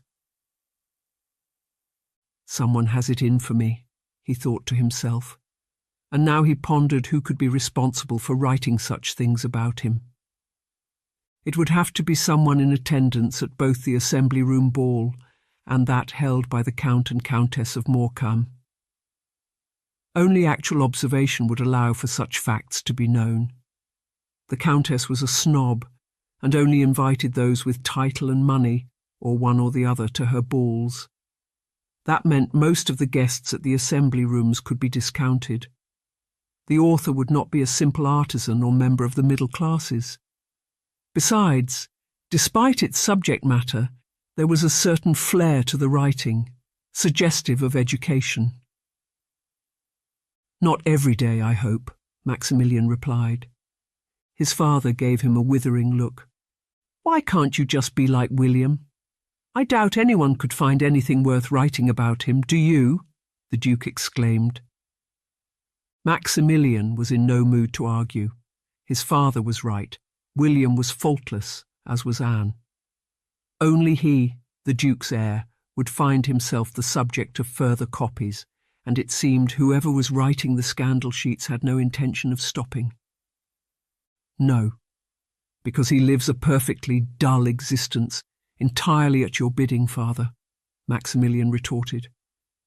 There had been a time when William's own life had been touched by scandal, and the circumstances of his birth would bring about a far greater scandal than a snatched fumble in the dark recesses of a ballroom. But that was a different matter, and the protagonists in that affair were sworn to secrecy.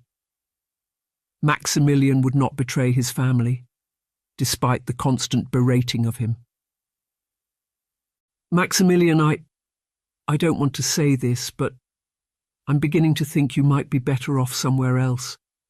You could go abroad and allow the passage of time to heal your reputation. It won't do so here, not with someone printing these lies.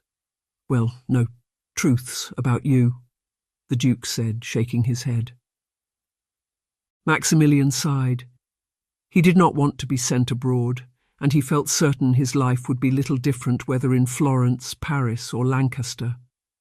On the continent, he would remain a rake, and in the exotic climes of foreign religion and culture perhaps he would sink to even greater lows. "I admit they write the truth, father, but I really don't remember much about it. And besides, what gives this person the right to say these things about me? Who are they? Do you know? Does the broker press reveal its sources? I doubt it. Anyone can publish anything if they've got a printing press. You once said yourself what an old fool that broker fellow is. Well, isn't he proving it?" Maximilian replied, growing suddenly defensive. "But it's being believed, Maximilian. It doesn't matter if it's true or not, though it is, isn't it? It's the fact it's been printed at all. You're destroying your reputation by your actions, and someone out there is only too glad to help you do so. I can't stop the broker press from printing these things, even if I wanted to. No, going abroad. It might be the only way to teach you a lesson," the Duke said, shaking his head. Maximilian sighed. He did not want to go abroad. He liked Lancaster. It was his home. He had grown up in the county and knew nothing else but its rolling hills and moorland, its pleasant waterways and farmland. There was the rose garden, too. Who would tend it if he was to be exiled? "I'll find out who's writing this. I'll make them pay," he said, stooping to pick up the torn fragments of the scandal paper. His father shook his head. "It'll hardly do you any good, Maximilian. They'll only go on writing it," he said. And with that, he turned on his heels and marched off along the corridor, leaving Maximilian standing at his bedroom door, still in his nightshirt, despite it being noon. With a sigh, Maximilian tried to piece together the torn fragments, thinking over who might possibly intend his downfall. He had suspected Amelia Fox at first. She had been privy to the event recounted in the first scandal paper. She had been at the event. But Maximilian had made a point of inquiring as to her attendance at the ball the previous evening, and the Countess of Morecambe had informed him she had not been invited. "I don't tend to invite women like that," was all she had said, and Maximilian had assumed Amelia Fox to be neither wealthy nor well connected enough to warrant an invitation. But if it's not her, who is it? Maximilian asked himself, thinking over those he had recognised the previous evening. There had been the usual progression of the local aristocracy, minor titles, Lord this and Lady that, a smattering of dukes, the Earl of Winsbury, and a Russian princess, living in exile, whom no one was entirely sure what to do with when it came to social airs and graces. Maximilian did not suspect any of them of having written the scandal paper, and that left the collection of young women for whom the ball had served primarily as a place of encounter.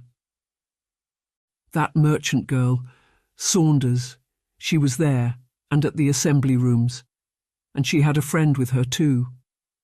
Where did I recognise her from? Oh, yes, the inn. Lily someone. Porter. That's right, Lily Porter. But why would she be interested in the goings-on of the provincial ton? But Alicia, yes, for her own ends, perhaps. And then there was the woman I was dancing with. What was her name? Liana? No? Lorita? That's right. She was very keen to dance with me.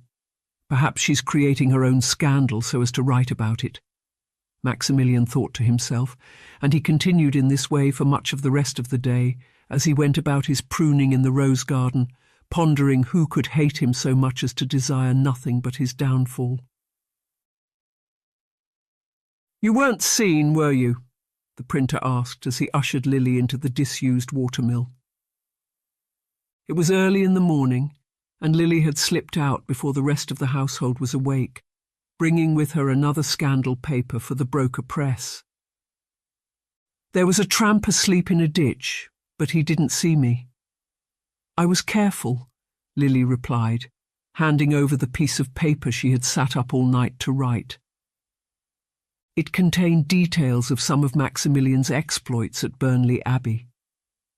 Lily had made contact with a disgruntled maid, dismissed for stealing from the Abbey, and to whom she had paid a handsome sum for information of a historical nature. Lily had not seen Maximilian since the evening of the ball at the home of the Count and Countess of Morecambe, and it had seemed necessary to keep the momentum going by publishing something to give weight to the current allegations. The maid had held forth, and held nothing back. "And what do you have for me?" Mr. Broker asked, unfolding the piece of paper and beginning to read. A smile came over his face, and he nodded approvingly. "Yes, very good. And you're certain it's true, all this stuff about the library and the nighttime visitors?" he asked. Lily nodded. She had no reason to disbelieve the maid, who had spoken candidly about Maximilian's many illicit exploits. "It's all true, yes. He's a wicked rake, and the sooner he's exposed the better. Will you print it?" she asked, and Mr. Broker nodded. "I'm the most popular periodical in the county thanks to your scandal sheet. It's the talk of every salon and drawing-room from here to Halifax. I'll print it, and I hope you'll promise me more too," he said, and Lily nodded. She felt certain there was more to come, and not just the revelations of history. It was Lily's intention to expose a scandal so great as to bring down the dukedom and see the whole family humiliated. There was surely more to come, some greater scandal to be revealed. Maximilian could not help himself. He was a rake through and through, a man for whom scandal was second nature, even as his parents had tried desperately to control him. "I promise you something special next time," she said, and the printer raised his eyebrows. "Is that so? And what do you mean by that?" he asked.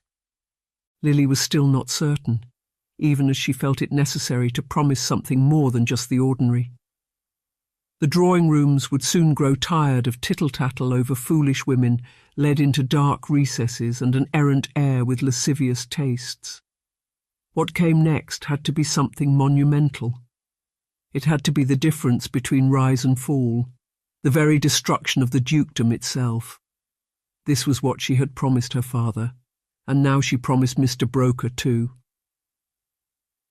Well, something to truly expose him for what he is. I've been watching him, you see, and I feel certain there's something more, something I'm yet to discover. Just give me time, Lily said. The printer nodded. Well, you've increased my profits tenfold. I've got a string of businesses wanting to take out advertisements in the next edition. Very well, Miss Porter, I'll pay you a second advance and look forward to receiving whatever you find me, as long as it's the truth, Mr. Broker replied. Lily smiled. She prided herself on the truth. What she wrote was always the truth, even if it meant uncomfortable reading for those whom it was the truth about. As she left the watermill that morning and hurried back to Alicia's parents' house, Lily could not help but hope she was right. I'm certain I am, she told herself, feeling convinced she would soon discover what was necessary to drive a final nail into the coffin and see her father avenged. Chapter 16. The Miller Howe Ball. It's a highlight of the season, or so they say, Alicia's mother said as they sat over breakfast 2 days later. Alicia groaned. They say everything's a highlight, Mother, but it's never anything like a London ball, is it? I don't even know who they are, foolish individuals who've never set foot out of the county. We've been to 2 balls so far, and I can't say I've found anything particularly exciting about either of them. Don't you agree, Lily? Alicia asked, looking up at Lily, who nodded. Oh, yes, they're quite different, she replied. Her mind was preoccupied with thoughts of the scandal paper. She had still not written her promised piece, for she had not had sight nor sound of Maximilian since last setting eyes on him at the ball hosted by the Count and Countess of Morecambe. It seemed he was lying low and had retreated to the safety of Burnley Abbey to lick his wounds. The maid, whom Lily had previously gained her information from, had left for a new job in London, and thus Lily's sources of information were limited. She needed something to maintain the momentum, and she could only hope the Miller Howe Ball would provide her with fresh inspiration. They're dull, whether someone writes about the apparent scandals or not, Alicia said, and her mother tutted. Well, you could liven things up a little by shopping for new gloves and bonnets. Why don't you go to the market and choose something new for yourselves? She suggested. Lily and Alicia looked at one another and smiled. That's a wonderful idea, Mother. Yes, let's do that. We'll go after breakfast. It's market day today. I know we're in the provinces, but there's bound to be someone selling something of good taste, isn't there? Alicia asked. Lily agreed, and when they had finished breakfast, the 2 women set off together, walking along the country lane leading into Lancaster and arriving in the market square just as the stalls were opening. There were all manner of things for sale, food and drink, lace and buttons, tools and equipment for tradesmen. One woman was selling freshly cut flowers, whilst another offered hot chestnuts and dried fruit. It was a delight for the senses, and Lily and Alicia wandered amongst the stalls, pointing at things to buy. Oh, look, silk shawls.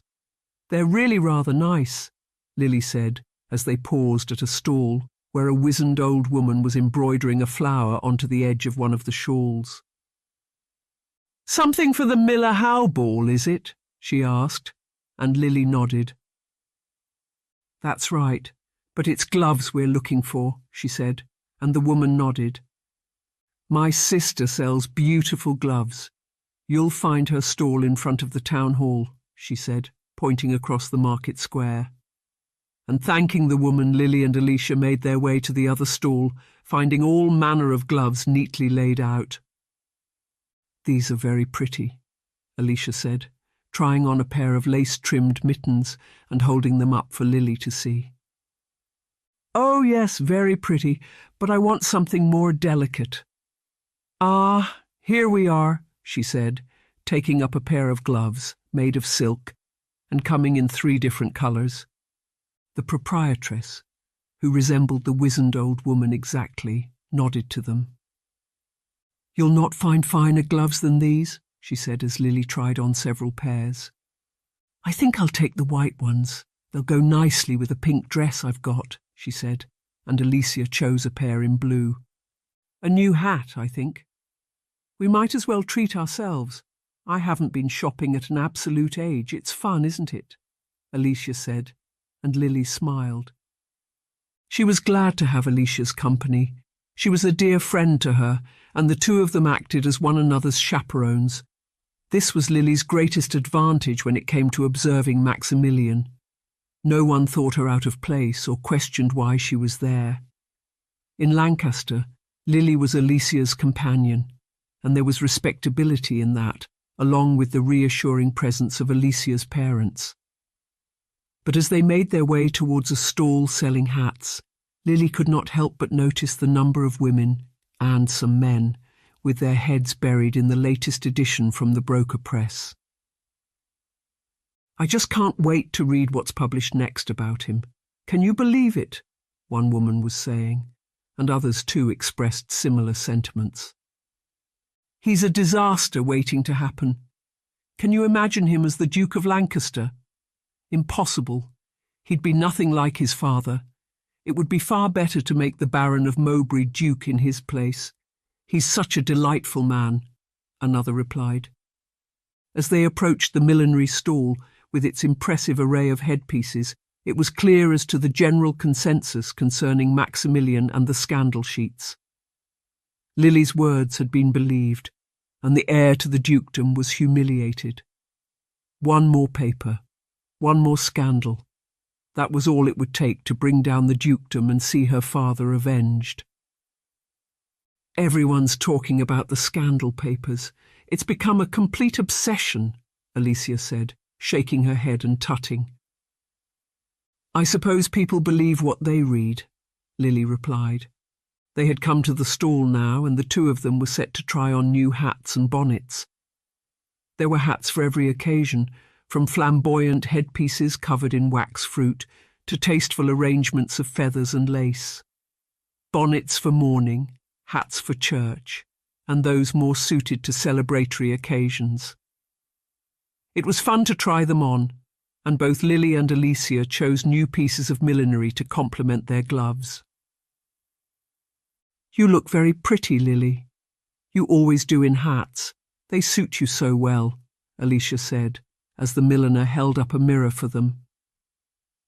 Lily was examining herself in the mirror, turning this way and that, adjusting the angle of the wide-brimmed hat she had chosen, the perfect choice for summer days, when the sun was strong.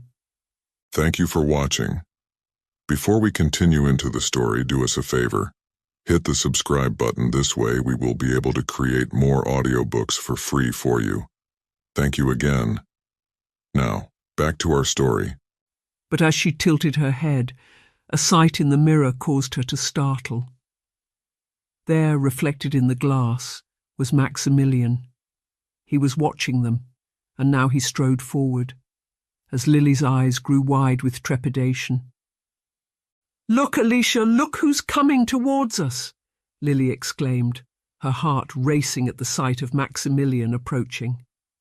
She had not even thought he remembered her from the evening of her arrival, even as they had exchanged glances at the ball the other night.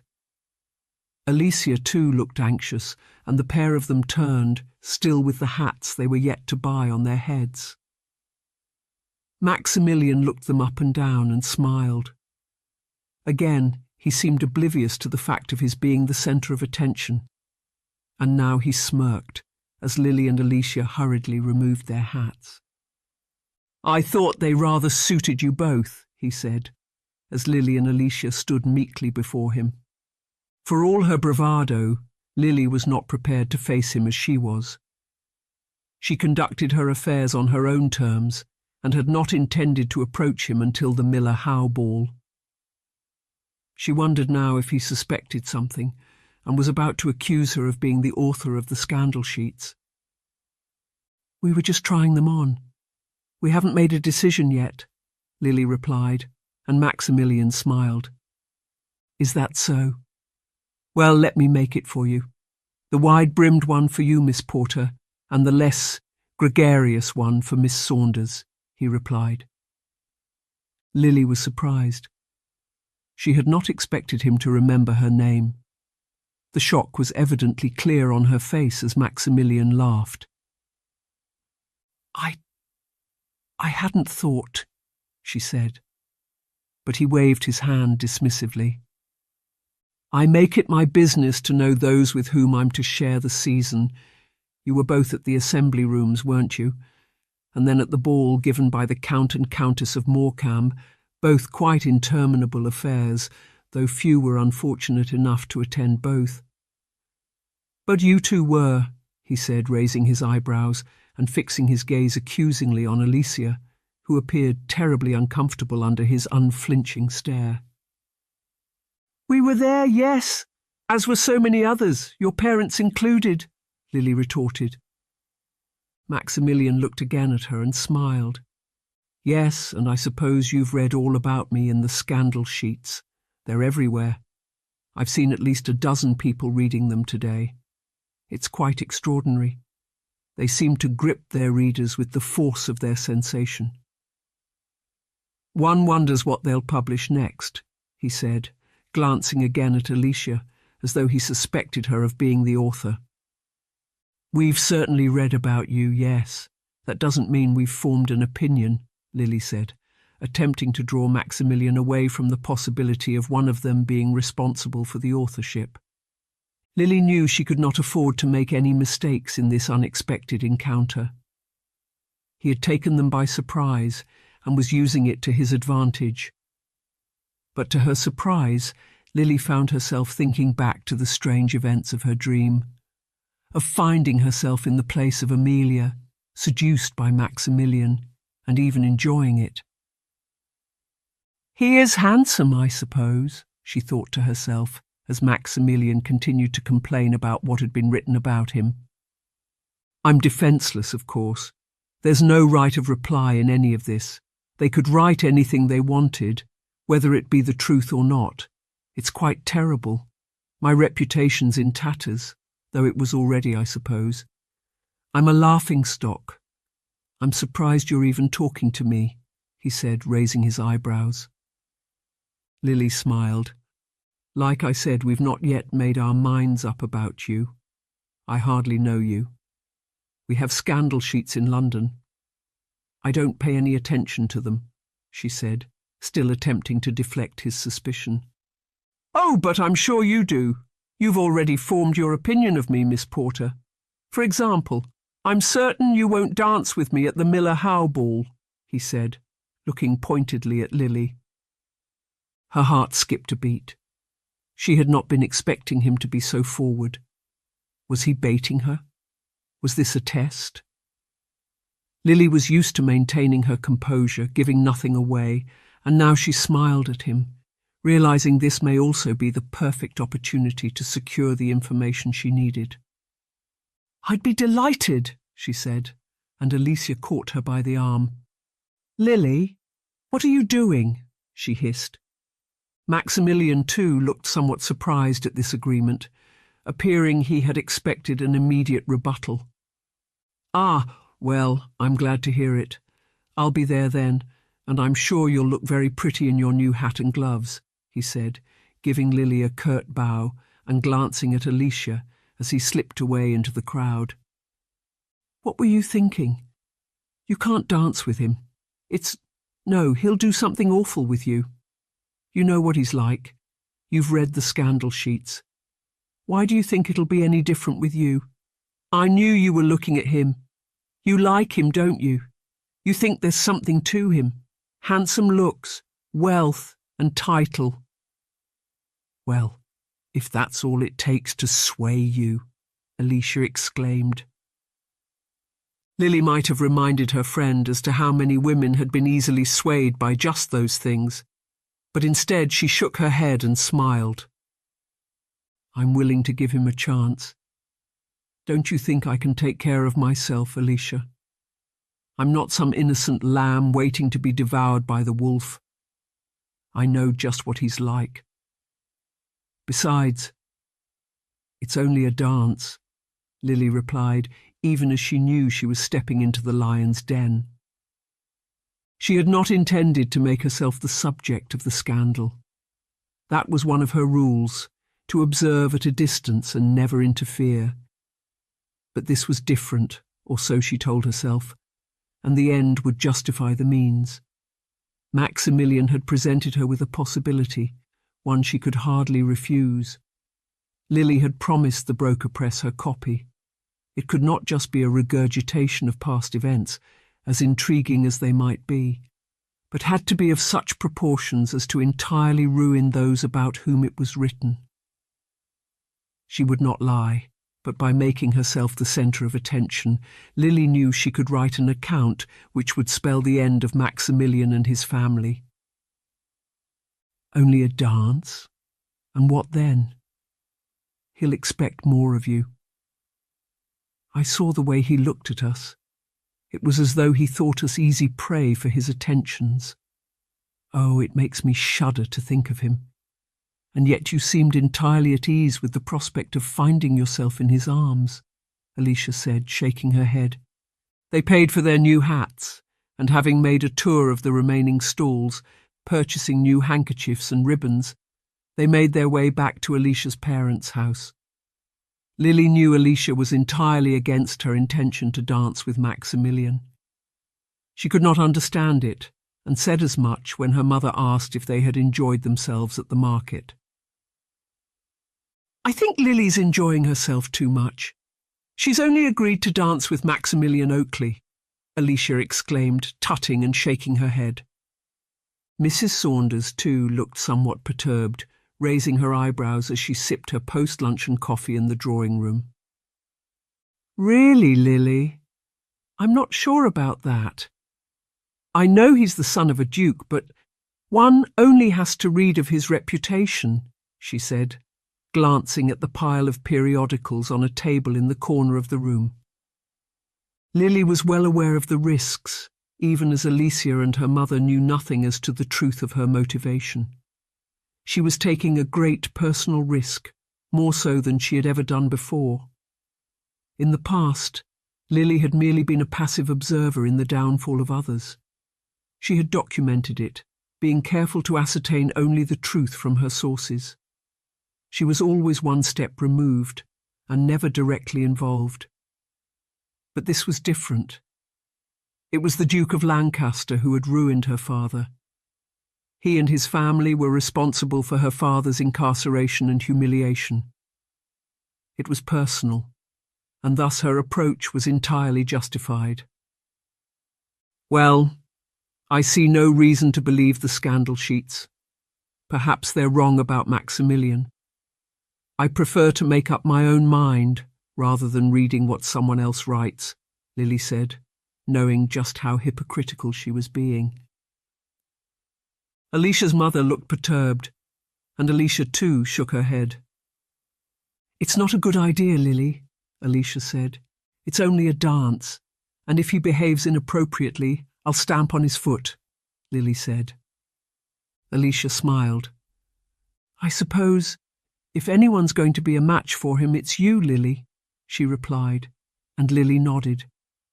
She was a match for Maximilian, and she was not about to have her identity as the author of the scandal sheets revealed. The Miller Howe ball was the perfect opportunity to realise her ambitions against Maximilian, and open the possibility of scandal, in whatever form it might take. As she and Alicia prepared for the ball, Lily knew this was the moment she had been waiting for. Her father would be proud of her, and she would vindicate him in the eyes of the world. For too long, men like the Duke of Lancaster and his aristocratic friends had lorded it over ordinary people and placed themselves beyond rebuke. But not now, Lily said to herself, smiling at the thought of what might happen when she found herself in Maximilian's arms. Hope it was something entirely worthy of scandal. Chapter 17. I'm surprised you're not putting up a fuss and a fight, Maximilian. You usually detest these sorts of things, the Duke said, as Maximilian climbed into the waiting carriage with his parents. He was dressed sensibly, in tails and necktie, black breeches, polished shoes, and a starched collar and shirt. He appeared every bit the gentleman and had gone to some considerable efforts over his appearance. I don't always behave like a rake, father, he replied, raising his eyebrows as the Duke shook his head. You hardly make it easy to discern the difference, Maximilian. Still, if you're intending on behaving tonight, I'll not complain, he said.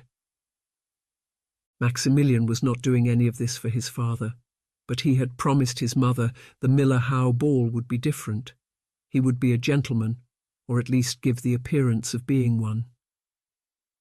Maximilian glanced at his mother, who gave him a reassuring smile. I think you look very handsome, Maximilian. I'm sure you'll find a respectable young lady to dance with, she said. The Duke snorted. Respectable? Maximilian?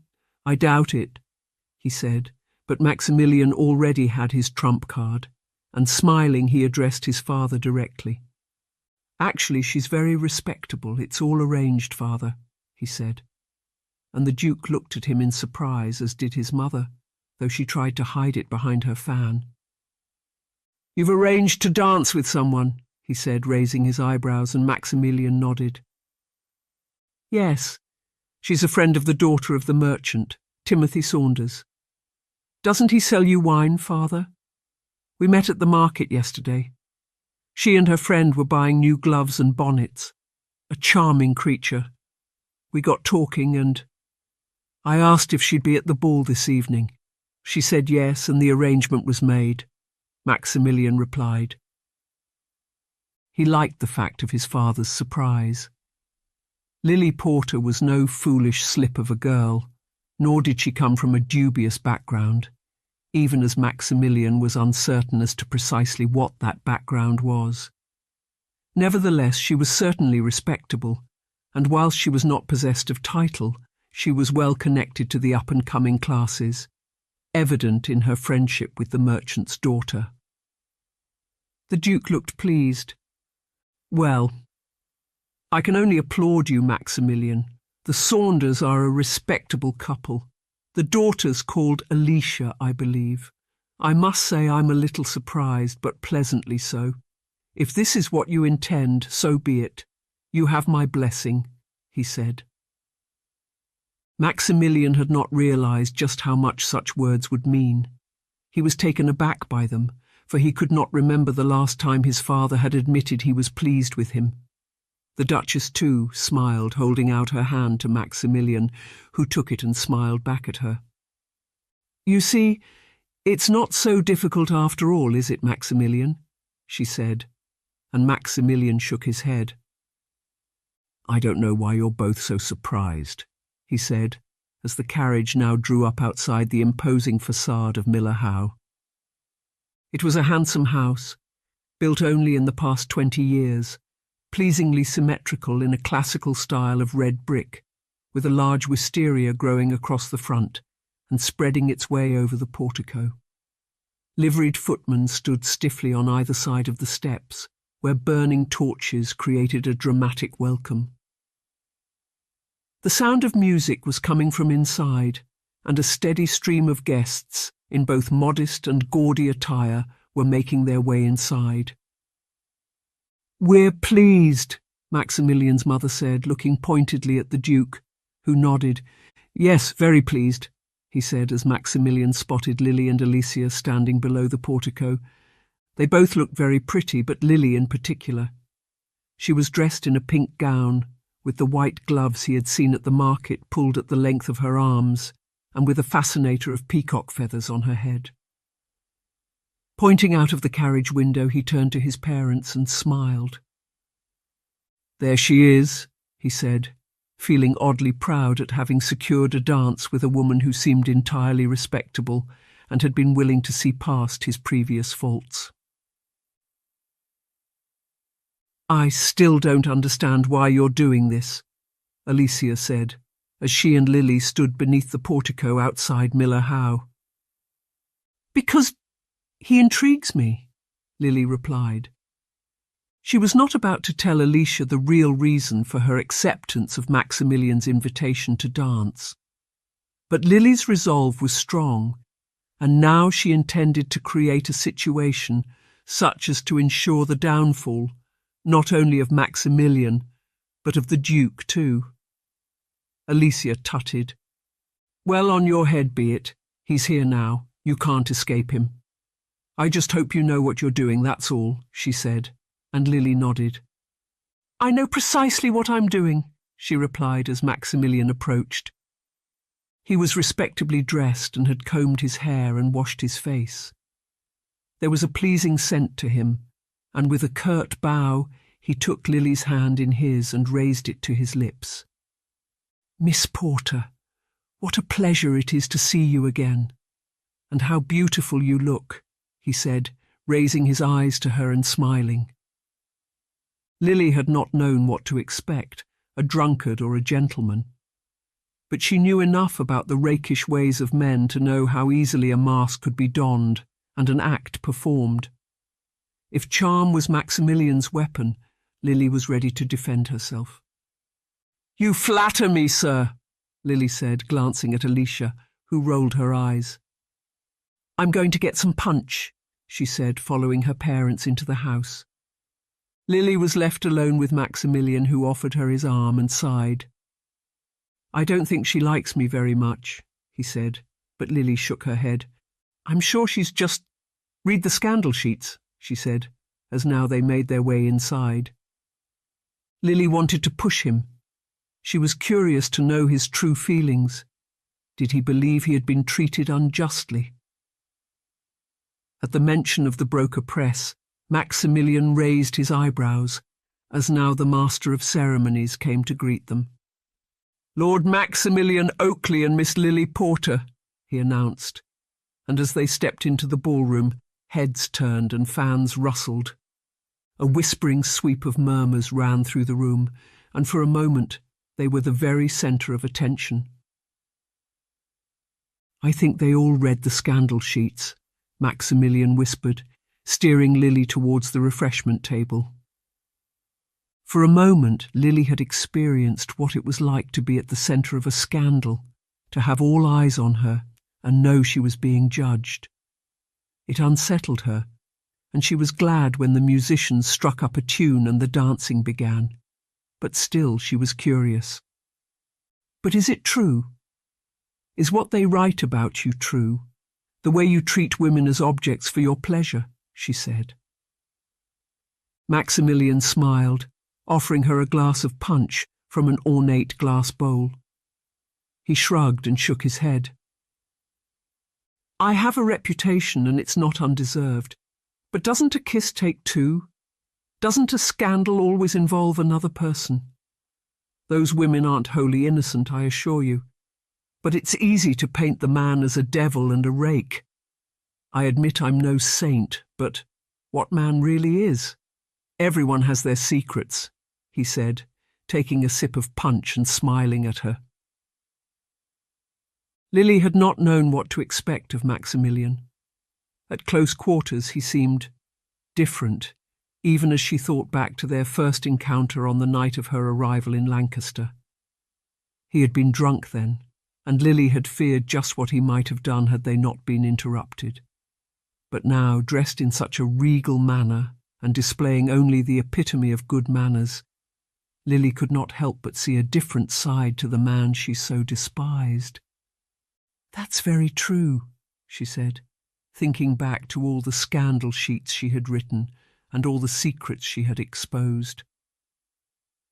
But tell me more about yourself. I know nothing about you, but you know a great deal about me.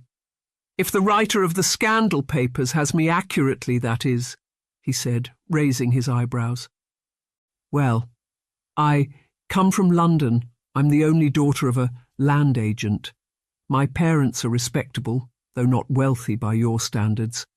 I spend my days meeting friends, attending social events. I enjoy the theatre and the opera, she said. Maximilian nodded. Don't talk to my father about land agents. We've had some rather bad experiences with land agents, he said, and Lily's heart skipped a beat. Really? She asked, knowing he was talking about her father. Oh, yes, Connor Edge. But the less said about him, the better. A wicked man. He tried to bring down the whole dynasty with his lies and deceit. But the dukedom endured, as did my father, Maximilian replied. Lily felt her anger rising. How dare he speak so ill of her father, the man the Duke had seen incarcerated and whose reputation had been reduced to tatters because of lies and deceit. I'm sure he has his own story, Lily replied, but Maximilian shook his head. He was just a liar. He lied to everyone, but it doesn't matter now. Connor's in prison, where he belongs, and that's all that matters, he said, taking another sip of punch. Lily was not used to being in such proximity to her target, and she was certainly not used to being so personally involved with the object of the scandal she hoped to expose. He was wrong about her father. It was the very opposite of what he said, and Lily found it difficult to control her anger in the face of his blatant lies. I'm sure there's another side to it, his story too, Lily replied, but Maximilian only laughed. I wonder if the person who wrote the scandal paper thought that too, he replied. Lily had no answer. There was no answer. A scandal sheet exposed the facts, or at its lowest elaborated on them.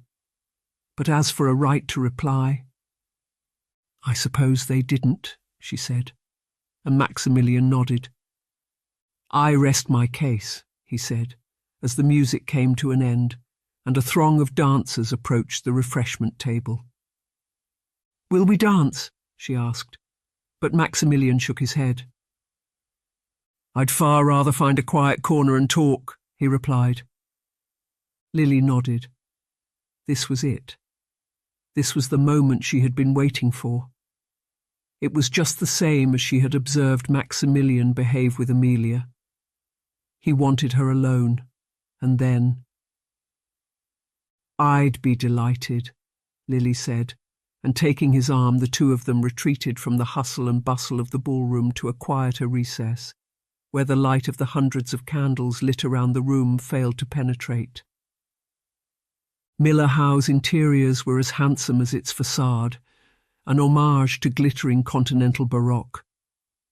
And Lily and Maximilian took seats beneath a fresco of some classical scene, the figures half obscured in the fading light coming through a nearby window looking out over the gardens. What a gaudy place. I've never liked Miller Howe, Maximilian said, sitting back in his chair with a sigh. Do you prefer a more austere style? Lily asked, and Maximilian laughed.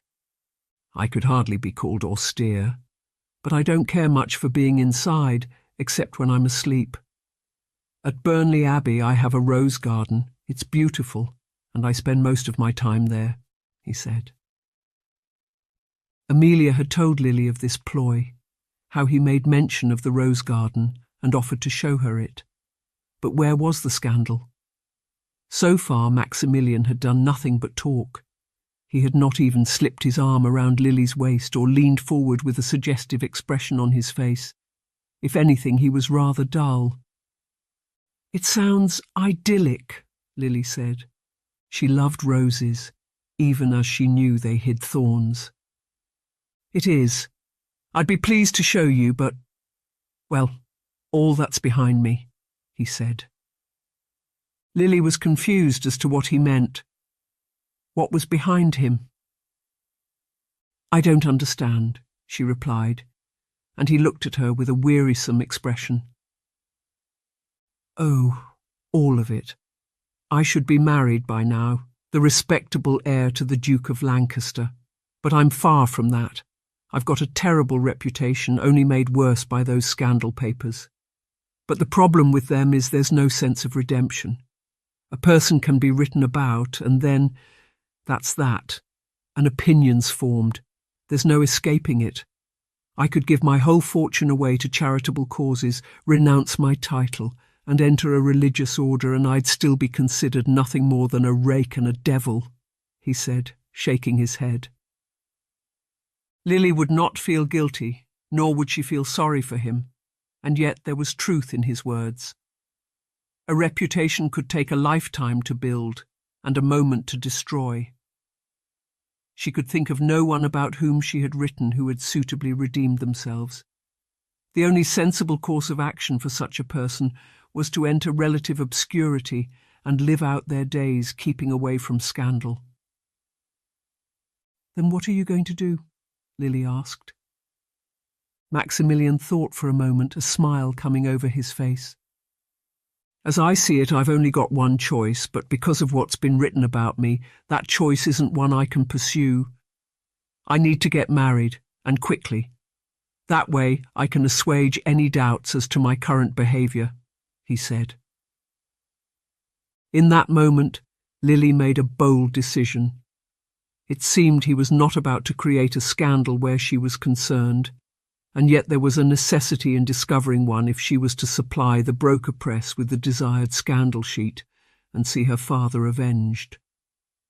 A sudden idea had occurred to her, one so fantastic it might actually work. "Or you could enter an arrangement of convenience," she replied, leaning forward so they could not be overheard. He looked at her in surprise, and she smiled, knowing she had caught his interest. "I don't understand." "What are you proposing?" he asked. "That you and I enter into an arrangement.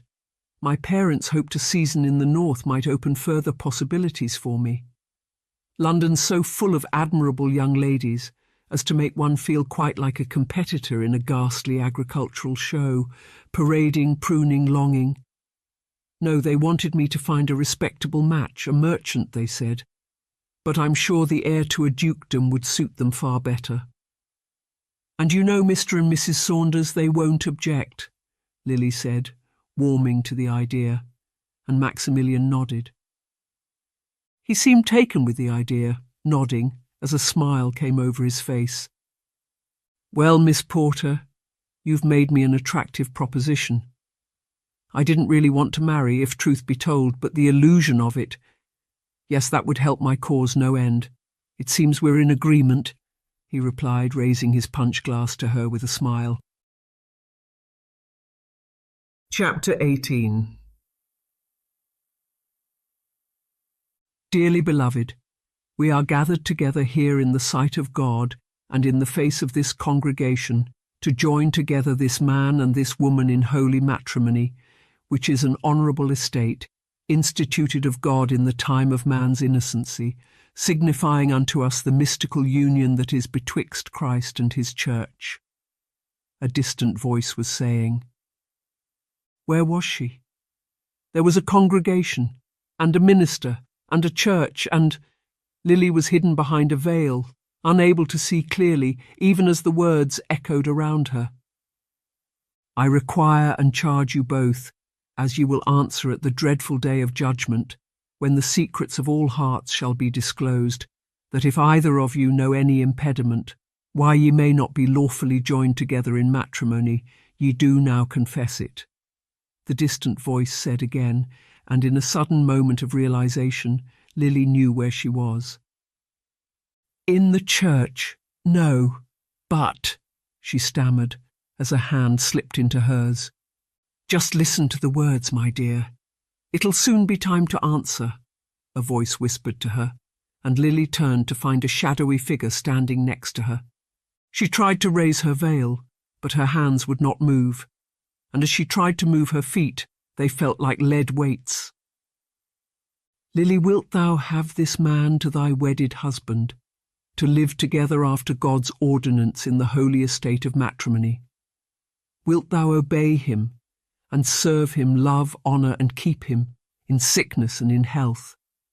and forsaking all other, keep thee only unto him, so long as ye both shall live?" The first voice asked, and Lily tried to shake her head, unable to move, even as she cried out. "But I can't, I don't know who he is," she exclaimed. "Oh, my dear, I'm so sorry, the veil. We must raise the veil," the voice to her side said. There was a rustle of material. The veil was lifted, and Lily found herself at the front of a church, with a surpliced clergyman standing before her. She tried to turn, even as a face came into view, and she let out a cry of astonishment. "Maximilian!" she exclaimed, and he smiled. "Who else would it be, my dear?" he replied. Lily awoke with a start, sitting up in bed, breathless, as she realized she had been dreaming. It had been the most curious thing, and she rubbed her eyes, peering through the early morning gloom, as she realized there was no marriage, no veil, and no Maximilian. "Goodness me, how awful," she said to herself, even as she knew very well why she had dreamed what she had dreamed. The previous night at the Miller Howe ball, Lily and Maximilian had come to an arrangement. They were to make a pretence at courtship and betrothal, to appear for all intents and purposes as though they were a couple like any other. It had been a spur-of-the-moment decision, a risk taken without her usual calculations. Lily was usually far more cautious, but having heard Maximilian speak so forcefully against her father, her anger had been kindled. "But I'm glad it's only a dream," Lily thought to herself, as she readied herself that morning. She had not told Alicia about the plan, though her friend had been eager to hear all about Lily's encounter with the Duke's heir. But she knew the secret could not be kept forever. As she entered the dining room for breakfast, she was greeted with a pointed look from Alicia. "You rushed off to bed very quickly last night. You hardly told me anything. I know Mother and Father were there, but still," Alicia said. Mr. and Mrs. Saunders had already gone out, and Lily sat down at the table, knowing Alicia would react in horror as to her revelation. But for the deception to work, it had to be believed by everyone, and even Alicia could not be privy to the truth. "I didn't want to say it in front of them," Lily said, even as she knew Alicia would tell her parents immediately. "Say what? You were ever so coy about Maximilian. Did he do something to you? The swine, we should write our own scandal sheet about it. Or perhaps the author was there. Perhaps we'll read about the wicked things he did to you," Alicia exclaimed, but Lily shook her head. "We're courting," she replied, and Alicia dropped the marmalade spoon she was holding, clattering it on the table. "You're what?" she asked, her eyes wide with disbelief. Lily had expected as much. What other reaction could Alicia give but this? Any woman with an inkling of Maximilian's true colours would say the same. She was a fool to even contemplate such a courtship, and her words were tantamount to a betrayal of the fairer sex. "We're courting. Last night, at the ball, I saw a different side to him. He's not what you think," she said, hating herself for lying, even as she had seen another side to him, a side she had not expected. Lily had believed her task would be a simple one, a dance, a retreat into a darkened corner, and the exposure of a scandal the following day. But Maximilian had behaved entirely differently to the way she had expected. It was as though he had genuinely sought to change, or had given a performance worthy of a Shakespearean actor. "Not what I think. I don't have to think, Lily, I know it. I've read the scandal sheets. I know just what he's like," she exclaimed, shaking her head in disbelief. "Well, it's not like he's had much chance to reply, is it? Someone wrote something terrible about him, and there's no recourse to his own version of events," she said, repeating Maximilian's words, and again, feeling guilty for having done so. But Lily now reminded herself what was at stake. Alicia would discover the truth in due course, as would the rest of society. But for now, Lily would have to endure the incredulous looks of her friend and the angry clattering of cutlery as she finished her breakfast. "I just can't believe it. Why would you do such a thing? He's nothing but a rake. You've been taken in by him, Lily. Riches, title, prestige and position. That's what you're courting. The rest doesn't matter to you. Well, I'd far rather marry a good pauper than a dastardly duke," she said, rising to her feet and tossing her napkin aside. "I don't see why it concerns you so, Alicia. Can't a man change?" she asked, but Alicia shook her head. "Not according to the scandal sheets, he can't. Not this one, at least.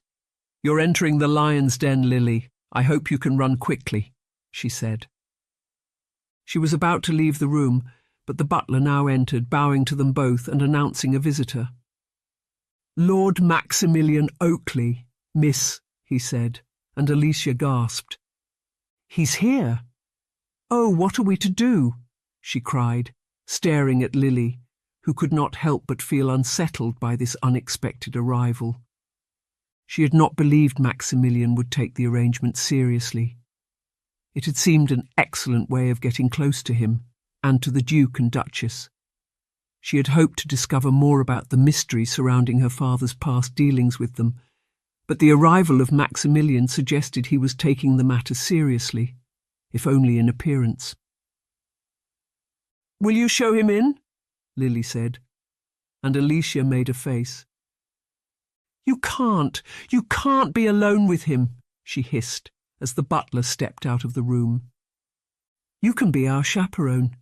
We'll walk in the garden," Lily said, thinking hastily as to what the best course of action would be.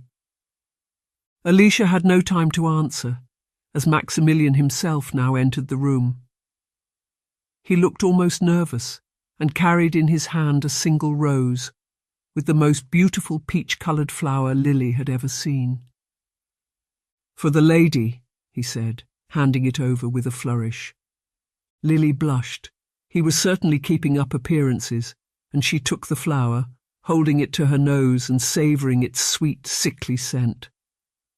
"Lord Maximilian, what a pleasure to see you again so soon," Lily said, glancing at Alicia, who was seething quietly in the corner of the room. "I thought I should come in the light of day to talk things over," he said. "I'd be delighted to." "Shall we walk in the garden?" she asked, and Maximilian nodded. "As you wish," he replied, glancing at Alicia, who now followed them out into the hallway and through a door into the garden. It was a pleasant morning, clear and fresh, and the birds were singing in the trees. They walked across the lawn together, admiring the flowers until they came in sight of the view across to Burnley Abbey and the estate of the Duke of Lancaster. Alicia was standing at a distance, and Lily lowered her voice, leaning forward as though exchanging an intimacy she did not want to be overheard.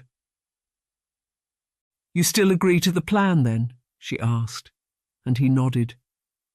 "I do, but I wonder, why are you so eager to appear betrothed? Are your parents putting pressure on you to make a match?" he asked. Lily nodded. She knew she could not reveal too much about her parents, even as a lie could easily unravel.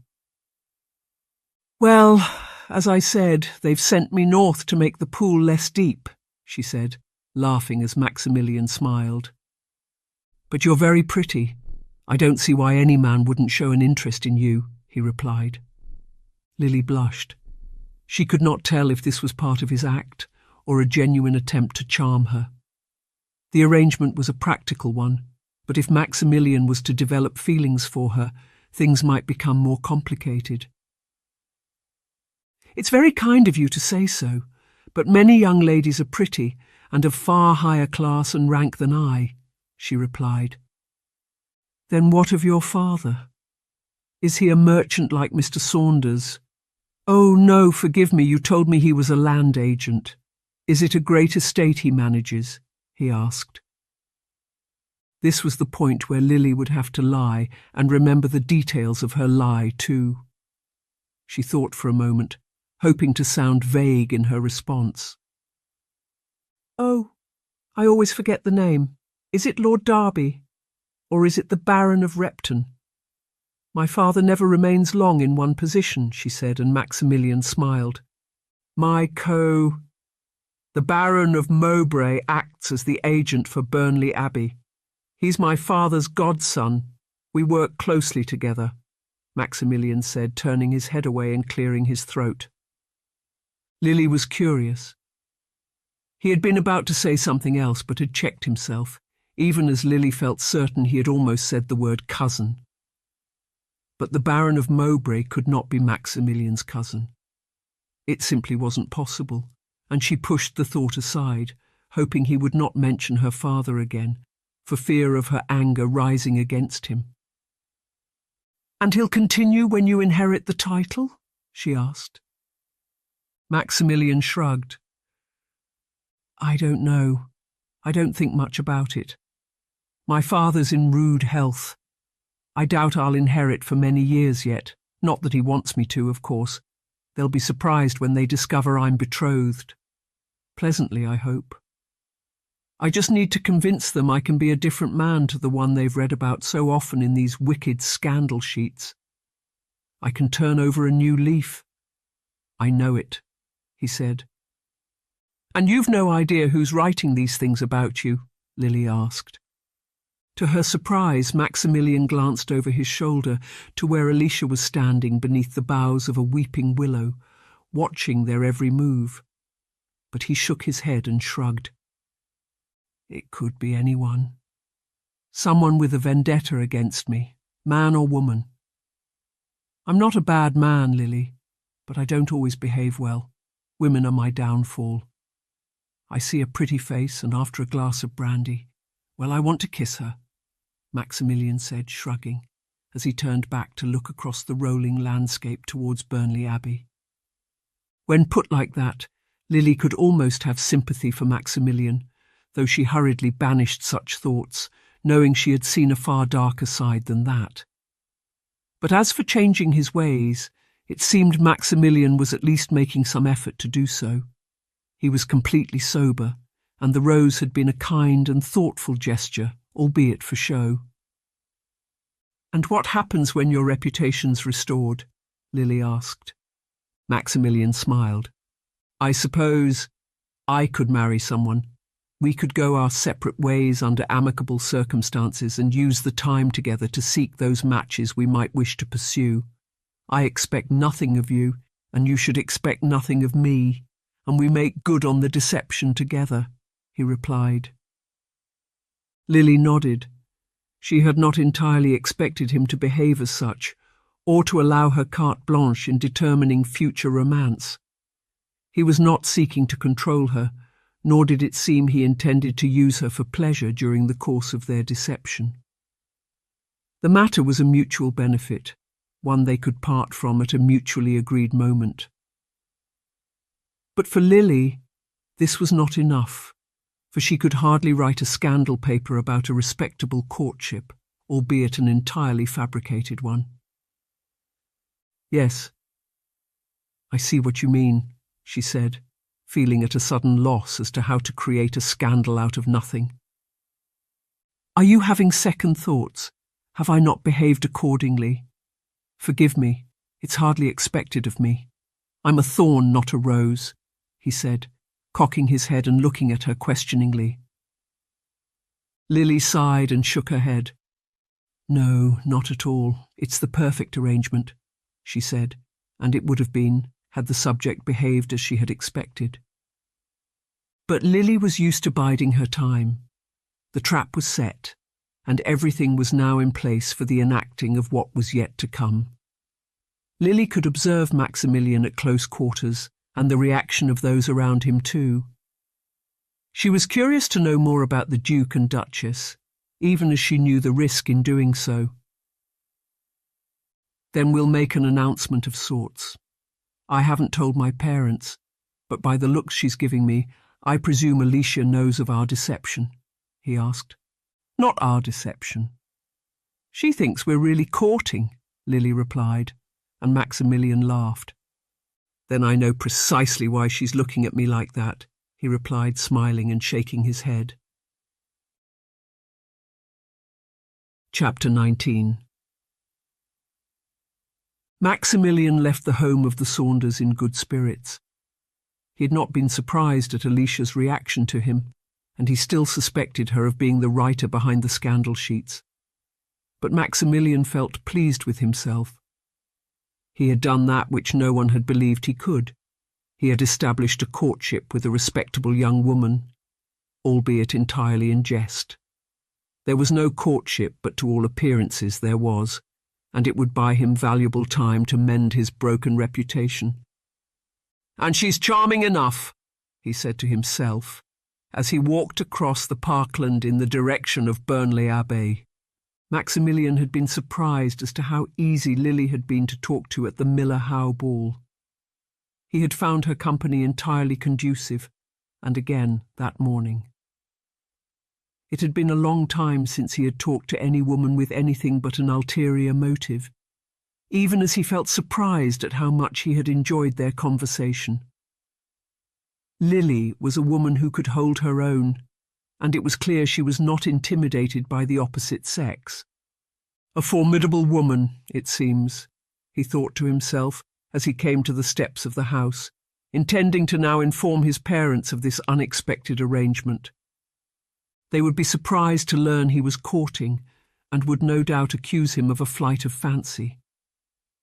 His father would not believe his sincerity, even as Maximilian had every intention of persuading his parents he was sincere in his undertaking. And the rest, too, he said to himself, imagining what William and Anne would say when they discovered he was courting. The whole district would be surprised, and perhaps the matter would see an end to speculation and rumour. A courting heir was a respectable man, not the subject of a scandal sheet.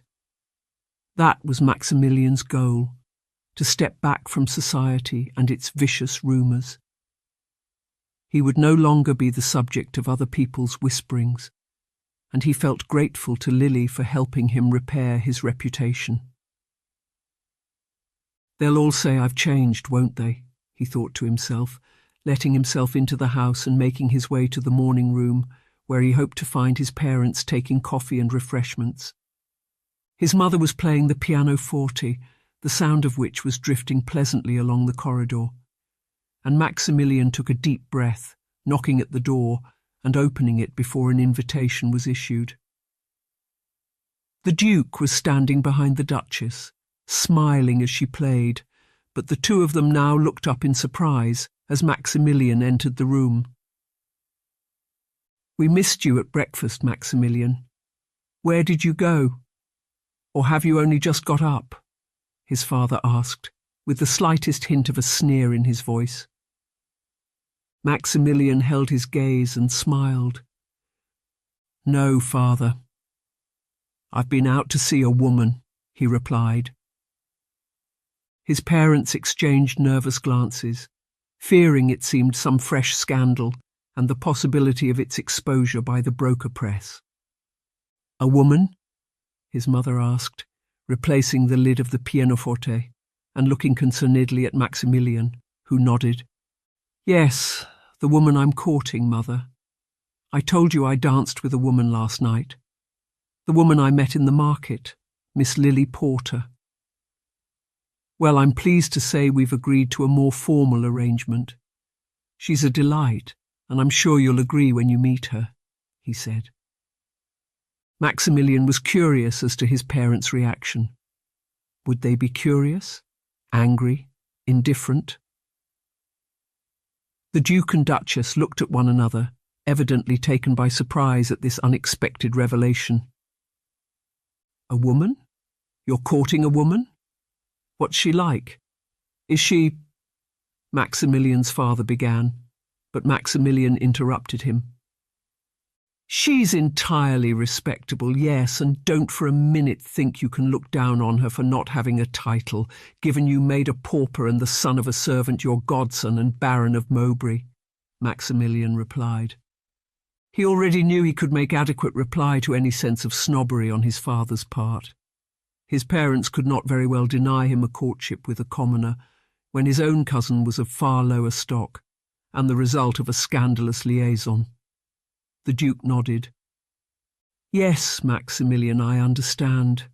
But, well, it's just unexpected, that's all. Usually you bring home a scandal," he said. But Maximilian's mother came to his rescue, just as Maximilian had hoped she would. "But he's done just the right thing, Ralph. He's proved us wrong, and we should be glad of that," she said. And Maximilian smiled. He knew it was a deception, but it was one he could live with if it was able to restore his damaged reputation. Maximilian no longer wished to be known as a rake, though he had found it difficult to see how his reputation could be restored. His encounter with Lily had offered a solution, and by the time it came for the break to occur, Maximilian's rakish ways would be forgotten, replaced by whatever fresh scandal was titillating the tongue. "She's a charming woman, Mother. You should meet her," Maximilian said, and his mother smiled. "I'd be delighted to meet her, Maximilian. Why don't you invite Miss Porter to dinner? She's with the Saunders, isn't she? We could invite them all," she said, but Maximilian shook his head. He did not trust Alicia, and he had no intention of giving rise to the possibility of her garnering fresh information for her scandal papers, for Maximilian suspected her to be the author, even as he did not know why she should be so intent on revenge against him. "No, just Lily. I'm serious about her, Mother. She's not just an idle fancy, I assure you," he said. And his mother nodded. "Very well. I'll issue the invitation for tomorrow evening," she said. "And what of her family? What of her father and mother? She does come from some respectability, I hope. If not, title," the Duke said. "Her father was a land agent. She came north from London for the season. As for the rest, I know little. But I hope to find out," Maximilian replied, realizing he really knew very little about Lily or her circumstances. The Duke looked surprised. "A land agent? Well, we've had our fair dealings with them. Very well, we'll look forward to meeting Miss Porter tomorrow. I must say, Maximilian, I'm pleasantly surprised at you," he said, and Maximilian felt oddly pleased at receiving his father's praise, even as it was based on entirely false premises. "I don't think you realize what you're doing, Lily. What about all those other poor women? What will they say when they discover one of their own is courting the devil himself?" Alicia said, and Lily sighed. It had been several hours since Maximilian had left, and the two of them had not stopped arguing about Lily's apparent choice of suitor. She was determined not to tell Alicia the truth, knowing her friend would not be able to keep the secret of her being the author of the scandal sheets. In matters of this sort, it was imperative to remain covert, and Lily was not about to reveal herself unnecessarily. For this, she would pay the price of Alicia's approval, and that of her parents too, when they found out. They were sitting in the drawing room arguing over tea and cake. "Oh, but he's hardly that, is he? I know what you're thinking, Alicia. You've made it very clear. But I've made my choice, and I'm glad in it. Besides, he hasn't behaved like that towards me, has he?" she asked. In this, Lily was speaking the truth, though the memory of her first encounter with Maximilian still lingered. He could so easily have made her another of his conquests at the Miller Howe ball, but something had held him back, and Lily was curious as to this apparent change of heart. It disappointed her too, for if Maximilian was to mend his ways, there would be nothing of any substance for her to write. "You wait. He will do, I'm certain of it. He's a dangerous man, Lily. Think about your reputation," Alicia implored her. But Lily did not think her reputation would suffer much from being associated with the heir to the dukedom of Lancaster. Maximilian was rich, and on his inheritance he would become one of the most powerful men in the country. That was not something to sneer at, and many women would give their right leg and false teeth to enjoy the prospect of the title of Duchess of Lancaster. I don't have a reputation to think about. No one knows me here. I'm not anyone, she said. And Alicia sighed. Oh, but Lily, I'm worried about you. And what if the writer of the scandal papers gets wind of it? You'll be included too. They won't hold back. You'll be held up as a pariah against womankind. You'll be treated as badly as him, Alicia replied. But Lily shook her head. I'm sure it won't come to that, she said, knowing it would not come to that. But as for how to proceed with the scandal sheets, Lily knew she would have to tread carefully. She could not afford for her own identity to be revealed, and she could not write those things only a person close to Maximilian would know. Her observations would have to come from afar, and she would need to bide her time, lest Maximilian or his parents guess her to be the source of such information. Oh, but it will. You'll be the talk of every drawing-room between here and Cleethorpes, Alicia exclaimed. Lily smiled. It was hardly a devastation, and whilst she had every intention of writing a little about herself, she knew her secret was safe. After all, it was she who decided what the drawing-rooms would know. And I'm sure I can weather the storm, Alicia, Lily replied, unperturbed by her friend's fears. Mr. and Mrs. Saunders had gone out for the day to visit some friends in the town, but the moment they entered the drawing-room, Alicia wasted no time in announcing shrilly what she had discovered. She's courting him, Mother. Can you believe it? That man, the heir, the rake, the devil, she exclaimed, explaining the full story before Lily had a chance to defend herself. Mrs. Saunders looked at Lily aghast. Lily, is this true? We've taken responsibility for you in Lancashire. In loco parentis, I believe that's the term. Don't you see what this means? It's terribly dangerous to be flirting a courtship with such a man. Think of your reputation, Mrs. Saunders exclaimed. That's just what I said too, Mother, Alicia replied, folding her arms and looking judgmentally at Lily, who sighed. If she was not willing to tell Alicia the truth, she was certainly not willing to tell Mrs. Saunders the truth either, and she brushed off her guardian's fears with the same reasoned account she had given Alicia. Maximilian was a perfectly charming man, to her at least. He had done nothing to cause scandal as far as Lily was concerned, and she was willing to give him a chance, even as no one else seemed to be. Mrs. Saunders sighed, and her husband, who had thus far kept silence, passed a gloomy judgment. He'll hurt you, Lily.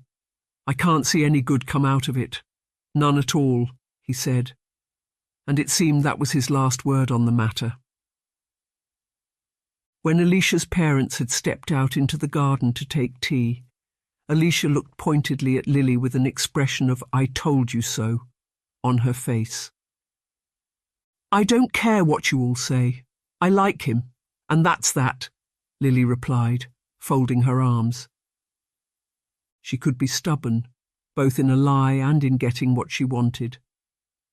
But the more she thought about Maximilian, the more she found herself actually defending him. He had done nothing to incite scandal at the Miller Howe ball. Indeed, he had behaved as a perfect gentleman both then and in the garden this morning. He had not been drunk, nor had he spoken lewdly or inappropriately. In this, at least, Lily knew the truth, even as Maximilian's past told a different story. Well, what are you going to do next? Do you plan on marrying him? Alicia asked. Lily noted a touch of awe in her friend's voice, as though she too might be amongst those who saw the title of Duchess of Lancaster as an attraction. I don't know. It's all very early, isn't it? One can't know for sure, Lily said, not wanting to give anything but a vague impression of her connections to Maximilian. Alicia sighed and shook her head. I just don't understand you, Lily. It's all very Odd, she said just as a knock came at the drawing-room door. It was the butler, and he brought with him an envelope on a silver tray, embossed with the same coat of arms Lily had seen on the carriage of the Duke of Lancaster. Alicia looked at it in surprise, and Lily took it, using a letter knife to break the seal. "It's from the Duchess. I'm invited to dine at Burnley Abbey tomorrow evening," Lily said, her heart skipping a beat as she realised the possibilities entailed. Alicia reached over and snatched the invitation from Lily's hands, staring at it in astonishment. "Goodness me, so you are." "But no invitation for us," she said, with an indignant tone. "Well, you did spend the whole evening doing nothing but casting daggers at Maximilian. Perhaps that's why," Lily said, and Alicia blushed. "Well, perhaps, but I'd have thought—" "Oh, but will you go?" she asked, and Lily groaned. "Why wouldn't I go? We're courting, aren't we? He's invited me. I'm to meet the Duke and Duchess. Why would I refuse?" she asked, feeling exasperated at Alicia's persistence in not believing the sincerity of the match. Alicia looked at her with a worried expression. I hope you know what you're doing, Lily. It's such a big thing, isn't it? You can't possibly— Well, you're putting your reputation on the line," she said. But Lily was well aware of what she was doing. She was the only one who knew the truth. Not Maximilian, not Alicia, not anyone, even her father, still languishing in a prison cell. But if Lily could discover something more about Maximilian, or about the family's past, she would have her revenge on them all. She was the cuckoo in the nest, biding her time before spreading her wings, and the invitation to dinner was just what she needed to further her plans and bring down the dukedom once and for all. Chapter 20. "Don't overdo it, Lily," Alicia said, as Lily wrapped a shawl around her shoulders, gazing at herself in the mirror as she readied herself for dinner that evening. She turned to her friend, raising her eyebrows, as Alicia looked incredulously at her. "A shawl isn't overdoing things, Alicia," she said, fastening it with a silver clasp, before scenting herself with a perfume her father had bought her and turning away from the mirror. "I just think it's all too fast, that's all," Alicia replied. But Lily had heard enough. Alicia was not going to dissuade her from her task. Lily's mind was made up. She would go to Burnley Abbey that evening and play the part of a besotted courtship. Maximilian was bound to respond, and when he did, Lily would seize the moment. Hidden in a drawer in her dressing table were her notes on Maximilian, everything she had gleaned in readiness for the next copy of the scandal sheet, and it was Lily's intention to return late that evening with the story she had promised Mr. Broker. Something sensational, she had told herself. "You're just jealous," Lily replied, and Alicia snorted. "Jealous? Of you and him? I don't think so. I'd run a mile before I even thought about him as a prospect," she said. "Well, I don't see any other men chasing after you, Alicia. Where's Michael Tanner?" Lily asked. Alicia looked suddenly upset, and Lily feared she had crossed a line. It wouldn't work," she said, pulling out her handkerchief and dabbing at her eyes. "Then can't you just be happy for me, Alicia?" "I'm sure you will be.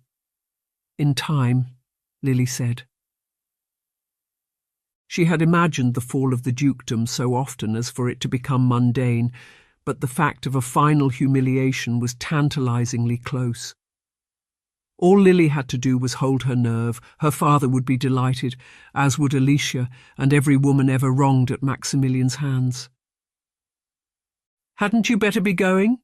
Alicia asked, and Lily nodded, glancing at herself in the mirror for a final time, before bidding her friend goodbye.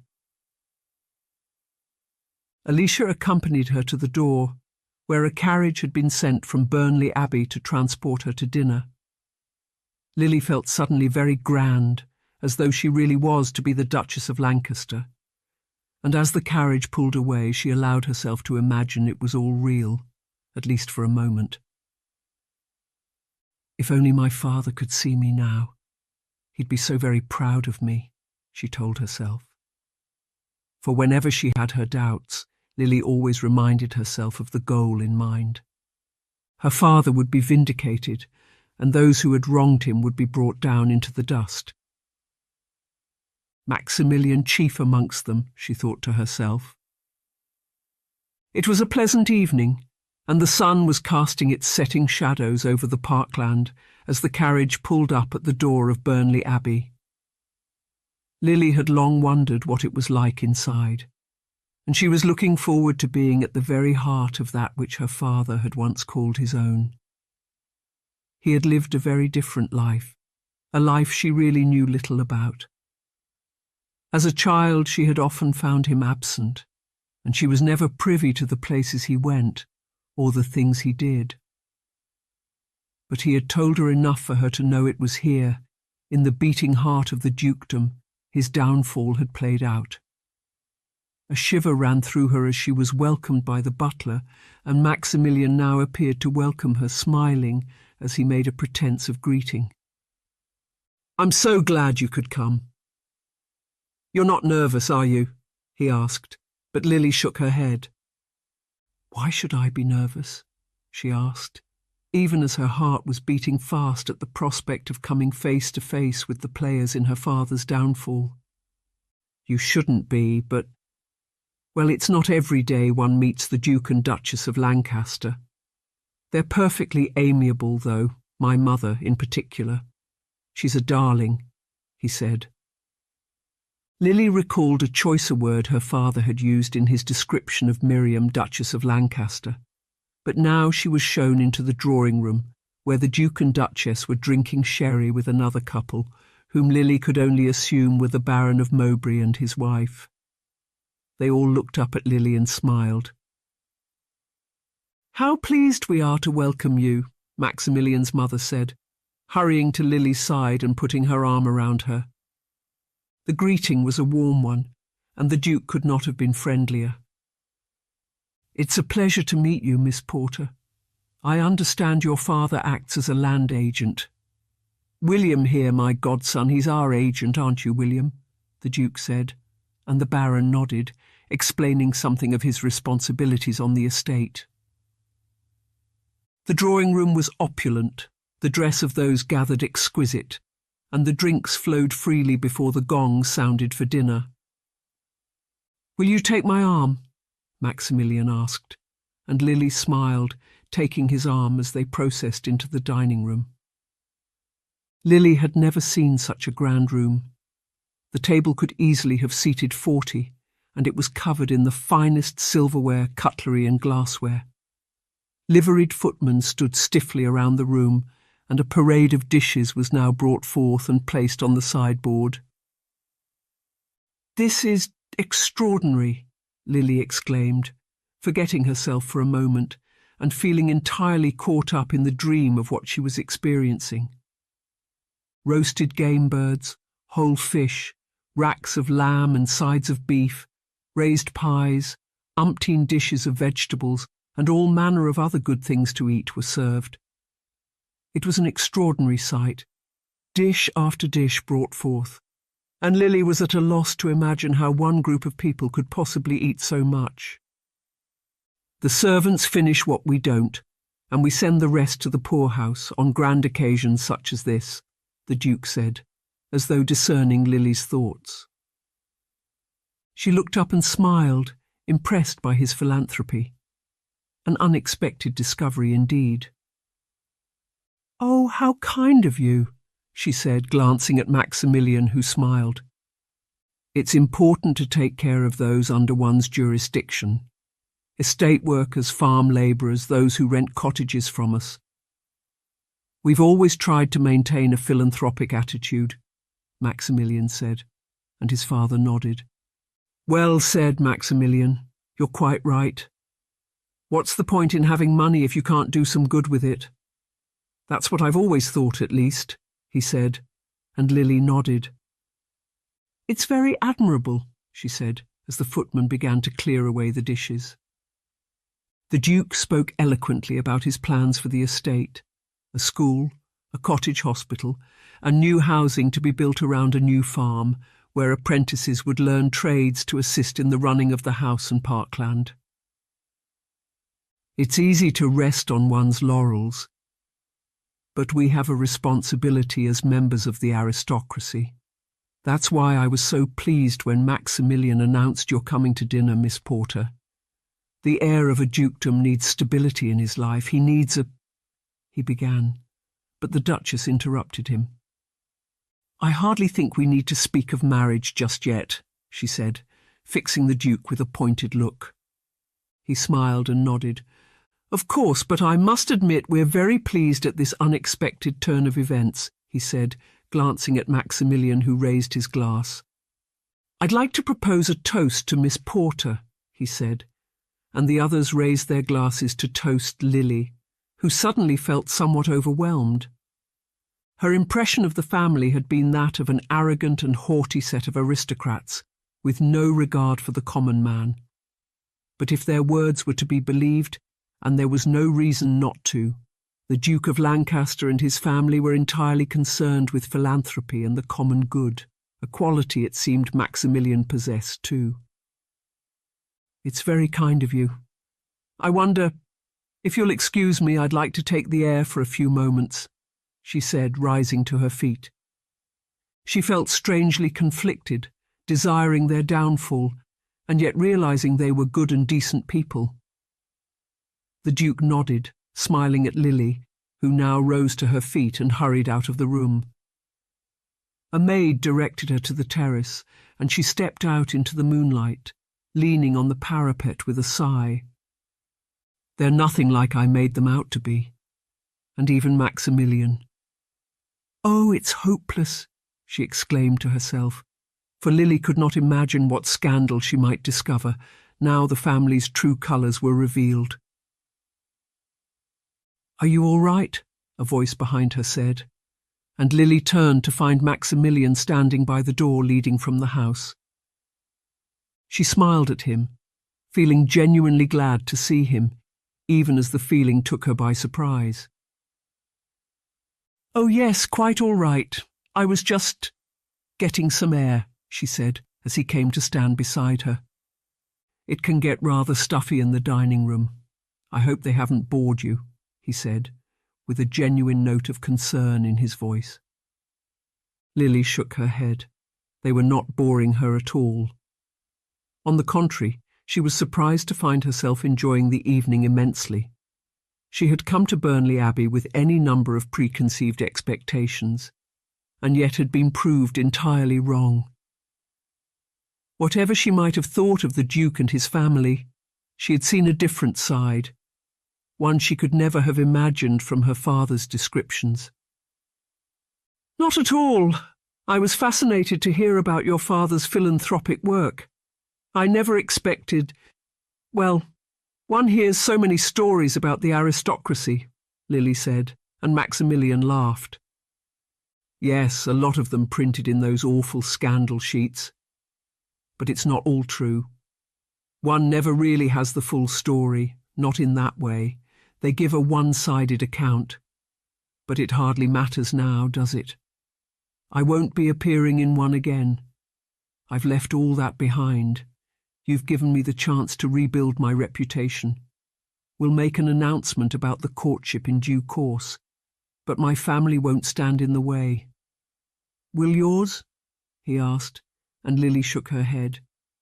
She knew her father would say she had gone too far, and her mother would be horrified to learn of what she was doing for the sake of the scandal papers. For the first time since arriving in Lancashire, Lily felt unsure of herself. She wondered what would happen when others learned of the betrothal, and just how far she and Maximilian would have to go in order to make the deception appear real. "No, they won't. I'll write to my mother in due course. I don't want her to find out through one of those awful scandal sheets," Lily said, and Maximilian smiled. "And your father? I don't have to ask his permission, do I?" he said, and Lily laughed. "No, you don't. I'm sure he'd give it. But let's go back inside. It's rude of me to remain out here," she said, and he offered her his arm, the two of them returning to the dining room, where further convivial conversation awaited. Lily returned to Alicia's house in a state of confusion. She had expected to find herself loathing her hosts and their company. But the opposite was the case, and Lily could not help but feel grateful to Maximilian for the pleasant evening she had spent in his company. He had been nothing but a gentleman, and had she not known better, Lily would have assumed he really was a gentleman. "There's a letter for you. It came earlier on, marked from London mail coach," Alicia said, not bothering to ask Lily how her evening had been. She handed the letter to Lily, who was only just taking off her shawl in the corridor before marching upstairs and slamming her bedroom door, the echo shaking the whole house. Lily rolled her eyes, holding up the letter to a guttering candle in a sconce by the door. She recognised the writing as being that of her mother, and taking another candle she made her way to her bedroom, glad to find a fire kindled there, and the bed turned down. She had intended to begin writing her scandal paper, but with no scandal to report, Lily was at a loss as to what to do. "I'll read Mother's letter first," she said to herself, opening the envelope and sitting down by the fire to read. As she read, her eyes grew wide with fear, and she gripped the paper, holding it up and pressing her nose to it, reading the text aloud. "Your father is very ill. He has succumbed to a fever brought on by conditions in the jail. They fear for his life. I write not because your father means anything to me, but because you do, and I know you would want to know the truth." Lily read. She was horrified to think of her father succumbing to a fever. He had always been a strong and resourceful man, but to imagine him lying helplessly on a prison bed. "And I was willing to see the good in them," Lily thought to herself, reminded of why she had gone to Burnley Abbey that night, and of those who had committed her father to his downfall. Casting aside her mother's letter, and with a renewed sense of determination, she went to the writing desk by the window, took up ink and quill, and began to write. She was concerned only with her father, and she wanted him to know she was doing all she could to bring about the downfall of those responsible for his current predicament. If the dukedom could be dragged down, perhaps the door to her father's cell could be unlocked too. So absorbed was she in this work. It was not until the clock on the mantelpiece struck midnight she looked up, realising several hours had passed since her return. "I'll finish it tomorrow," she thought to herself, as a sudden noise caused her to look up. To her astonishment, a figure was sitting on the window ledge, his outline visible against the dark sky beyond, reflected by the flickering candlelight, the curtains still pulled back. Lily was about to scream, fearing an intruder had climbed up the ivy and was making an attempt on the house. But a sudden realisation came over her. The figure was Maximilian, unmistakably so, and now she hurried to the window, pulling up the sill as he clambered inside. "I know you weren't expecting me, but I wanted to see you again, and since I couldn't very well knock at the door at this time of night," he said, slipping his arm around her. Chapter 21. Lily had only just had time to hide the scandal sheets from view, and now she looked up at Maximilian, astonished at his unexpected appearance. She wanted to be angry with him. The news of her father's illness had kindled fresh resentment against the Duke, but the smile on Maximilian's face told a different story. Why had he come to her like this? They had not planned to meet, and there was no outward appearance to satisfy. The visit was entirely of his own accord, and now Lily wondered if it was not for his own advantage. "What are you doing here?" she asked, fearing he might take advantage of her. But to her surprise, he stepped back, looking at her with hopeful expectation. I just wanted to see you. The dinner tonight. It's been a long time since my family took me seriously. You've brought out the best in me, Lily, in their eyes at least. I wanted to thank you. I know I shouldn't have come, but I couldn't help myself. I wanted to see you, he said, blushing as Lily smiled. Despite her earlier feelings of resentment, there was something sweet in his unexpected appearance, and it did not seem he had any ulterior motive in coming to see her. Glancing at the discarded scandal papers on the floor, Lily realised there was nothing she could write against him. He had done nothing but behave as the perfect gentleman, and even his actions now could only be described as romantic, as strange as it seemed to admit so. "What if we're overheard?" Lily whispered, for Alicia's bedroom was next to hers, and should they be discovered together, Lily herself would become the subject of scandal. "I won't stay long. I just wanted to thank you. I know it's all a deception, and none of it's real.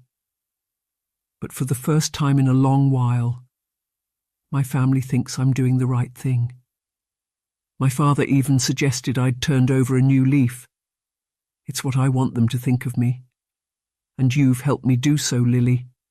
In just a few short days, I'm a different person," he said, smiling at Lily, who blushed. This had not been her intention, quite the opposite, in fact. She had hoped to lure Maximilian into scandal, and had assumed he would behave towards her with the same callous attitude he had treated so many other women in the past.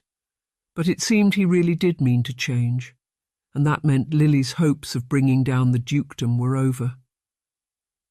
"I'm glad to hear it," she stammered, and he took her hands in hers and sighed. "Oh, I feel elated," he said. Lily had been taken by surprise at his appearance, and by the gratitude he had displayed.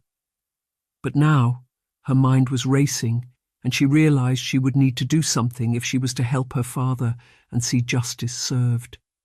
She had almost felt sympathetic towards Maximilian's family. Their philanthropy and desire to do good stood at odds with her perception of them. But she reminded herself sternly why she had come to Lancaster, and that any faltering on her part would mean her father's continued incarceration. "I'm glad to hear it, but do you really believe they'll allow the marriage to go ahead?" she asked, dangling the possibility of a problem before him, and hoping he might be swayed into scandalous behaviour. His unexpected arrival at Alicia's house could be used against him, if only he would do something other than stand there thanking her. Why wouldn't they? You were a great relief to them. At last, a respectable young lady, and not some advantage taker from the village. "Oh, they'll allow it. I know they will. We can keep up the pretence or," he said, his words trailing off as Lily narrowed her eyes. "I don't understand what you mean," she said, even as she understood entirely. He really was falling in love with her, and as the astonishing realization came over her, Lily felt quite overwhelmed. "I mean, well, in time, perhaps we might— Oh, I don't know, and I've never felt like this before. I'm used to taking what I want and leaving it at that. But couldn't we? I mean, a courtship," he said. Lily's eyes grew wide.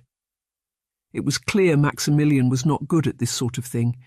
He could be the bravado-filled rake taking what he wanted and leaving a trail of destruction behind him. But as for actual feelings— "Oh, but I'm just the daughter of a merchant." "The Duke of Lancaster can't marry the daughter of a merchant," she exclaimed, but Maximilian shook his head. "I don't care who your father is. He could be anyone. It doesn't matter. But please, think about it, Lily," he said.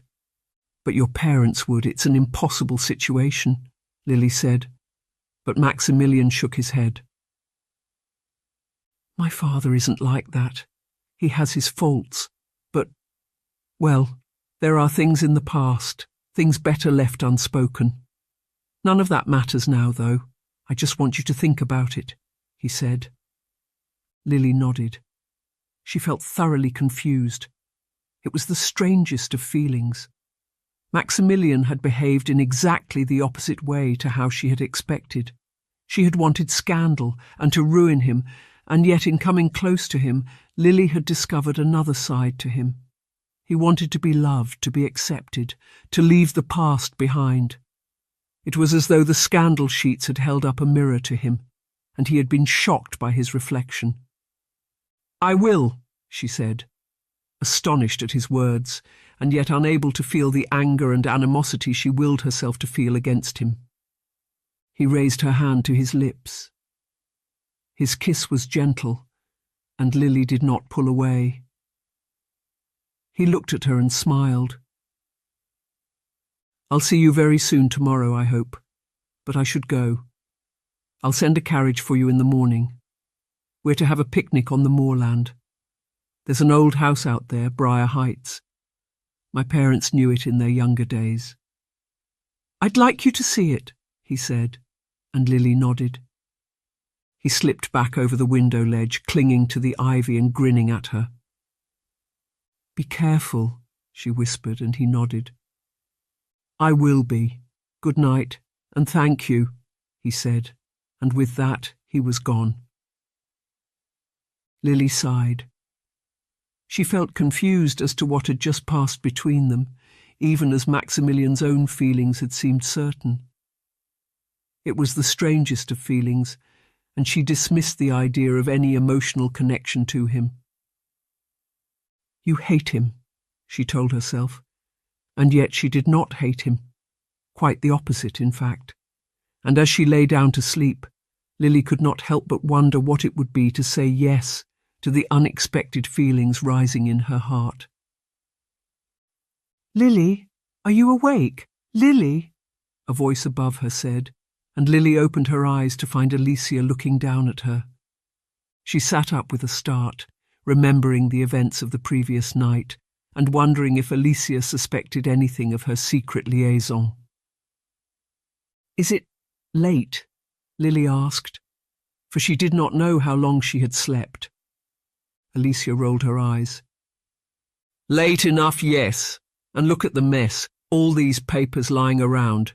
You left the window open, a breeze must have caught them," she said, stooping to pick up the discarded scandal papers from the floor. Lily leaped out of bed, with a sudden realization as to what was about to happen. But she was too late to prevent Alicia from reading the piece of paper she now held in her hand. Her eyes grew wide with astonishment, and she stared at Lily in disbelief. "But I don't understand, Lily. It can't be. These are scandal papers. You're the one writing all these things about Maximilian," she said. And Lily sat back down on the bed with a sigh. "I am, yes. I didn't want to tell you, in case, well, I knew you'd be angry," she said, as Alicia continued to look through the papers, shaking her head in disbelief. "But Lily, you came here to do this. Why?" she stammered. "I was going to tell you the truth, I promise. But I got so caught up in the matter, and then the opportunity for the courtship. It's all fake, of course. I wanted to get close to him," Lily said, and now she told Alicia the story from the start. She explained how her father had been a land agent for the Duke of Lancaster, and how it was the Duke's fault he was now in prison. She told Alicia of her desire for revenge, and how she had brought down many an aristocratic family with her London scandal sheets. Alicia listened in astonishment, and her eyes grew wide with horror when Lily told her how Maximilian had declared his emerging feelings for her the night before. "He was here?" she exclaimed, and Lily nodded. "But nothing happened. That's the problem. He seems to have changed," she said. Lily was not about to admit her own changing feelings towards Maximilian. It was enough to suggest Maximilian was not entirely the man she had at first believed him to. In her mind, she had a job to do. Her father was counting on her, and despite the unexpected change in Maximilian, Lily knew she could not be deterred from doing what she had set out to do. "But what will you do now? I confess, I feel used," Alicia said. But Lily shook her head, taking hold of Alicia's hand in hers. It had never been her intention to use Alicia for her own gain. They were friends, and it was the fortune of circumstance, rather than deliberate cunning, Lily had taken advantage of. "I wanted to tell you, but it had to look real. I was going to, I promise," she said, and Alicia sighed. "But if he really has changed, what then? If there's no scandal to discover, are you just going to string him along and pretend? If you break the courtship, you'll be the one whose name ends up in the mud. And as for your father," Alicia said. Lily was all too aware of the risks she was taking. It was supposed to have been so simple. She would get close to Maximilian, win his trust, and see his scandalous behaviour firsthand. She had imagined his rakish ways would continue, not only with her, but with other women too, and that she would have no end of things to write in a final devastating blow. And yet the dinner with the Duke and Duchess, and Maximilian's unexpected appearance in her bedroom the previous night, had only sought to dissuade Lily as to Maximilian's true nature. He had changed, and the possibility of his downfall now lay in tatters. "I know that, but I don't know what else to do," Lily admitted. She was always so sure of herself, but now she felt confused. And when a carriage arrived later that morning to take her on the picnic at Briar Heights, Lily's confusion only remained. "Isn't it wild out here? I love the moorlands. We used to come out here when I was a child. It's all overgrown, of course, but there's something romantic about it, don't you think?" Maximilian said. Lily was standing next to him on a tuft of heather, looking down at the house, Briar Heights, lying in a hollow of trees below. They had driven for some miles by carriage before taking to horseback to complete the journey, arriving at the house a little before noon. Half a dozen servants had accompanied them and were busy erecting a canopy under which they would picnic. The Duke and Duchess were in the garden below, whilst William and Anne were sitting with William's mother, to whom Lily had been introduced. Her name was Teresa, and the two of them had enjoyed a pleasant conversation during the ride, even as Lily remained distracted by her confused and unexpected thoughts. "It's a remarkable place," she said, and Maximilian smiled. "I'm really so very glad to be here with you. I look at William and Anne, and I see what might be," he said. Lily knew she had to put a stop to this. It was all becoming too much. "Maximilian, I'm glad I can help you, but we really can't be anything more," she stammered, but he stopped her, raising his hand as he spoke. "I know you don't think you're good enough. It's your father, I know. It doesn't matter, and I want to prove it to you. I want to tell you something. It's something I've never told anyone before, and in telling you I'm proving to you my esteem, and more so, my trust," he said. At this, Lily paused, uncertain of what to say. She knew there was more about Maximilian, about his family and their past. Her father had not revealed it, or perhaps this was something even he was not aware of. She realized what it could mean, the moment she had been waiting for. "Only if you're sure," she said, and Maximilian nodded. "I want to prove to you I'm not a rake, that I've changed," he said, clasping her hands in his. Lily nodded, her heart beating fast at the thought of what he was about to say. A hidden lover, an illegitimate child, a secret sibling. It could all be used for his ruin. "Then tell me what you want to tell me," she said, and Maximilian glanced over his shoulder, making sure they could not be overheard.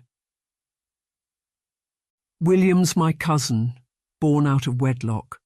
My uncle died in Corsica, That's why my father inherited the dukedom. But Teresa was carrying him before my father and uncle went off to war. They'd have gotten married if he'd come back. But he didn't.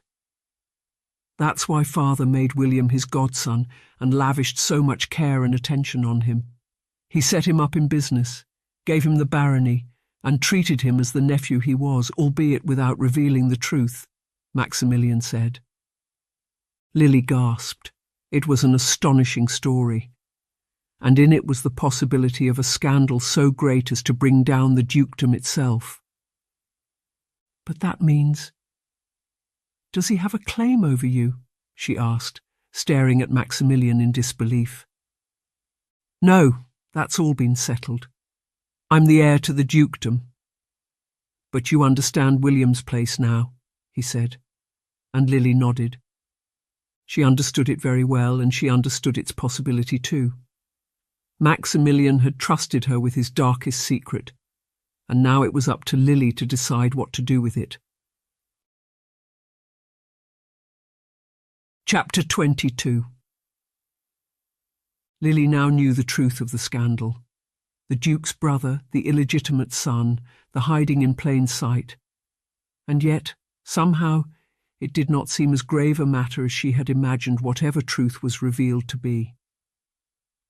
The Duke had done an honourable thing in raising William, giving him an education, and making him the Baron of Mowbray. How easy it would have been to send the child away, to abandon him to his fate.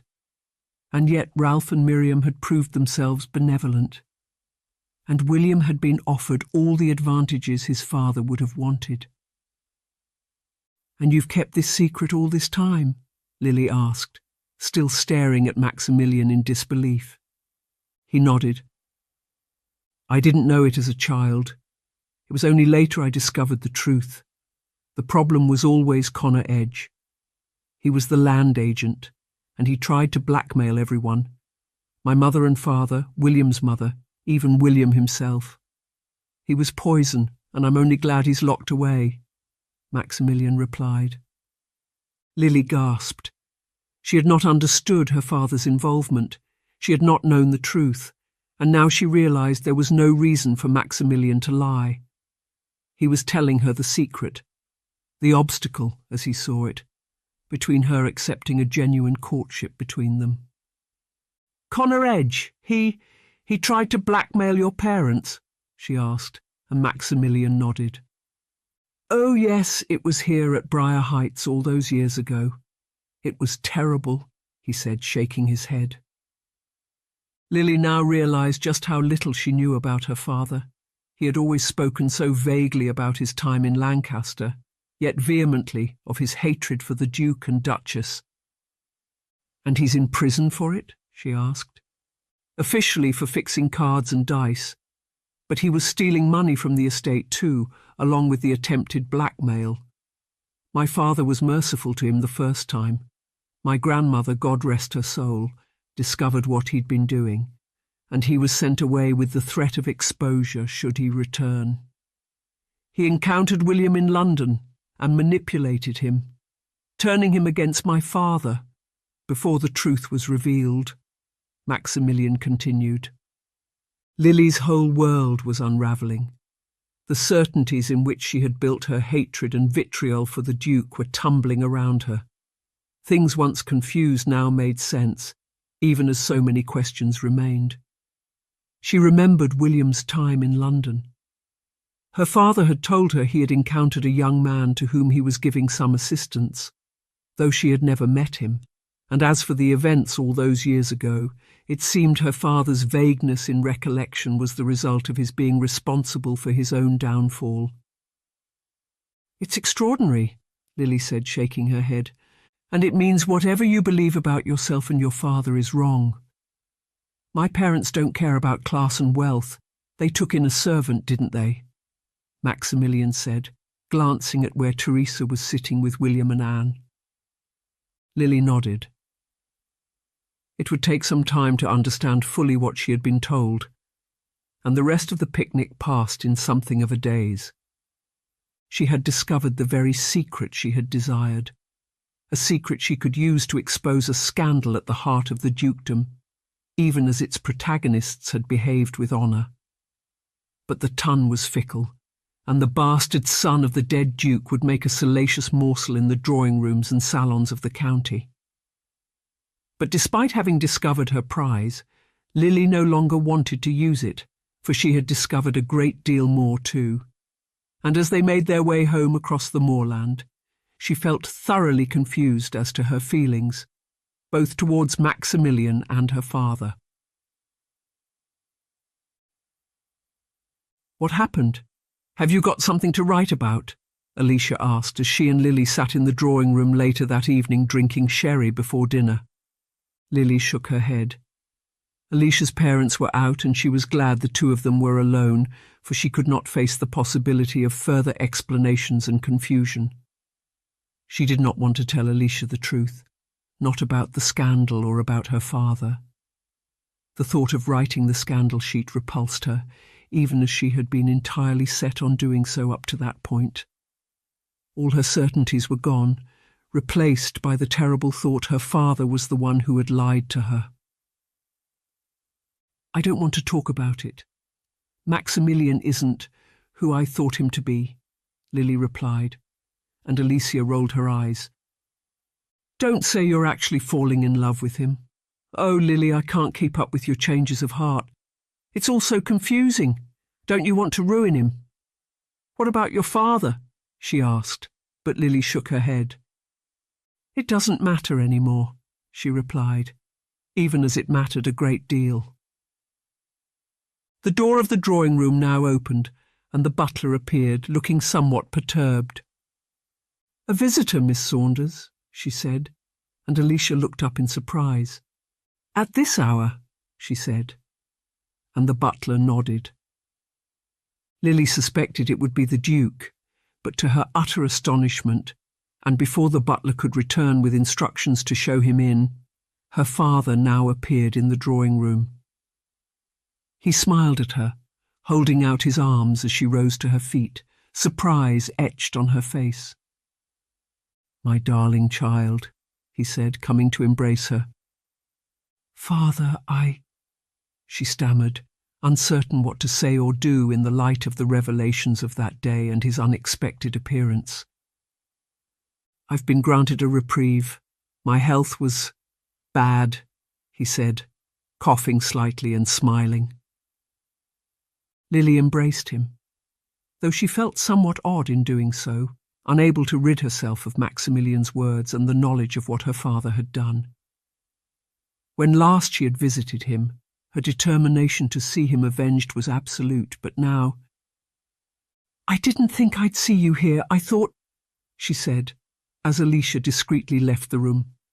"I had to come. I had to see you. My darling child, you've done so well. The things you've written, music to my ears. We'll bring them down, a house built on sand," he said, rubbing his hands together gleefully. "But father, she faltered, unable to say the words.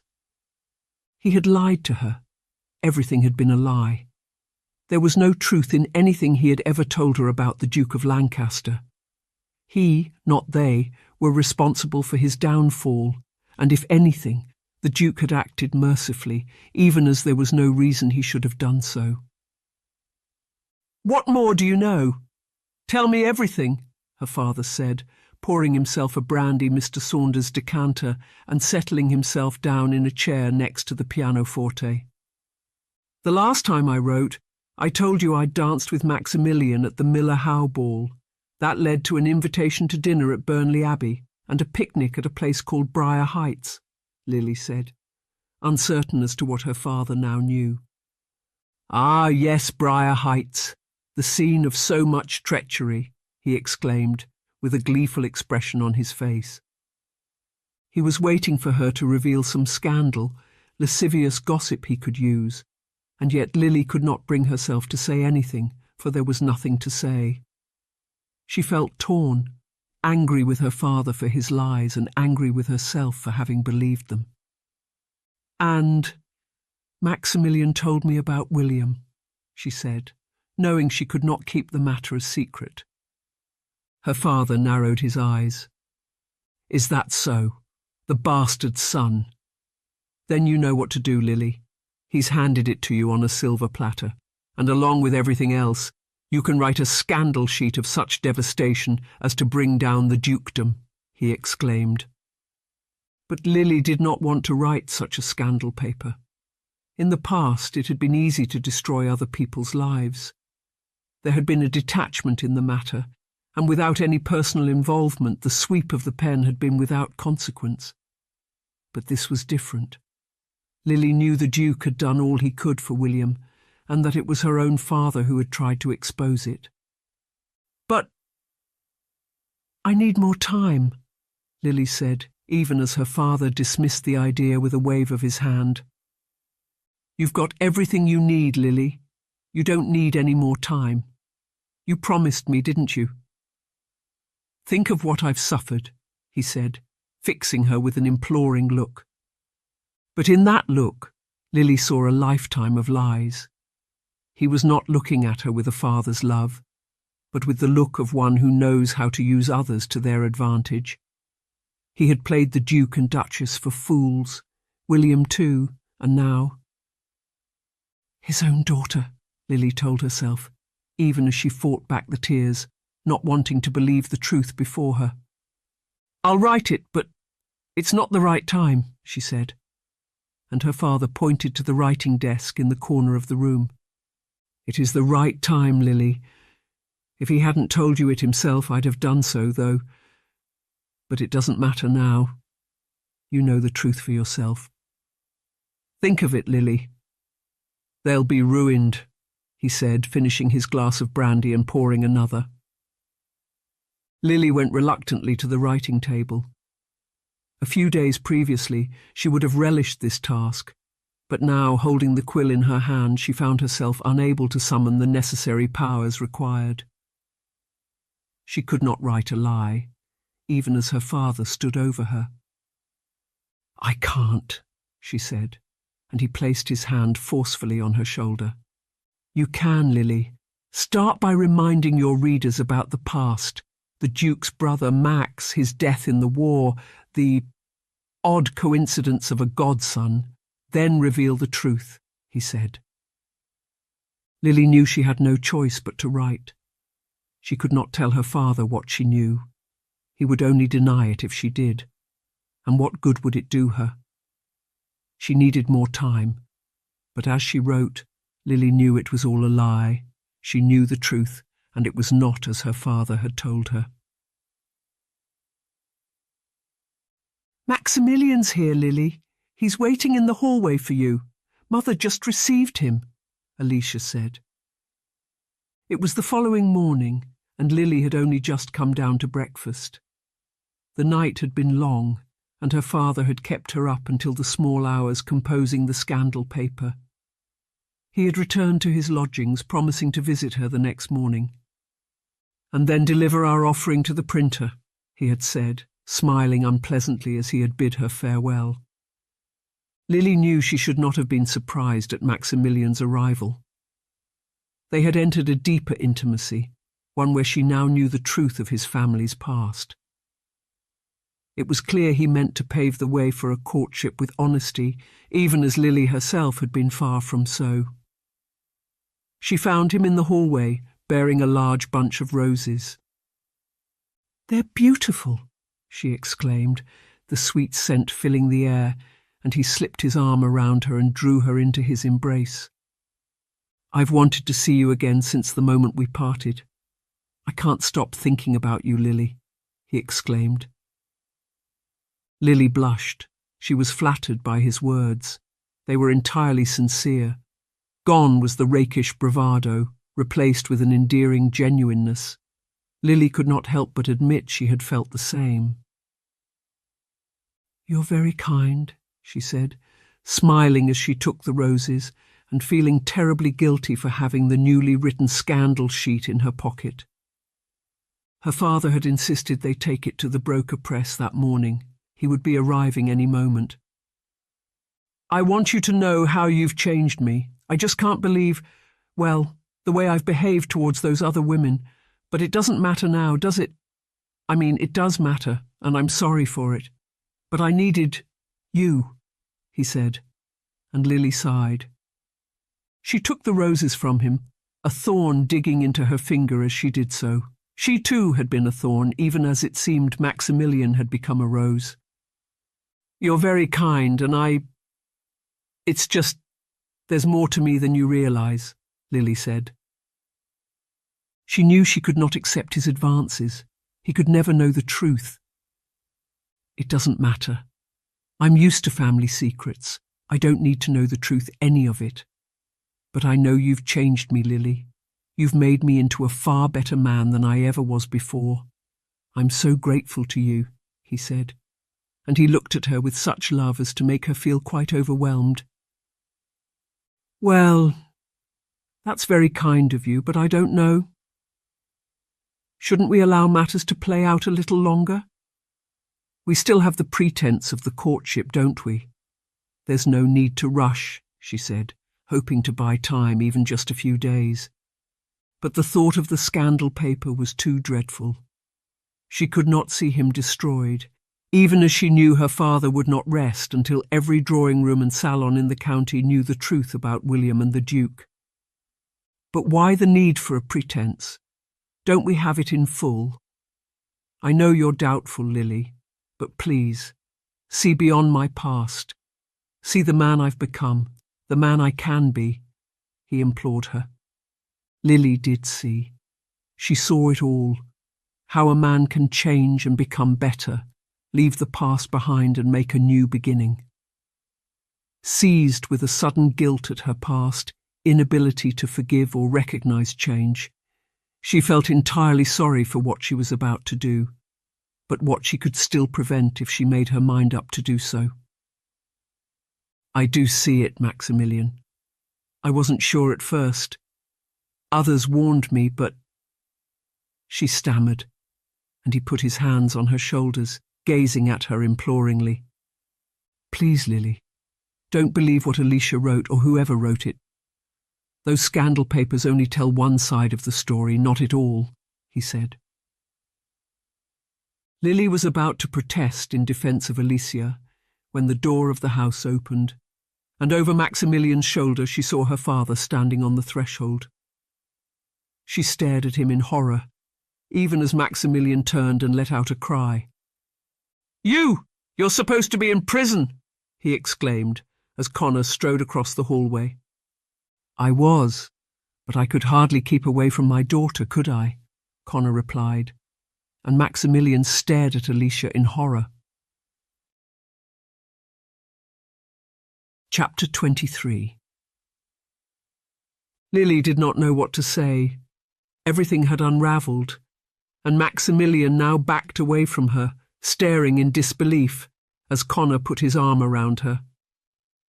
Didn't she tell you who her father was, Maximilian? No, she's too clever for that. I raised her. I should know. How's your father these days? Connor said, as Maximilian's face turned red with anger. You tricked me, he stammered, but Lily shook her head. No, please, Maximilian, it wasn't like that, I promise you. I didn't mean to, she said, but Maximilian interrupted her. You're the one who wrote the scandal papers, aren't you? That's why you wanted to get close to me. You were at the assembly rooms and then with the Count and Countess of Morecambe, and on that first night too. It all makes sense now.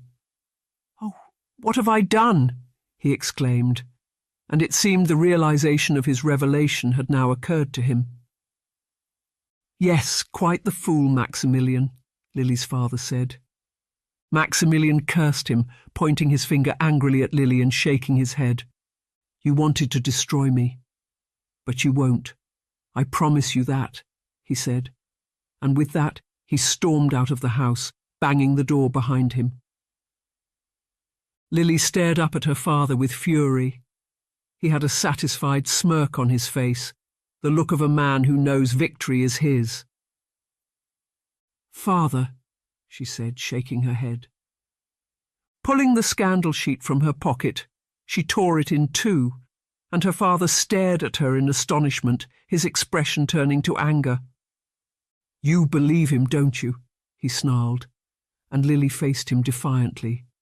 "Is it true? What happened? Is it true, father? Did you blackmail them? Did you turn William against them?" Lily asked.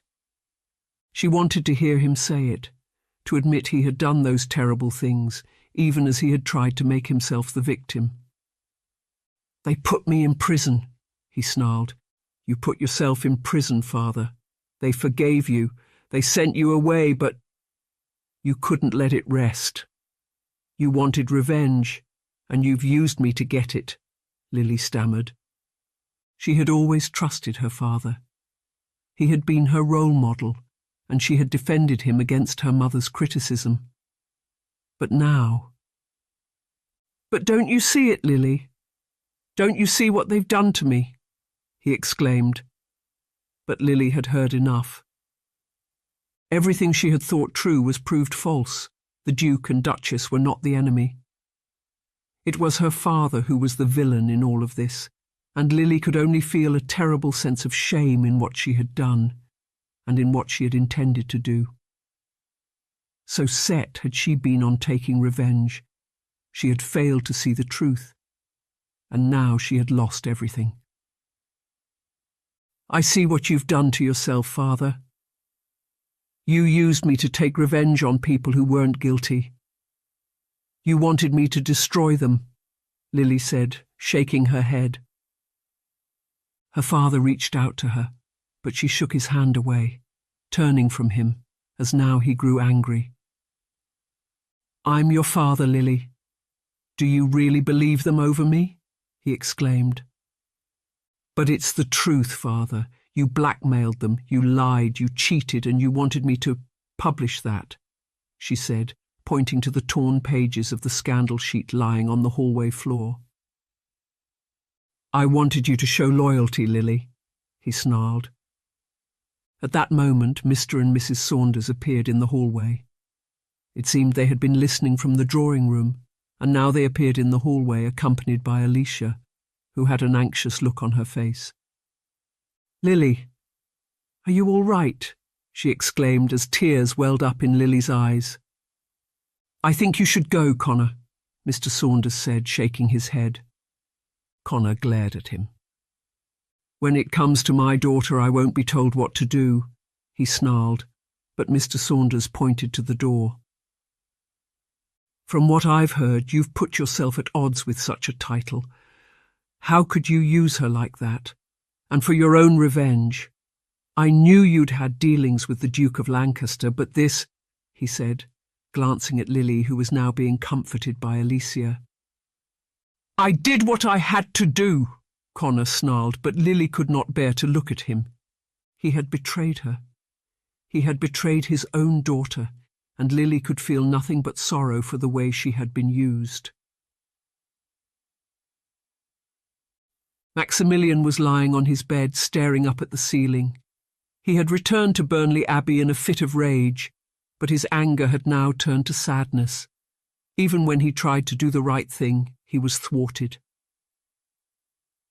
"I suppose it's poetic justice," he thought to himself, imagining the gleeful looks on the faces of all the women he had wronged at hearing of his downfall.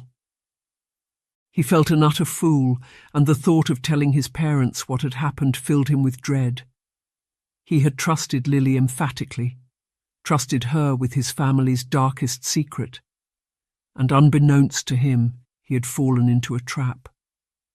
There was no doubt as to who the writer of the scandal sheets was. Lily had planned the whole thing, getting close to him, gaining his confidence, ready for the final devastating blow. "I don't want anything to do with any woman ever again," he told himself, for whether rakish or noble it seemed he could not win. Lily had been different. He had fallen in love with her and come to believe she could feel the same for him. But it had all been an act, and Maximilian had been left humiliated. He sighed, rolling onto his side and pulling the blankets over his head, just as a gentle tap came at the door. "Maximilian," his mother called out. Maximilian would gladly have ignored her, but the door now opened without invitation, and his mother appeared, smiling sympathetically at him. "I don't know what's brought this on, but—" "Lily's downstairs in the hallway. She's asking to speak with you," the Duchess said, coming to sit on the edge of his bed. Maximilian sat up in surprise. He did not want to speak to Lily, even as he felt intrigued as to what she might say. Had she come to apologize to him? There was surely nothing more to say. She had proved herself the agitator. Any pretense of love or affection was insincere. There was nothing between them, even as Maximilian had hoped there could be. "If I told you, Mother, you'd only be angry with me," he said, but his mother shook her head. "I wouldn't be, Maximilian, not necessarily. I've seen such a change come over you these past few days. After the picnic you were ecstatic." "What's changed?" she asked. Maximilian sighed. "I learned something about Lily, something I can't tell you. She's not what we thought her to be," he said. "Oh, Maximilian, is anyone ever who they seem? Why don't you go down and talk to her?" She seemed terribly upset. "Don't let the chance of happiness slip away from you. Whatever it is, let her explain," she said. Maximilian felt torn. He wanted to hear Lily's explanation, and yet the thought of what she had done, what she could still do, was enough to terrify him. The secret was there to be exposed, a secret kept for all these years. A scandal like this would engulf the family. It had the power to bring down the dukedom, and that was just what Connor Edge wanted. "I don't think I'll ever be happy, Mother," Maximilian admitted, but his mother shook her head. "Give yourself a chance, Maximilian," she replied, patting him on the arm before leaving the room. Maximilian was in two minds, but curiosity now got the better of her. He did not understand why she had come. Was it a threat, or would she show genuine remorse? Reluctantly, he got out of bed and made his way downstairs. She was standing in the hallway, her back turned, but at the sound of his footfall on the stairs she turned. There was no one else around, and Maximilian was surprised to see tears in her eyes as she looked up at him imploringly, shaking her head. "Maximilian, I'm so sorry," she said, as he came to stand before her. "I don't know you," he said, and she reached out and took his hand in hers. "I know I've done a terrible thing, but I want you to understand why," she said. He pulled his hand away from her, convinced this was just another act. Perhaps even now she was still convinced she could learn something more about him, something more to publish and damage him with. "You lied to me," he said, and she nodded. "I know I did. But that's because I believed what my father had told me. I believed the Duke and Duchess had thrown him to the lions, that they were nothing but wicked charlatans, only interested in covering up their sordid secrets with an innocent man's blood. I came to Lancashire to bring them down, to avenge my father, and I did it by exposing you. I know how it sounds, but the more I came to know you, the more I doubted myself, and now, well, I know the truth about my father. I know what he did, and it sickens me to my very heart," she said, shaking her head as fresh tears rolled down her cheeks. Maximilian stared at her. He did not know whether to believe her or not. How could he trust her after everything she had done to him? "But it was all a lie," he said, even as she shook her head. "No, it wasn't. I enjoyed the time we spent together. It meant a great deal. It was... I saw a change in you. I admit I expected things to be easy. I was going to write a final scandal sheet exposing everything you did to me. But there was nothing to expose," she said, her words trailing off as Maximilian shook his head. "And I'm supposed to believe your sincerity." I know what everyone thinks of me, and perhaps I should have just behaved as you all expected. It hardly mattered, did it? You know the truth now. You know something far more interesting than the foibles and fumbles of a ballroom. You know about William. I trusted you, Lily. I told you the truth. I wanted you to know because I'd fallen in love with you. I'd never told anyone about it before, but I wanted to tell you. I hoped to build a bond between us. But I don't understand why you've come now, except to cause more trouble for me and my family, he said, folding his arms and fixing her with an angry glare. Her tears were crocodile tears. There was no sincerity there, or so he told himself. He could not believe she would disown her own father, even as Connor had been exposed to her as nothing but a wicked man, seeking revenge for his own perceived injustice. I've come because I'm sorry, Maximilian. I'm truly sorry. I thought I was doing the right thing, but I know the truth now. Please, can you find it in your heart to forgive me? She asked. Maximilian looked at her and sighed. He did not know if he could believe her or not. The look in her eyes, the tone of her voice, the hand reaching out imploringly. I thought you were different. You made me a different person, but I realize I was wrong. Perhaps all women are the same. Perhaps I wasn't the one in the wrong, or the one who needed to change, he said. Lily shook her head. Tears rolled down her cheeks. She tried to take his hand in hers, but he pulled it away. I don't need you. I was a fool to think you might love me. But I realize the truth now. It was all nonsense, pure fantasy. You played me for a fool. Perhaps I deserved it. You'll publish your wicked words, just like you did before. But it hardly matters, does it? I'll still be the Duke of Lancaster, and let womankind be damned, he exclaimed, turning away from her, ashamed of what he had allowed to happen. His father would never forgive his stupidity, but he had trusted Lily, and she had betrayed his trust. He had allowed her to capture his heart, and for just a short while, Maximilian had known what it was to be in love and believe himself loved in return. But all that was gone, and now he was left with nothing but the possibility of ruin, for him and the family he loved. It matters to me. I'm sorry I hurt you. I was always so used to writing those scandal papers, to destroying lives. It hardly seemed to matter any more. But my own feelings got in the way, she said. Maximilian scoffed at her. Oh, I see. And I should feel sorry for you, should I? He demanded, but she shook her head. I'm not seeking sympathy. I realized I felt the same way about you. It was the strangest feeling, anger, yet a feeling of growing love, she said, and he looked up at her in surprise. But still, he doubted her. She was well practiced in deceit. She had made a profession out of it. He could not trust anything she said, and shaking his head, he pointed towards the door. I can't believe you, Lily. You should go. I'm finished with women. I'll go back to my roses. At least their thorns are visible, he said, shaking his head sadly.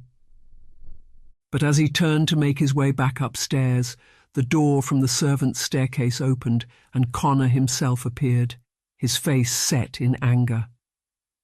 I knew she'd be here. But for what reason? What side have you taken, Lily? He demanded. Lily stared at him in horror.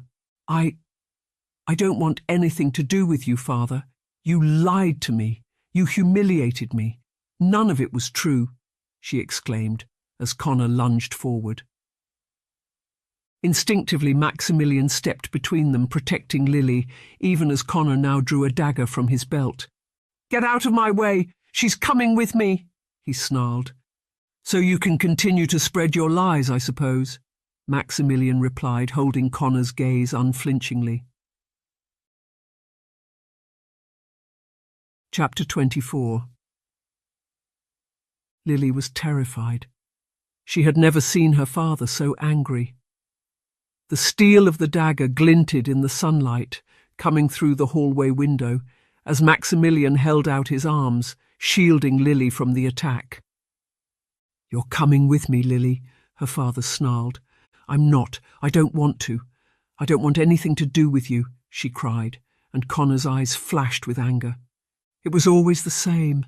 Men like this, the Duke, his brother, now his son, taking what they wanted and leaving ruin and destruction in their wake, Connor replied. And with a sudden movement he made a lunge for Maximilian, who fell back with a cry. The commotion now brought footsteps on the stairs, the opening of doors, the shout of voices. Lily too fell back, screaming, as her father and Maximilian struggled on the hallway floor. The Duke was there now, along with William and several of the other servants. "Get hold of him, my God, Connor," the Duke exclaimed, as Lily's father was seized by two of the footmen and hauled to his feet, the dagger knocked from his hand. Breathless, his collar torn, his waistcoat dishevelled, he cursed the Duke as Lily helped Maximilian to his feet. He had a cut to the arm, and Lily took out her handkerchief to stem the flow of blood, as the Duke looked from one to the other in astonishment. "Are you all right?" Lily said, holding Maximilian in her arms. "I'll be all right," he said, as the Duke turned to Connor. "I thought you were in prison. You knew the price if you returned. What's the meaning of it?" he demanded. Connor pointed angrily at Lily, his face contorted with rage. "Ask my daughter," he snarled. The Duke's eyes grew wide, and the Duchess, who had been standing in horror at the bottom of the stairs, gasped. "Daughter? But Lily, is this true?" she asked, and Lily nodded. "It's true, Your Grace. I'm not Lily Porter. I'm Lily Edge, and Connor's my father. I'm not proud of it, and I'm so very sorry for all that's happened. I sought to betray you all for his sake," she stammered. The Duke shook his head, and Maximilian now pulled away from Lily's embrace, leaving her standing alone before them. The Duchess and William exchanged glances. "What does she know?" Maximilian's mother asked. "She knows everything, Mother. They were going to publish it in the scandal papers. She wrote them, all of them," Maximilian said. Lily was humiliated, and tears welled up in her eyes. She was filled with sorrow and regret, and yet she knew it was entirely of her own doing. She had trusted her father, and he had betrayed her. "I thought it was all over. I thought we'd heard the last of Connor Edge, but it seemed I was wrong. You were the cuckoo in the nest. It's a betrayal. But I can't be merciful this time, Connor. I'll have you locked away for the rest of your life. I've got the papers to prove your past misdeeds, and now you try to kill my son and expose me to scandal." "That's the end of it, Connor," the Duke said, shaking his head. "I won't rest until you're brought down," Connor snarled. Lily looked imploringly at Maximilian. She knew she did not deserve forgiveness. She had behaved as badly as her father. She had colluded with him, and even in her deep remorse there could be no escaping her complicity in what had happened. He had used her, and she had been so blinded by loyalty as to not see the truth, until it was too late. William shook his head. "You've tried many times, Connor. You tried the same with me. But it won't work. When will you realise it's you that's wrong? You're the one who's done this, all of it. You tried to blackmail my mother and my godfather and godmother.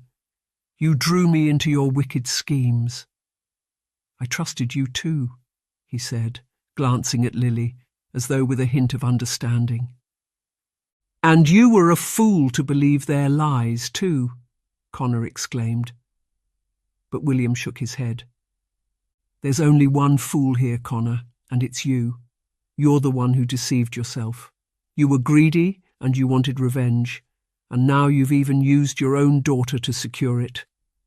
"You're a pitiable man," he replied. Lily could hardly bear to look at her father. Everything she had believed about him lay in tatters, like the torn scandal sheets. He was the real scandal, and Lily would not have blamed Maximilian if he now dragged her name into the mud too. "Summon the magistrate. Have him returned to prison. Lock him up for now," the Duke said, turning to the butler, who nodded. "As you wish, Your Grace," he replied, and the footman dragged Connor away, as the Duke turned to Lily. Her hands were trembling, and she looked down at the black and white checkered marble floor, wishing she was anywhere but there. "I suggest you consider carefully who you trust from now on, Lily," he said, and shaking his head he turned towards his study. William followed him, and the Duchess led Maximilian away to the morning room. "I'm sorry," Lily cried out, but her words fell on deaf ears, and she was left standing alone in the hallway, the tears rolling down her cheeks. "You poor thing," Alicia said, putting her arms around Lily, who sobbed into her shoulder. "It was terrible. The look on his face, the things he said. He wasn't my father, but he was my father. All these years. The betrayal," Lily said, as Alicia held her tight. Alicia had been waiting for Lily's return, uncertain of what had happened to her friend, who had hurried from the house without a word. The arrival of her father had upset her dreadfully, the revelation of the truth as to what he had done shaking Lily to her core. Alicia's parents had sent him away, but not before Maximilian had discovered the truth. It was dreadful, and whilst Alicia had at first felt angry with Lily, she could now only feel sorry for her in the wake of the tragedy she had suffered. "But he can't hurt you any more, Lily. They'll return him to prison. He tried to kill Maximilian. It'll be years before they release him, if ever," Alicia replied. Lily had furnished her with a brief account of events, but Alicia still had many questions, not least as to what Maximilian's intentions towards Lily were now. "I know, but it's the betrayal, the things I did for him. I wanted to ruin them all," she said, looking at Alicia, her face stained with tears. "But you didn't. You realized what was happening and you prevented it. No one knows the secret apart from us, and we're not going to say anything. Besides, it's in the past. The Duke died many years ago. It doesn't matter now, does it?" she said, but Lily shook her head. "What I was going to do matters, though," she replied. Alicia sighed. She could see the guilt in Lily's face, and she knew her friend was hurting dreadfully. "But you didn't do it. You were going to do those things because you believed your father to be in the right. You know the truth now, and that's what matters. There'll be no publication, no more printing from the broker press. You've learned a valuable lesson, Lily," Alicia said, and Lily nodded. They were sitting in the drawing room. Alicia's parents were out, but they would soon return, and Alicia knew they would have many questions for Lily. She wanted to protect her friend, and she knew her sorrow was sincere. Lily was sorry, but as for forgiveness, that could not be guaranteed. "In the past, I never thought about the people behind the scandal papers. It didn't matter to me. They didn't matter to me. But now I realize, well, there's always another side to the story, isn't there?" Lily said. Alicia was glad to hear Lily say this. On discovering Lily to be the author of the scandal sheets, Alicia had been shocked. She had seen lives destroyed by gossip, and she knew how easily lies could spread. There was nothing noble in such exposure, only a desire for titillation and gossip. "There is, and you've discovered that the hard way, Lily. You've become part of the scandal yourself. You are the scandal. You discovered a different side to Maximilian, one you weren't expecting. He's not the man you believed him to be, and I can see how you feel about him. You're in love with him. Alicia said. Lily sighed, sinking into a chair by the window and burying her head in her hands. Alicia kneeled at her side. "And he was in love with me too," she replied. Alicia slipped her hand into hers. A thought had just occurred to her, even if she felt uncertain as to pursuing it. Lily had hurt her, but she deserved a second chance, and with a sudden resolve Alicia rose to her feet. "I'll go and talk to them. I'll make them understand," she said. Lily looked up at her in astonishment. "But you can't. It won't work," she said, but Alicia shrugged. "There's nothing to lose then," she replied. Lily had behaved terribly, but Alicia knew there was another side to her, a caring, gentle side. They had been friends long enough for her to know that, and when Alicia had needed a place to stay, Lily had been the one to provide it. She valued their friendship, and she hated to see Lily upset. "But what are you going to say?" she asked. "I don't know yet, but I'll think of something," Alicia replied, and without further ado, she hurried from the drawing-room. As Alicia approached Burnley Abbey, her heart was beating fast. She was determined to do what she could for her friend, even as she knew Maximilian had every right to refuse to even listen. He had behaved as a rake in the past, but it was clear he had turned over a new leaf, and in Lily, at least for a short while, he had found a reason to do so. "Perhaps I can persuade him to see things differently," she thought to herself, even as she knew she had a monumental task ahead of her. Standing at the door, she took a deep breath and knocked. It was opened by the butler, who informed Alicia the Duke and Duchess were otherwise engaged. "But I've got to see them. It's about Lily and Lord Maximilian," Alicia said. The butler raised his eyebrows, but before he could utter a further refusal, a voice behind him interrupted. "Gregson, who is it?" And the Duchess herself appeared at the door. Alicia curtsied.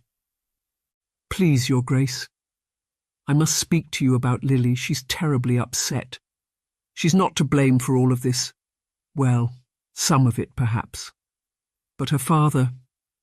She's only a child," Alicia said, stammering over her words, even as the Duchess nodded. "Come in, Alicia. I understand," she said, and Alicia was ushered into the house. The Duchess led her into the drawing-room where they found the Duke deep in conversation with the Baron of Mowbray. Both men looked up in surprise at Alicia, who now felt terribly nervous. "I'm sorry to interrupt, Your Grace," she said, and the Duchess explained the reason for Alicia's much more eloquently than Alicia's earlier stammering had conveyed. It seemed she understood just what Connor Edge was like, and was not in the least bit surprised to find even his own daughter manipulated by him. "It's a cruel and wicked thing, but I wouldn't have expected any less from Connor. I don't blame Lily. Connor has a way of inciting loyalty," the Duke said, glancing at the Baron, who nodded. "It was just the same for me. I trusted him. I had no reason not to. I thought myself foolish. But if he can fool his own daughter, well, what hope did I have?" William asked. There was no sign of Maximilian himself, and Alicia wondered what his feelings towards Lily now were.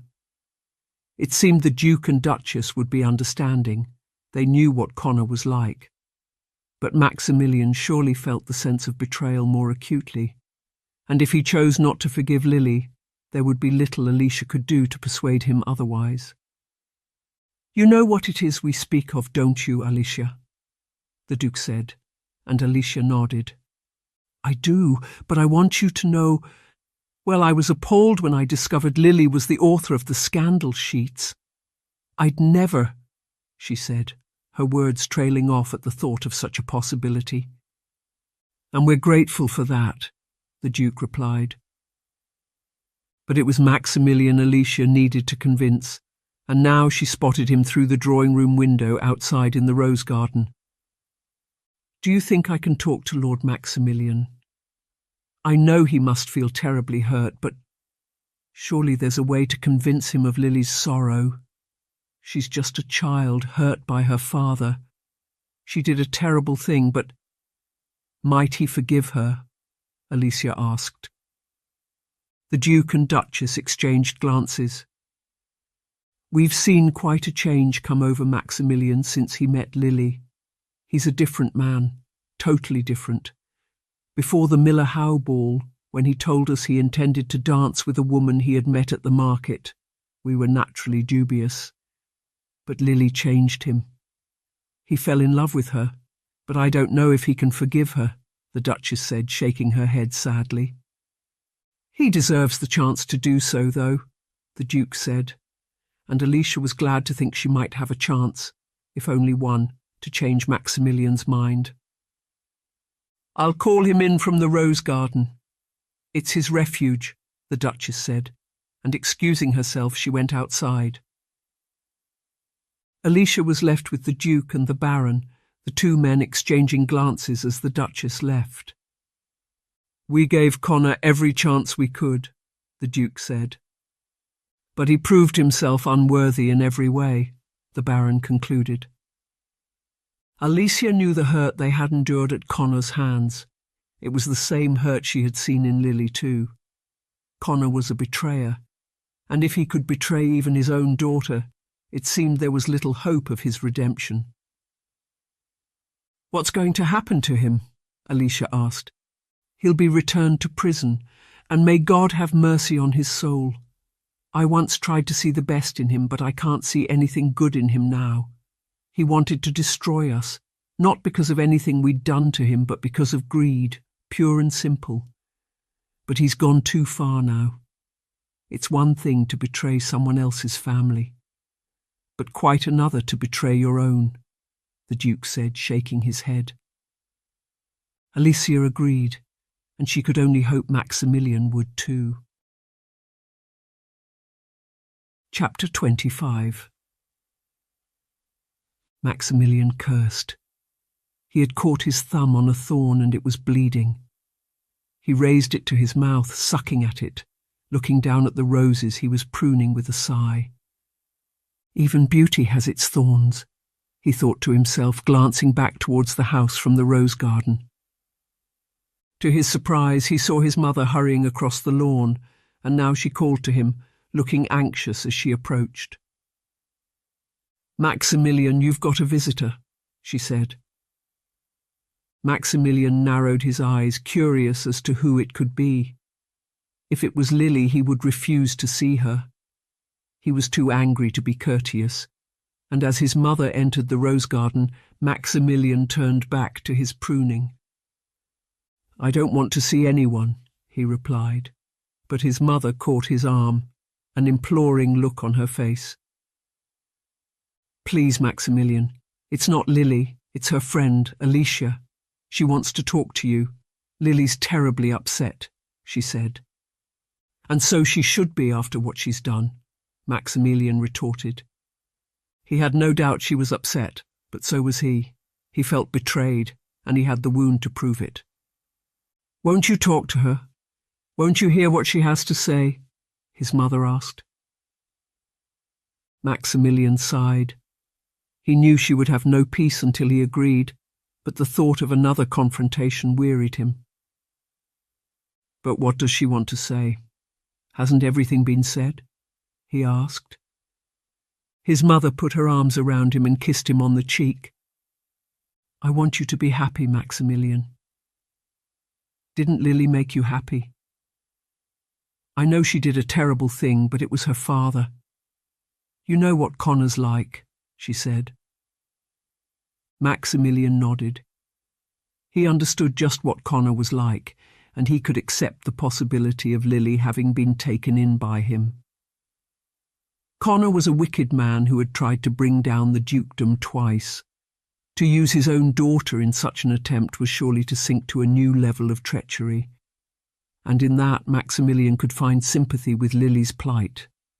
She had made him happy, more so than any other woman ever had. even as Maximilian was reluctant to admit it now. "I do, Mother, and I feel a fool for having been caught up in his lies. I'll speak to her, but I doubt she'll change my mind," Maximilian said, and his mother smiled at him.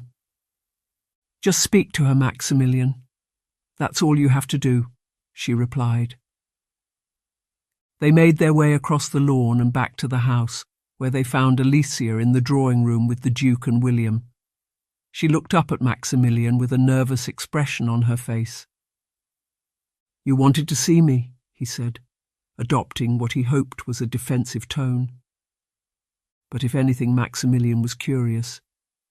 He did care about Lily, even as she had done a terrible thing. He could feel sympathy for her. He did feel sympathy for her. "Lily hasn't sent me here to plead her case. She's in a terrible state. Everything she believed in, it's all been destroyed. But I wanted to come myself. I wanted to tell you she's sorry and ask you, well, to give her another chance." "She loves you, and I think you love her too," Alicia said. Maximilian felt a sudden upsurge of emotion. He did love Lily, even as he could hardly bear to think of the betrayal he had suffered at her hands. But she had suffered betrayal too, and in Connor they had a common enemy, one now vanquished. Glancing at his mother, Maximilian sighed. He wanted to be angry, but all he could feel was pity. I do love her, but what she did," he said, shaking his head, as his father stepped forward and placed a hand on his shoulder. "What Connor did, Maximilian? It was Connor who did this. He used Lily for his own wickedness, just like he used William, and all of us in turn. He's only ever wanted his own gain at the expense of others, and using his daughter in such a way shows he'll never change. Lily isn't the one to blame, and of all people, you yourself should know what it feels like to be misunderstood," the Duke said. Maximilian sighed. He felt torn, but his father was right. For too long, Maximilian had felt himself unjustly treated. He had played up to his reputation, delighted in it even. But it had not brought him happiness.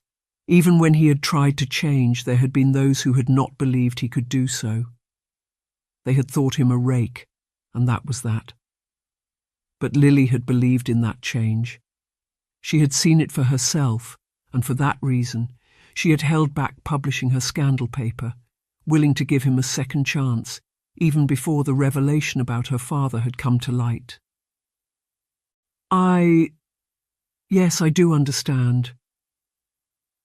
But won't she go back to London now? There's nothing to keep her here," Maximilian replied, as though clasping at a last reason not to give in to the feelings. But Alicia shook her head. "Not if you stopped her. Please, she made a terrible mistake, and I know she'll regret it for the rest of her life. She loves you, Maximilian, and you love her too.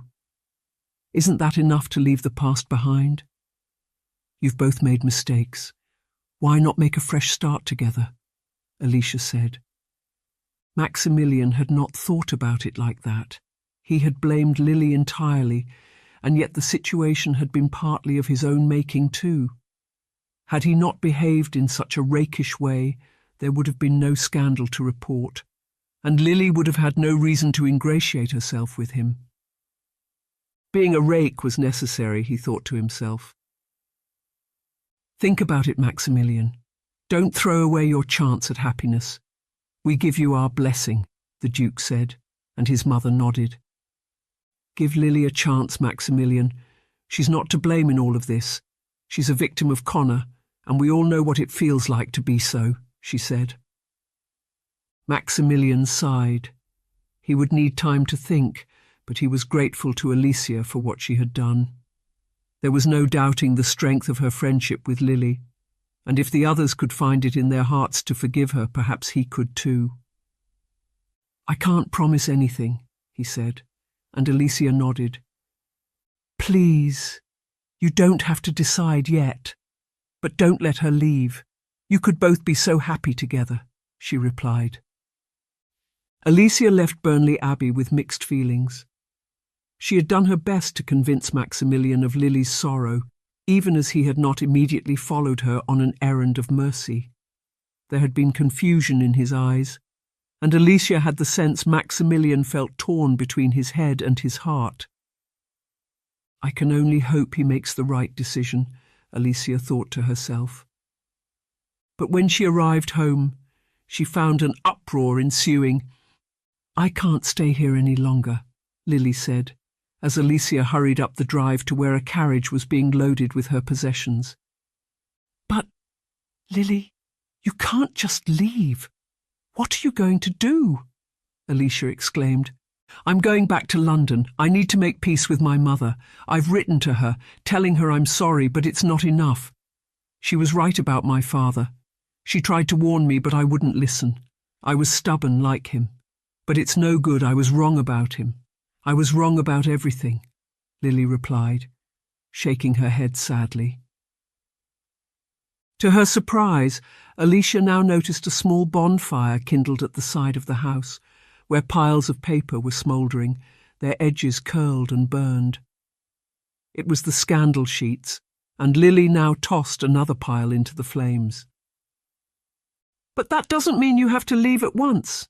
I'll miss you, Alicia exclaimed. And I'll miss you too. I'm so sorry for what I've done. I betrayed you too, and your parents. You gave me a place to stay and the hospitality of your home. But I was just using you. It's no good. I've got to go, Lily said. And she kissed Alicia hurriedly on the cheek as the last of her bags was placed in the carriage. Alicia's parents now emerged from the house, and Alicia looked imploringly at her mother, who shook her head sadly.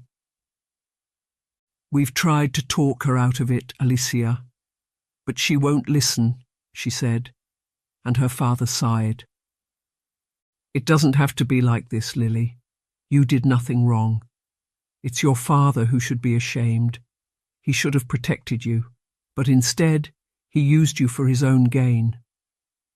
You were a pawn in his game, he said, but Lily was not listening. She climbed into the carriage, pulling the compartment door closed, as Alicia stood desperately looking up at her. Lily, please. I saw Maximilian. I talked to him. I think, she stammered, even as she did not know what to think. Maximilian had given no indication of a change of heart. He had shown no suggestion of forgiving Lily, even as he had listened to what his parents and Alicia had said. In truth, Alicia did not know what might be, and she could only plead with Lily to stay a little longer and give Maximilian a chance. But it's impossible, Alicia. I've done something so terrible. I've got to leave. I can't stay here.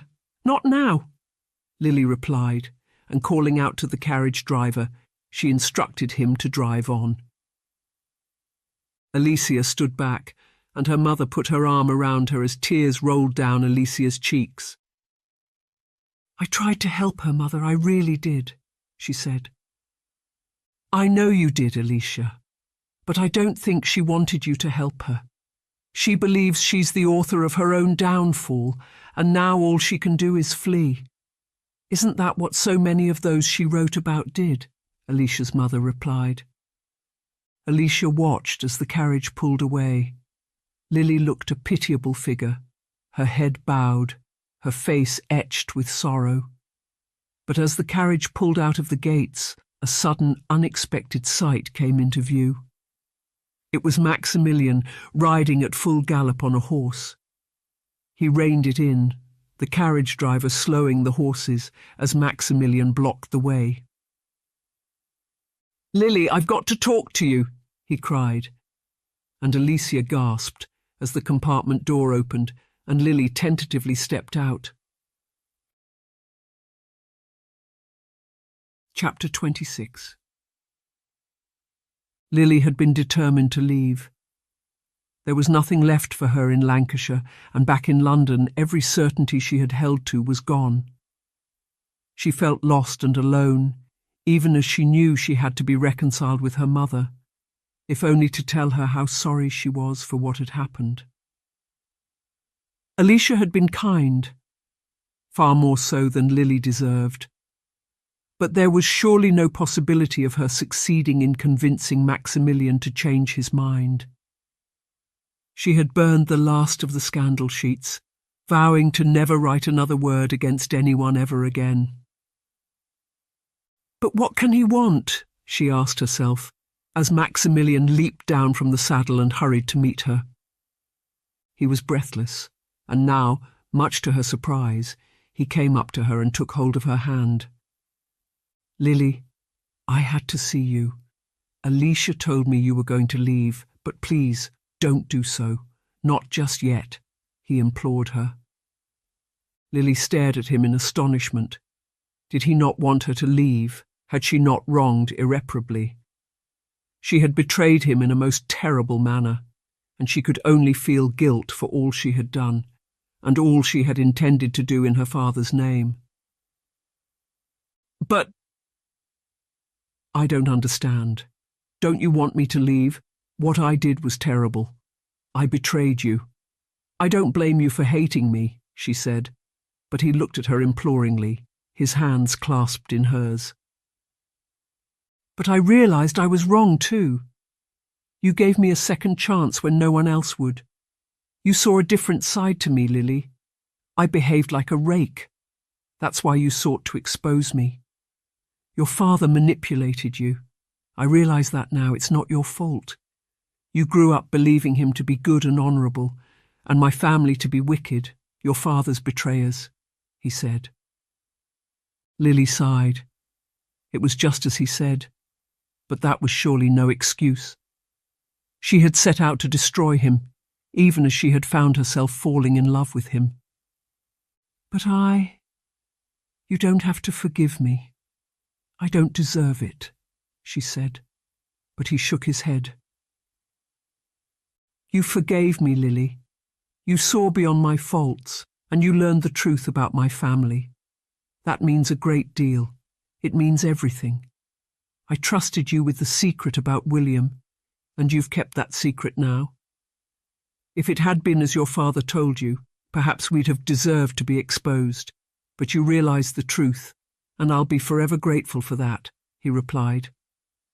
Tears welled up in Lily's eyes. She was overwhelmed by the thought of his forgiveness, even as she could not yet bring herself to accept it. "I'm so sorry," she said. And now he put his arms around her and kissed her on the top of her head. "None of it matters now, Lily. Can't we leave the past behind us? Can't the rake and the scandal sheet writer become something different?" he asked. Lily looked up at him and smiled.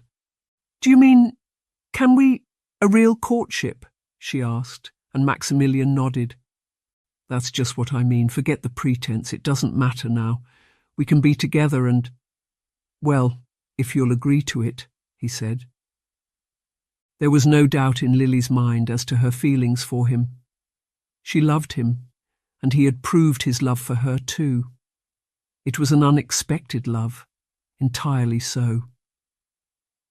Lily had not meant to fall in love with Maximilian.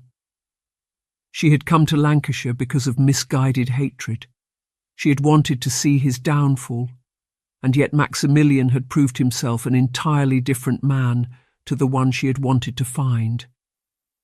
He had a past, but so did she, and if he was willing to leave it behind, she was willing to do the same.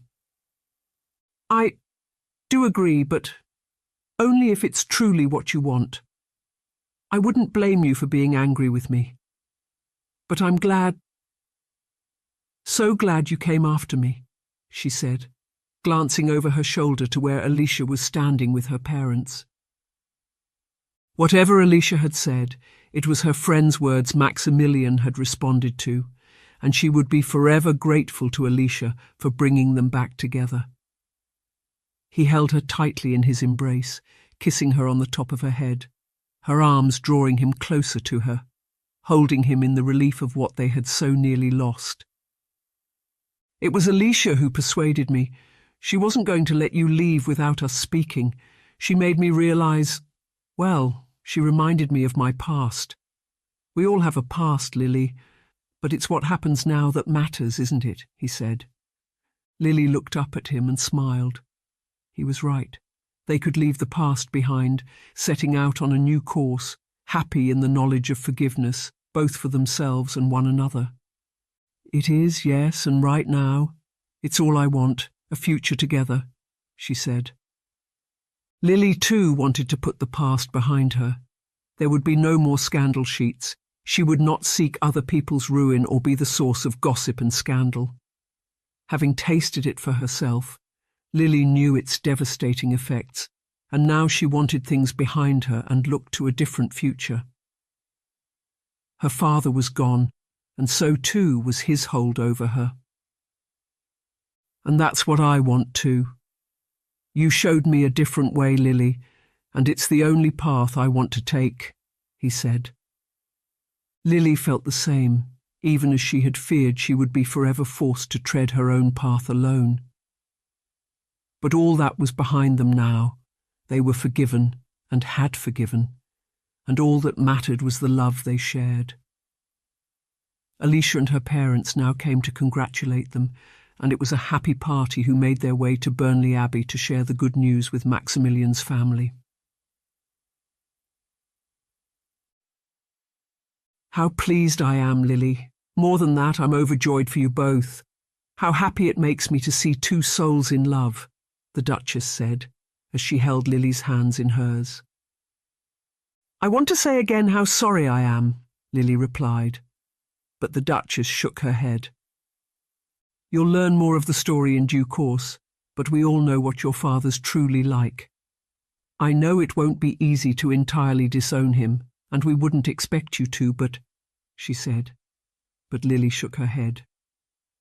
Her father could so easily have told her the truth. He could have been happy for her in realizing her feelings for Maximilian.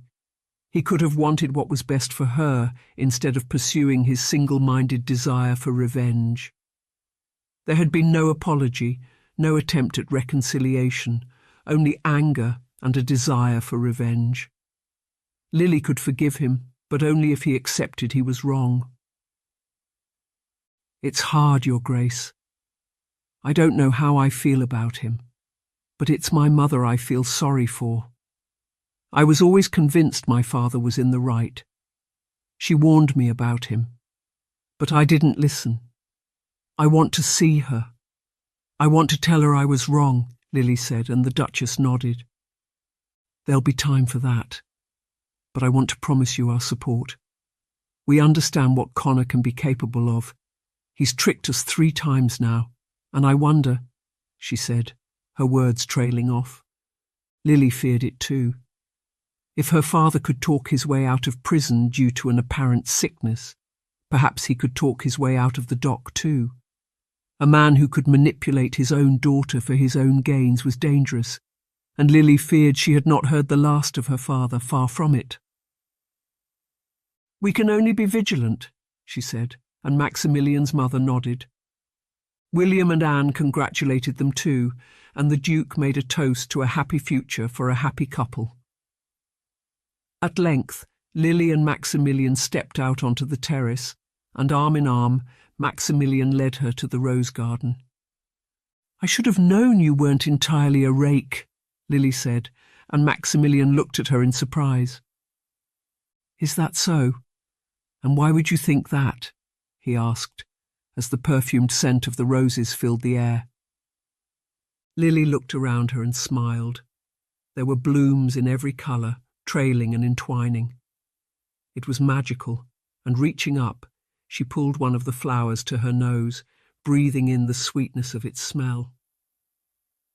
"Because a rake couldn't possibly create something as beautiful as this," she said.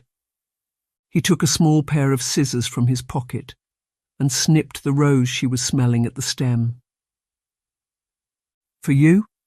he said, smiling at her as he led her by the arm to an arbour where orange and pink-coloured flowers trailed overhead.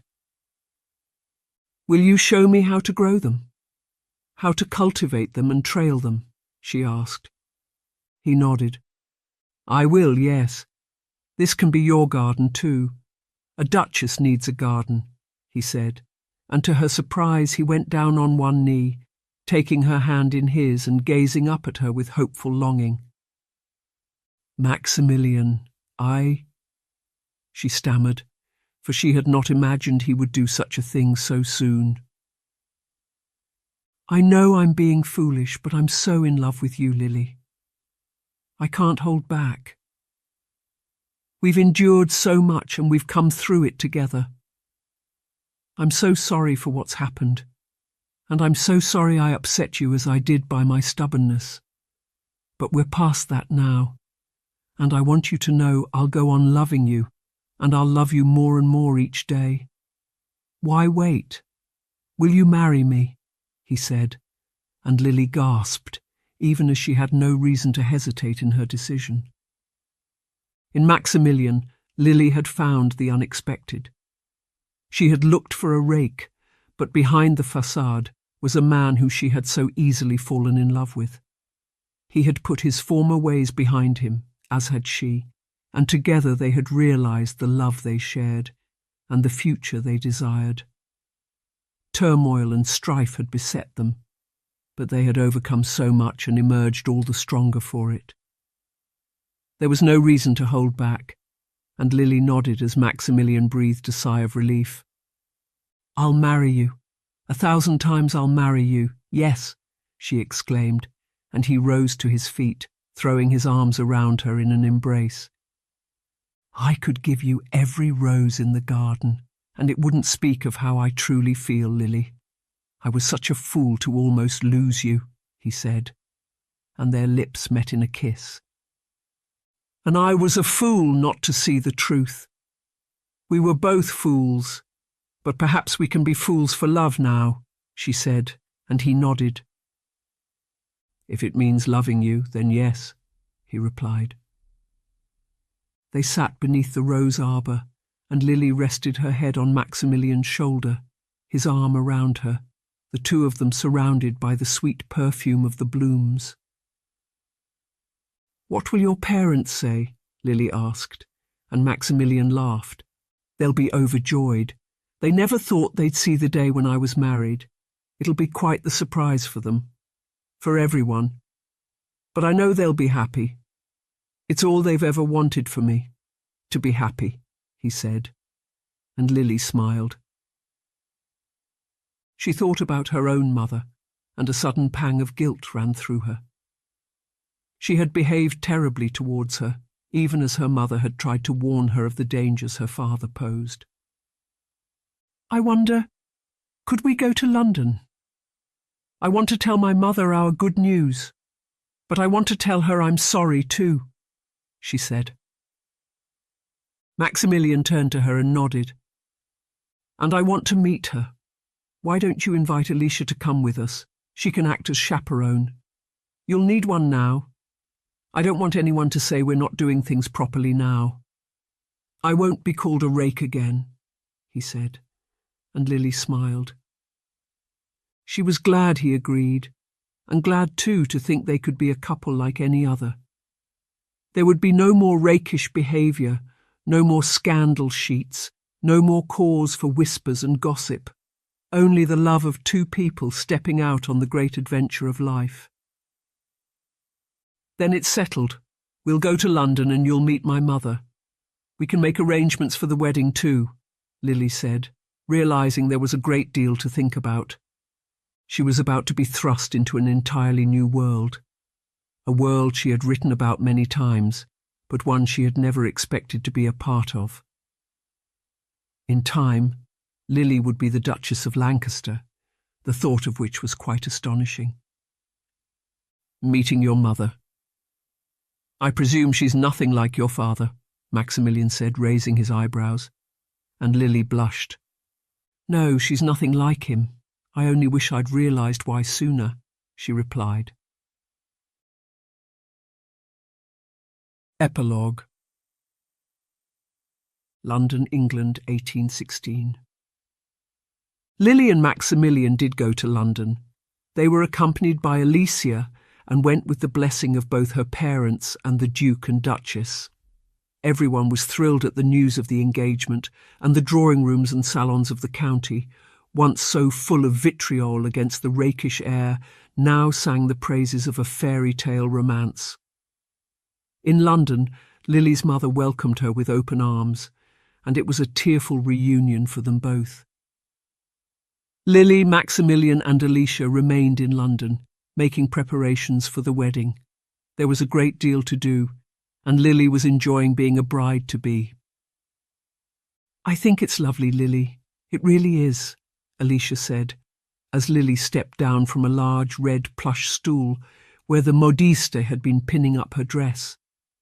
She and Alicia had been shopping, and they had visited a dozen dress shops on Bond Street that morning, where Lily had tried on all manner of dresses, settling on a modest design, with lace sleeves and a high neckline. It really did look very pretty, and with just a few alterations it would be ready. "I'll take it," Lily said, and the modiste looked up at her and smiled. "It's a big decision to choose a dress, miss," she said, and Lily smiled. "But an even bigger decision to choose a husband. I'm very happy with both," she said, and the modiste laughed. Having placed the order and changed back into her own dress, Lily and Alicia left the shop and climbed into their waiting carriage. As they emerged, Lily noticed a woman across the street casting furtive glances this way and that. She recognised her as Lady Montague Scott, a socialite, well known for her loose favours. "Do you know her?" Alicia asked, as Lily peered out of the carriage window with interest. "I know a great deal about her, yes, though I don't know her personally," Lily replied. Alicia raised her eyebrows, and Lily continued to watch as now a gentleman came sidling up to Lady Scott, slipping his arm around her and kissing her on the cheek. It was a bold and brazen move, and Lily gasped, recognising the man as Sir Douglas Fairfax, a man whose wife was very much alive. "Goodness," Alicia said, her eyes growing wide. But Lily turned to her and smiled, shaking her head, as she realised what she had been about to think. "Oh, let them get on with it. I don't care. It's not my business to write about such things," she said as the carriage drove off. Alicia shook her head. "You really have changed, haven't you, Lily?" she said, and Lily nodded. She had promised her mother as much, but she had promised herself too.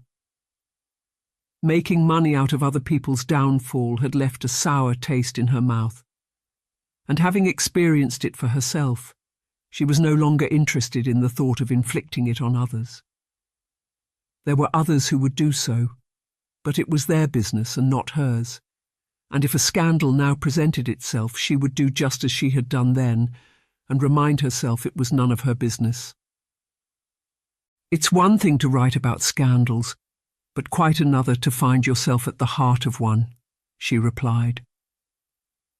Maximilian had been called away on business that morning, but when they arrived back at the house, he was waiting for her, a grave expression on his face.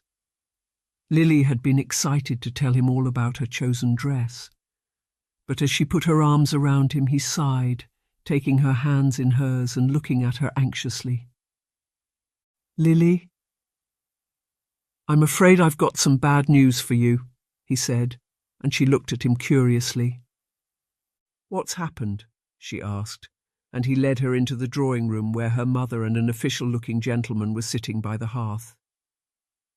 The gentleman rose, holding out his hand to Lily, who took it, glancing at her mother in confusion. "Is something wrong? Has something happened?" she asked, looking back at Maximilian, who sighed. "This is Mr. Wexfordy, Lily. He's the governor of Lambeth Jail. He's come to offer his condolences. It's your father, Lily." "He's dead," Maximilian said. Lily faltered. She did not know what to say or how to feel. She had not seen her father since that fateful day at Burnley Abbey. He had been returned to prison and appeared before the magistrates in connection with the attempt on Maximilian's life. His prison sentence had been extended indefinitely, and Lily had heard nothing from him, nor had she made any attempt to contact him. She stared at Maximilian in disbelief. "But he wasn't sick, was he?" she asked. The governor offered his condolences. "Consumption, Miss Edge? He died of consumption. He'll be buried tomorrow," he said, reiterating his sorrow at her loss once again. Lily sat down on a chair by the door, and Alicia put her arm around her. "It's all right to be upset, Lily," she whispered. There had been a time when the death of her father would have meant the death of all Lily's hopes and ambitions. She had idolized him, but now... "I didn't know him, not really. He wasn't the man I thought him to be. I can't mourn for someone I didn't know," she said, glancing at her mother, who sighed. "Your father was a man no one really understood. He wore many masks, Lily, and we were all taken in by them. We can only offer him to the merciful hands of God," she said, and Lily nodded. She would not hate her father, but she hoped he could now be at peace. He had brought misery to many and had set out only for his own gain and revenge. She would not mourn him, but tears still welled up in her eyes at thought of what he could have been had bitterness not choked the goodness from him. Maximilian came to put his arm around her. "I'll come with you tomorrow," he said, and Lily nodded. She would go to the funeral. She would see her father buried, and that would be the end of the matter. He would leave no lasting legacy, and there would be no one to shed a tear for him, even as Lily brushed her own away. "It feels strange to think of him gone," she said as the prison governor took his leave of them. "It does. He was a man who held sway over many, and always for ill, I'm afraid to say," her mother said.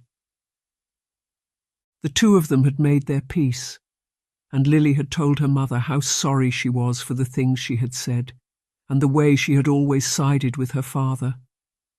But he had been a master at manipulation, and her mother had told her she held no animosity for the past. They would rebuild their relationship, and her mother could not have been gladder at the prospect of her marrying Maximilian. "Then we say goodbye to him," Lily said, looking up at Maximilian, who nodded. "I'll write to my father and tell him. I'm sure he'll be interested to know," he said, and Lily could only imagine the relief at Burnley Abbey when the news of Connor's death arrived. "Forasmuch as it hath pleased Almighty God of his great mercy to take unto himself the soul of our dear brother here departed, we therefore commit his body to the ground, earth to earth, ashes to ashes, dust to dust, in sure and certain hope of the resurrection to eternal life, through our Lord Jesus Christ," the curate was saying as they stood around the grave. It was raining that day, the grey clouds skidding across the sky above, and the four of them, Lily, her mother, Maximilian and Alicia, were standing in the far corner of the churchyard, in the place reserved for the burial of criminals. The prisoner governor had come out of respect and was standing a short distance behind the clergyman, whose white surplice stood out starkly against the dark clouds behind. "I don't feel anything," Lily said, after the final commendation had been made. She tossed a handful of dirt into the grave, the others doing the same as they turned to walk away. Maximilian put his arm around her. "Perhaps you've buried more than the dead today, Lily," he replied. Lily did feel as though she had closed a chapter of her story, and that of many others too. For as long as her father had remained alive, his shadow would have cast itself over them all, and the threat of exposure remained. Lily did not know why he had not revealed the truth about William and his lineage. Perhaps deep down a sense of guilt having overtaken him, or perhaps he had realised there was nothing more to be gained from it. She hoped it was because her father had wanted her to be happy, a final act of contrition over a secret he now took to his grave. "I think I have. You must feel relief," she said, but Maximilian shook his head. "I only feel whatever you feel, Lily. And if you're glad he's gone, I'll be glad too. But he was your father, and I know you can't entirely hate him." "It would be impossible to do so," he said, and Lily nodded. She could not be glad at her father's death, but neither could she mourn him either. Lily preferred to look to the future and the happiness she would enjoy without the shadows of the past looming over her. "I think I'm ready to go home now. We've got a wedding to get ready for," she said, and looking up at him she smiled, knowing a new chapter in their lives was beginning. Maximilian and Lily explored the lengths one will go to uncover the truth and find solace in the arms of an unlikely companion. But what about Alicia? Can a selfless soul find a happy ending in a world where love is constantly tested by deception? Read Alicia and Ernest's story now by clicking here.